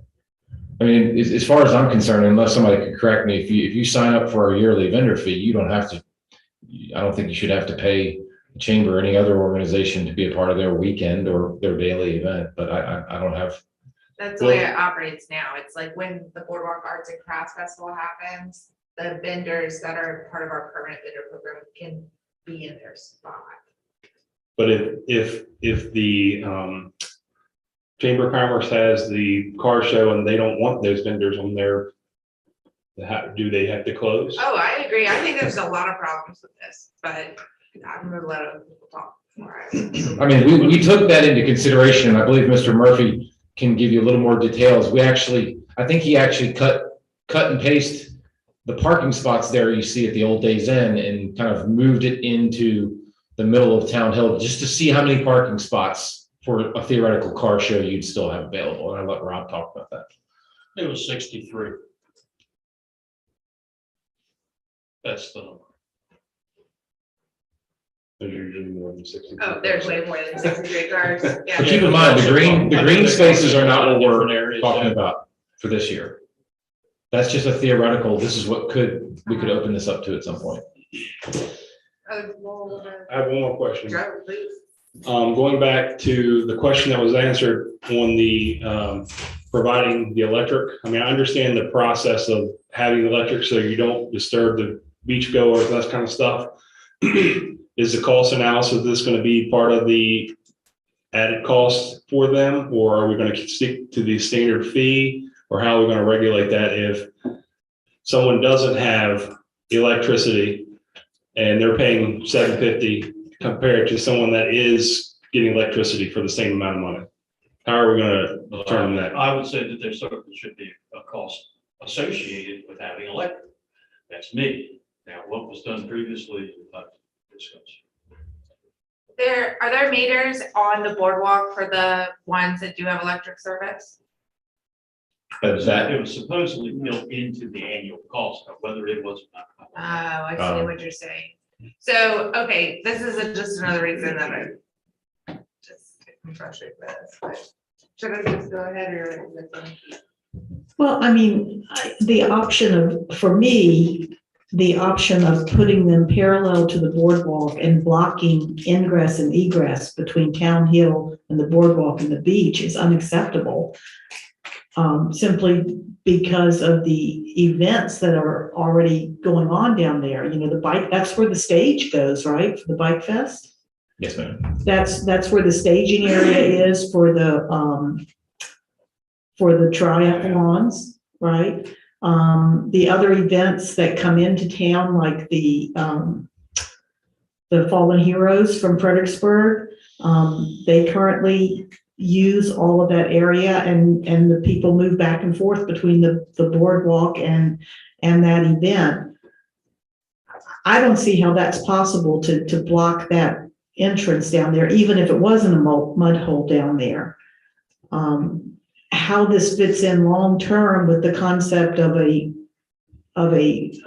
food court that attracts people to come to Colonial Beach, I'm not sure, but looking at the numbers, the 8 blue spots seem to me to be the best solution for this season, because we know we can do it and we can get them there.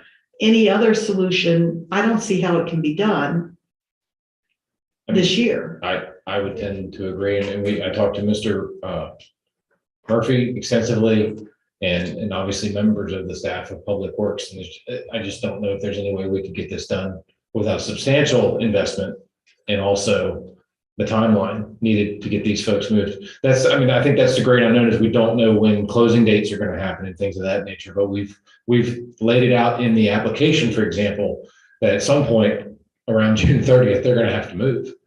It will no longer be our property to kind of tell them what to do. Yeah, Mr. Buddy. The 15,000 you mentioned, that's for run electricity to the blue spots right now? There's actually a panel close to number 8. It's right next to the fence line there by the riverboat. And the opposite side, 1 through 4, would be provided by an upgrade to the current electric on the stage. What's that estimate? Running wire and putting pedestals. So not very much money then? Not like the rest, not dropping a service. So we're not talking like 10 or 15,000, we're just talking maybe a couple thousand? We come up with as far as that, it's on the first presentation. But If you go back one slide, please. The hard cost would be the $14,000 of the upgrade. that's including our labor. No, sir. No, we broke it down. It would be $6,000, obviously, extra when you count town staff time. So for about a $15,000 investment, we may make 5,000 from the food truck fees. So to me, that seems like a loser to me. But and just another question. If we put it at the bottom of Town Hill, was the the site plan factored in there? Because I've heard they're like pretty expensive, up to like 15 grand just for a site plan. I would ask Mr. Murphy to help me with this, because there is some Chesapeake Bay Act issues we would have to probably address if we put it there. I'm sorry? sorry, what did, I didn't hear the question. It's not in the RPA. Of the No, it's not. site plan. Oh, okay. No, the only time that we would have permitting required if you ever moved into the phase two and decided to do the grading on there to make it consistent, travelable, accessible grade on that back property. And I'm talking about accessible to all folks and getting there is quite a drop off, and I don't know if we did include that topo on that drawing so that you could actually visualize the drop off on that piece of property. To me, a consistent grade would be a better thing, and at that point, we would need permitting and perhaps some stormwater design if we chose to ever do. And just a couple of. And making it a court card, that type of thing, usable. Okay, and just a couple of comments, the utilities that was brought up, someone had brought up my food truck presentation. As far as the research that I did, it's $750 a year for the vendor, and some of them are provided with trash cans and permanent location and electricity and all that. And to my knowledge, for food cart, for example, somewhere permanently, it could cost up to $5,000 or $6,000 a year, depending on if they're all electric. Some are, some aren't. And then the other comment I had is, I know there's two options, but what about an option C, which to me would be just a suggestion? Put them in that parking lot that Dotson probably won't close on for several more months, down by the swings, and just make them go without, go generator. Or even on a public right of ways on the streets or somewhere, just to save, time and money and headaches of the public events and stuff. People have inquired about that parking lot, for example, but keep in mind that I think a good portion of those parking spots are handicapped and access to the beach. 3 or 4 spots, I believe. Rob, is that correct? 3 or 4 of those spots are handicapped. But there's no electric. With Dotson, I don't know if anybody's run this by Dotson, if they do close on phase 3. It sounded like he's not gonna do anything with the space from the beach shop to the bathrooms right away. Is there a way to negotiate something with him? Has anybody entertained that? I personally have not. I think we were kind of under the impression, and maybe I'm wrong, that construction would start immediately when and if they went to close. And we were trying to find a place to put these folks because they have paid for the year, understanding that this was going to happen at some point. But I'm certainly open to any and all possibilities, but I would strongly recommend that we have to find some place to put them. Well, I do think that David makes one point, is that the lot next to the beach shop has been amenable to what's gonna happen there. They have not proposed a site plan yet for that. I know John left, but I don't think that's not in the permit office at this point. And so there could be some flexibility of working with Dotson there, because I have a couple big concerns. One is that I think 16 vendors on that space of public property no longer makes it a town hill space of public property. It makes it an entire food court. And that it just would be limiting to a lot of events that happen there. And so really, if you're just proposing 8 and you're proposing them at the top of the hill instead of where the boardwalk is, I mean, I don't think it's a bad idea to put them perpendicular, like along the fence line on either side, where you obviously could fit, 3 in the space that you have 15 and 16, or 11 and 12, 3 on either side, something like that. And I still think it should be concrete. And I'm just really concerned about the whole way that this is gonna work with it. And you say that triathlon uses the bottom part of that hill. I was at the triathlon and with all the manager people that were setting up, and all of their bikes are at the top. The entire bike rack section is at the top. And all that change out is at the top of the hill. And the thing at the bottom of the hill is the big blow up, like finish line, you run through. Is that where the end of the water? enter and exit the water. Yeah, well, they can exit the water and they have done so at other locations too. I mean, number one. Number two is that I think that you're gonna find this is gonna be problematic in a lot of ways with with town events. I'm just surprised that this is the solution to working with the town events. And when they have a chili cook-off, what are you gonna do when, there's 8 food trucks there and there's an event that's food oriented?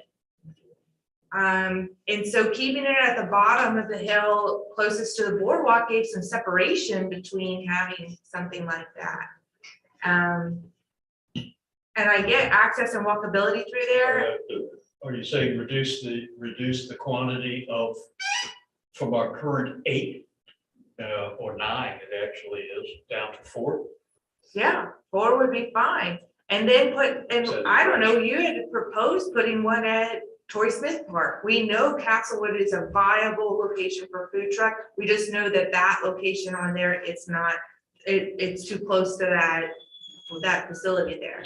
So there's no reason that they can't be split out. I mean, obviously the Castlewood location, and when you want to talk about cost and bring back, that's the only location that is like largely profitable to the town because the meals tax there is extremely high. Way more than What about the $5,000 in expenses for utilities and stuff that we were paying? their for meals them? tax is like $30,000 or $40,000. So we should provide free electricity because of that to a business? Can I jump in really quick, and just give some framing to this, because I know it's been a lot of confusion, and it is literally a moving target as we work through this process. So going back in January, we now have some information that we did not have at the time when we presented that. And just as a disclaimer, special events are going to be impacted by this either way, some more than others. So first, I'd like to thank Bobby for his work with working and actually talking to the vendors. I know we've heard from a lot of people who have said that they've talked to vendors. I do know that Bobby's actually talked to them because he had to approve the applications. So as it relates to option A and option B, we obviously know we've heard from the chamber.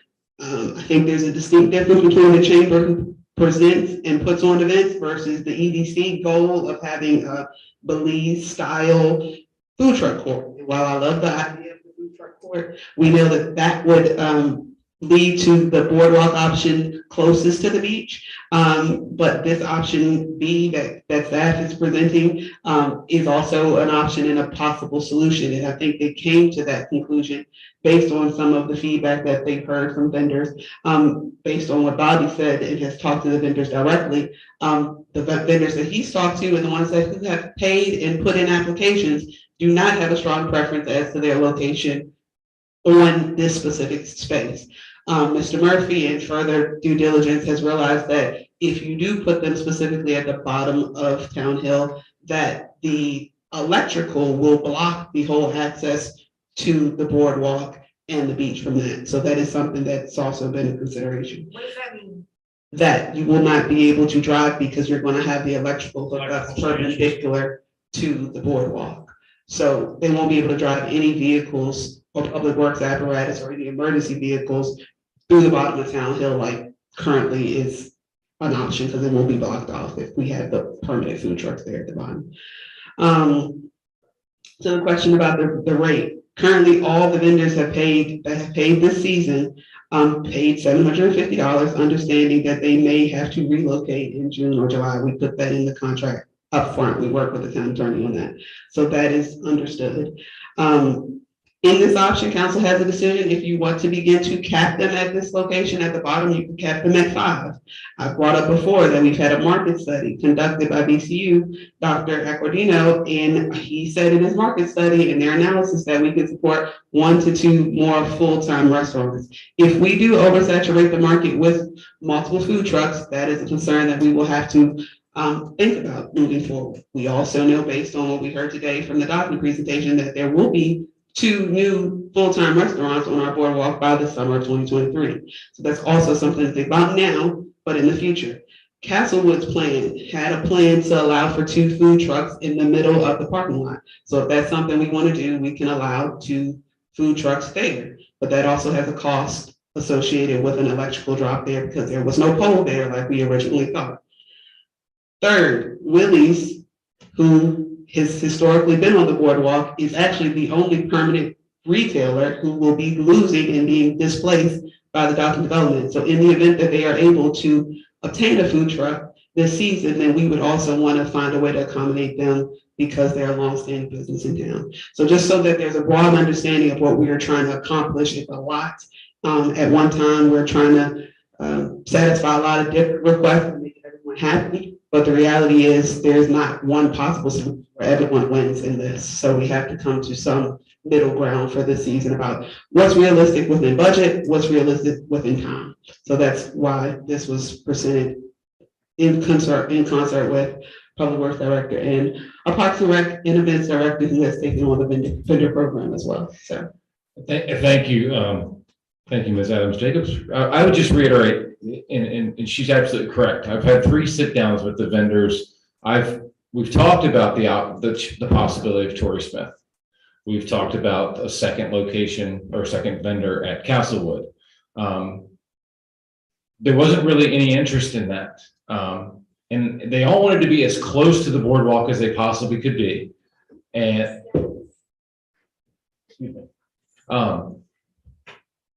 they all wanted to be as close as they could to the boardwalk. We've had one vendor who was pulled out of the program that it has nothing to do, to be quite honest with you, with what we're discussing here. But we just recognize a sense of urgency and wanted to give you guys as much information as we possibly could to ensure that those 9 paid vendors that we have currently have somewhere to go when and if the Dodson, project progresses and they're forced to leave. So. Okay. And to tell you the truth, it was actually, a big cost is putting a new service in and time. We're talking between $10,000 and $12,000 just for the drop. So, and the schedule, the time. So we have been trying to do this within a time frame and without a new service. But a part of my concern about that is that the direction came in January and Dominion should be contacted then. So if there was a 3-month lead time, we're in April. I'm sorry, but I've just been involved in this. No, I mean, I can certainly answer that question because there was I think you folks had talked about a $15,000 expenditure for the bottom of the town hill. And then we started investigating a little bit further and there was just no way we could do anything. I think the gentleman in Public Works said that the electric in and of itself would be $15,000 to get anything below, We're looking for 300 amp to handle. Correct. And we do have some sizable food trucks and carts that use an awful lot of electricity. So the good part about putting it downhill with a new drop is that you would be able to meter at that location. Well, I think I think to that question, and that's something you folks would have to look at. If you want to look at metering things, when Honchos, for example, hooks up to the stage, there's going to be a window where nobody else is using that electricity, for example. There's no special events using the stage.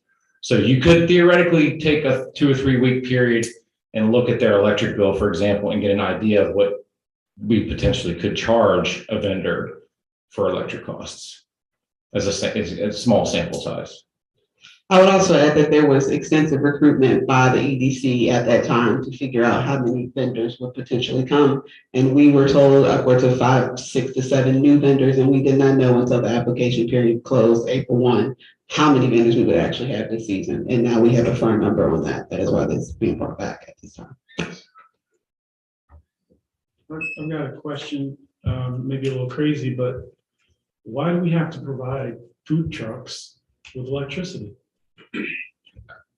Mr. Williams, I personally, if you're asking me personally, I mean, that's a council decision as to why that was ever made. I think Mr. Murphy mentioned something that some have quiet generators, for example. But from what I understand, people didn't want noise on the beachfront. I can't speak to that entirely. That's my recollection before is that there was complaints about noise. From whom I don't know, but that was the reasoning for making it all electric. It was with council, in complaints with council. It must have been before my time. Probably, yeah. Yeah.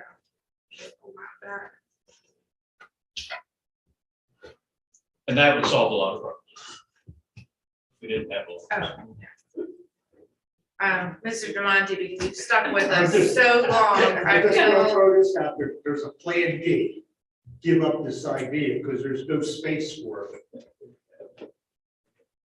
With the we have development, with the state's stage 3 project going on, there's no space along the boardwalk to recently do something like this. We do have contracts signed with these vendors for this year, so we have to accommodate them or. There's got to be an out. There's an out in every contract. Yeah, but PR rise, there's no out. These people have committed to us and we've committed to them. all right. It's just, Well, I'm obviously, still feel like there's gotta be a better way, whether that's cooperation with Dotson on the vacant lot that might be what? Yeah, Is there power there? yes, Can there's you 4 do that, vendors there right Rob? now. Can you? Hang on one second. Get it out. I did discuss that with them early on, and they were the ones that gave me the June and July For being date. out. So that is what we did. They're gonna start construction there in June or July? I asked specifically, Adam, tell her what month, and that was the date that we've been working on. We had to obviously get that timeline first to work our way backwards. That's why that month was included in the contract for this upcoming season, so, Are you talking about between the bathrooms and the yes, beach shop? yes. And keep in mind, there's only 4 spots there. So even if we did use it, I know we could probably jam the extra 4 in there somehow, but I just don't think that's, as Ms. Adams Jacobs alluded to, I just don't think that's an option. So the Wilder lots, has anybody entertained that? Well, I think that's part of a future sale as well.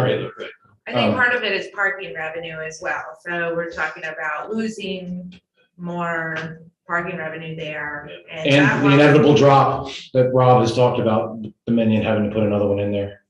Yeah, and what, more importantly, we don't want to do something in the short term where we're gonna turn around and have to fix it again next season. So if any of those options we just talked about is kicking the can to this problem to be a problem next year. This is kicking the can to be a problem next year. This is solving the problem in the immediate based on our current conditions and what we're being forced to do from the state. I mean, I wish there was a better option, but I guess the good news is if you put a little bit of money into having the electricity up, at least at the upper half on the opposite side, you could accommodate, again, future food trucks or carts or however amenities you could use up there that would require some sort of electric. A carnival might be able to use it or something like that. I'm not sure. But you gotta find places I gotta find space for 8 people. Could it be a possibility? So for my eyes, being the graphics person that I am, I don't see that like size 12 being the size of one food cart. It seems like it's overly large for that particular thing, and it may be to scale, I don't know. Well, but the thing, let me go back. So is there a possibility we could take that corner there and make like a U-shaped park thing, so vendors would pull in and would be maybe do 5 that way, 1, 2, 1 sideways, and then back the other way, and just do a corner piece where we could fence that off, and you would still have access from the boardwalk into that gravel pit, let's say, of people or carts, and then in the middle of that would be the picnic tables and stuff like that. All right, we're losing Mr. Mind here. You certainly could, but it would require a lot more money than what's Good night. in front of you. Madam Mayor, Yeah. I make a motion that we accept staff's proposal for this year. Is there a second? I second. The one with the 4 here, for the blue ones. Okay. That was their recommendation, right?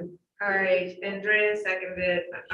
I there's been a lot of discussion on this. I'm gonna take a vote and then we'll see how it goes. Andrea? I got a comment, discussion. The reason we're in this predicament right now, as far as I can see, is we knee-jerk react on the bottom of Town Hill. It was just, oh, let's get a consensus. We got a consensus and now we're at a problem. So why do we need a knee-jerk now? We got a little bit of time. We got till June for these food carts to be kicked out. Let's take our time and do this right. That's my 2 cents. Do we have time? If we're gonna, we don't have time if we're gonna get it done by then. We don't have a whole lot My of understanding from time. staff is that if we might have need to have it done by June, we need to make a decision now. We have to order. If you go to, Sorry, Rob, go ahead. I'm thinking 3 to 4 weeks, you know, on actually in there to do it just at the top of the hill. If we gotta do anything down at the bottom of the hill or anything like that, you better start tomorrow. But I'm thinking 3 to 4. Could we offer, on the opposite side, offer a discount to the vendors that will do generators instead? An option. So 4 get electricity and 4 maybe. We're gonna be right back in here where people are complaining about the generators from Yeah. the vendors. That's what's gonna happen. The one saving grace is, for example, there are carts that don't require electricity. There's a barbecue, there's a gentleman on Space 8, I believe, in the current map who sells barbecue. He's self-sufficient. He doesn't have any electricity or anything like that. So you could put him wherever you felt like putting him. But, You know why they wanna be by the boardwalk, as close to the boardwalk as possible? there's more people there. There's a pedestrian walkway, there's placemaking Sure. there. Yeah. At the top of Town Hill, when there's not an event, there's no placemaking, there's just, I have a lot of concerns with it. People gonna walk all the way down there to go to the food. But haven't the vendors agreed to this? Haven't they seen this option? I mean, they agreed to go wherever you tell them, and you told them it might be at the top of Town Hill? Correct. 9 of the 10 vendors, we lost one obviously, have said, we'll go wherever we can, as close as the boardwalk as we can. What about Town Hill? We go to Town Hill. What about Torrey Smith? We don't want to go to Torrey Smith. What about Castlewood? We don't want to go to Castlewood. There was one who expressed an interest at Torrey Smith, and he decided not to go there. In full disclosure, there are vendors who think that being seen at the top of Town Hill from beach traffic to Washington Avenue traffic can potentially increase their sales. So I just feel like staff has put an extraordinary amount of time in this, and that we need to accept what their recommendation is without trying to fix it here behind at 11 o'clock at night. With people that haven't looked at it as closely as staff has. A lot of ideas out there, but staff has done their due diligence on this. Right, you're ready for a vote? Aye. Ms. Robertson? Aye. Aye. Nay. Nay. Nay. Where's Tom when we need him? It fails. So come up with another plan. By the work session, I guess. Next is the fire flow capacities.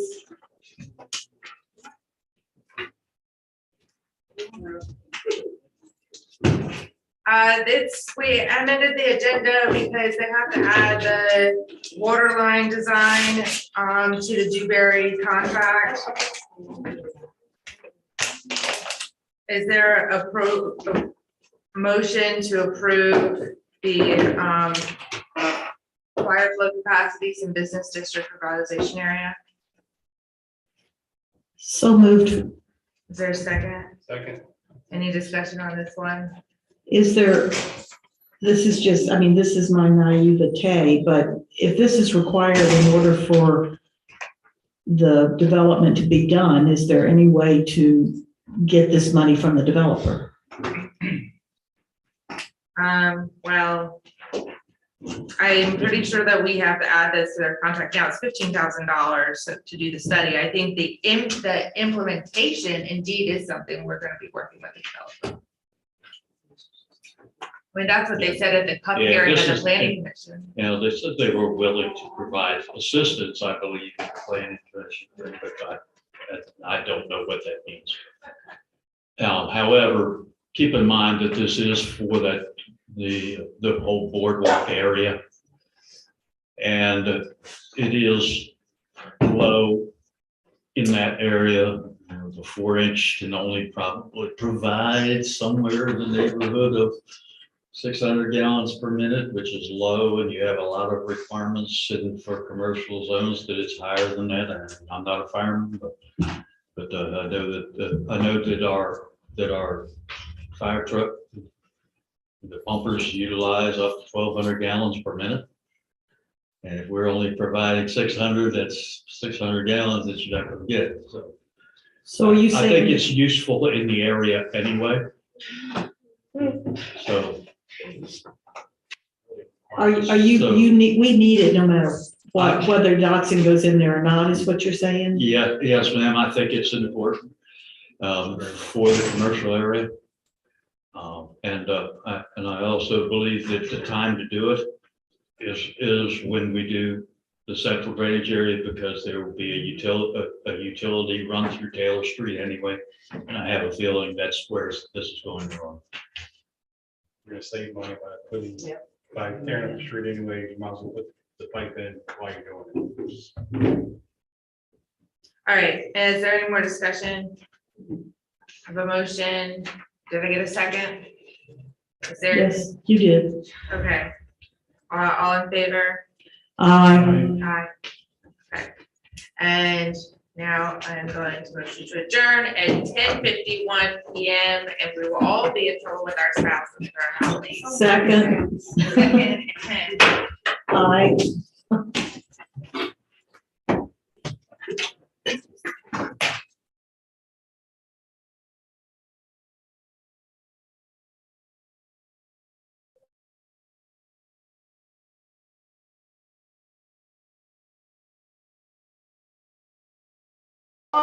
The marathons. Oh, yeah. Please be careful.